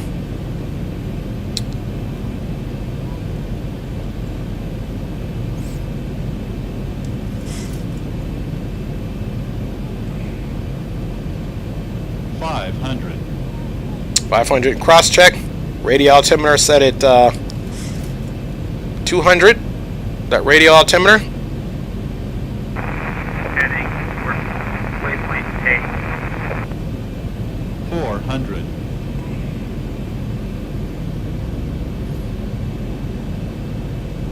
300. Approaching minimums.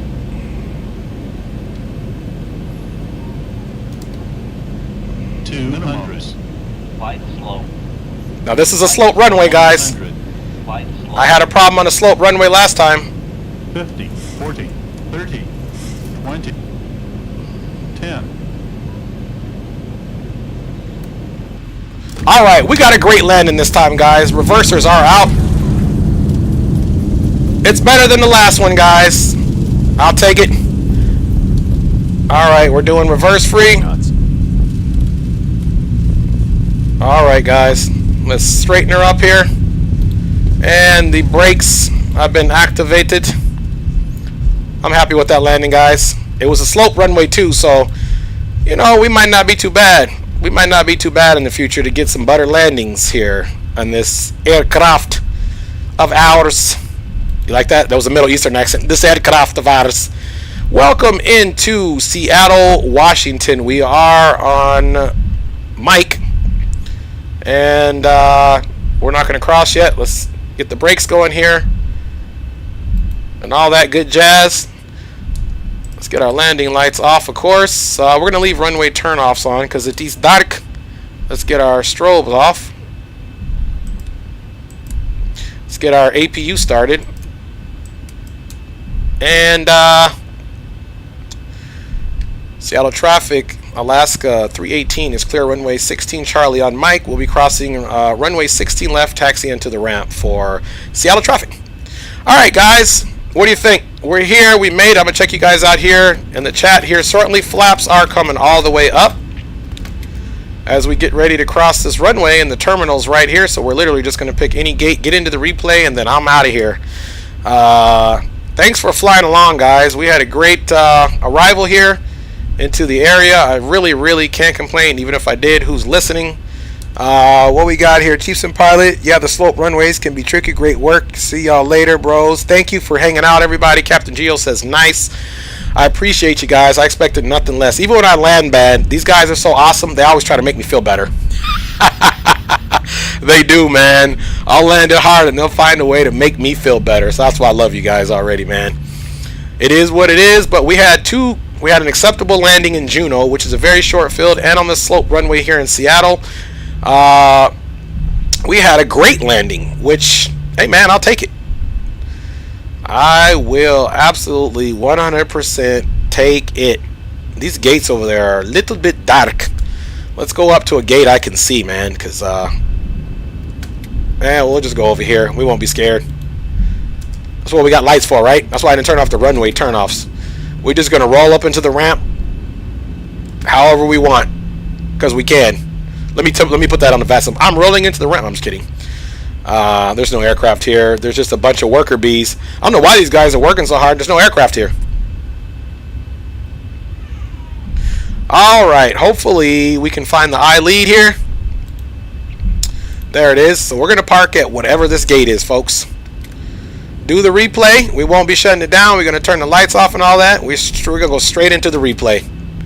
Because it's a night replay. We don't know what we're going to be able to see. Anyway, as we get ready to get into the replay, once again, I do want to thank everybody for riding along with us. It's been a long day of flying behind the cockpit. All right. Got no marshal out there. We got a marshaller next to us, but our marshaller must be at lunch or something because he decided he was not going to be out there. Go figure. So let's see, 737. The first one, I think is going to be right here. Let's go check. Let's see. Let's get over there a little quicker.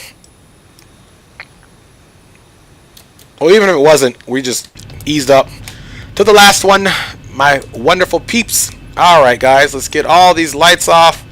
And man, we're not even doing any of this. You guys know what a shutdown looks like. Let's get into the replay, which means I need to get this off because last time I forgot to disconnect from the VATSIM network. But we did it right this time. We did it right this time. You guys know what that means. It's replay time, which means it's tune time. Alright, this is going to be a good one right here for us to rock out to. Okay guys, let's get into the replay so that I can get you guys on your way. I couldn't have done it without you guys. I swear I couldn't have. Let's get into this replay here, guys. Let's get a little closer because I know we're not going to be able to see much.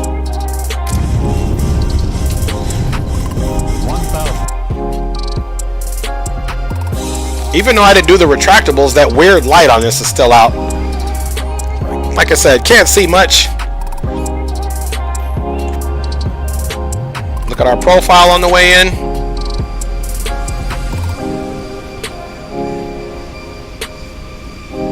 Again, night landings, why we don't do it. Drew Stone. Alright, Chief Sim Pilot, to the next time. Captain Cooper, it looks cool at night in the X-Plane 11. I agree.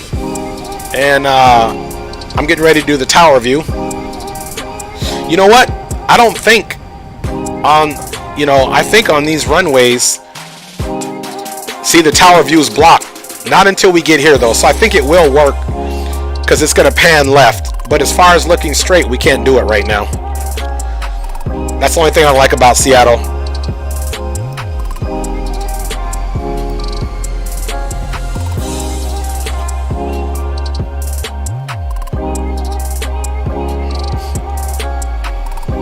Look at that. Right over the runway.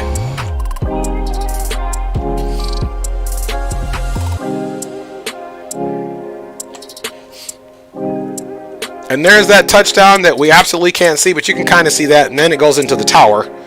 So you can't see it. So let's rewind that, and this is where my wife's view and the wing views are really going to come into play.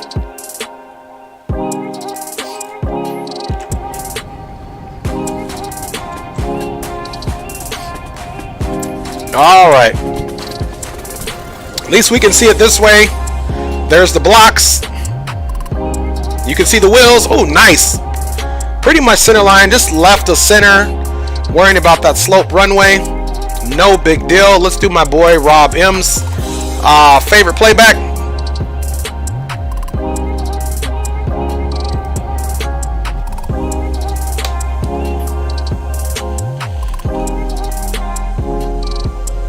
Can't even see the wing, but there it is nonetheless. My man Rob M, who's stuck on board. Later fam, Captain Geo, appreciate you stopping in. Appreciate everybody, of course. We'll see you next time, Captain Geo. I'll be looking out for your streams. There's the touchdown. You can see that beacon roaring off of the ground. And those reversers were at.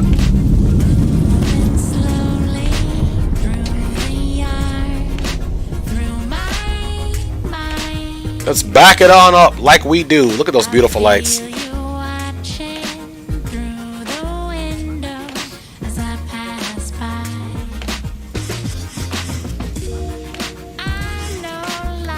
And we'll do a view out of here. Let me see, what can we see out of here? Nothing. So we're going to do this view out of here.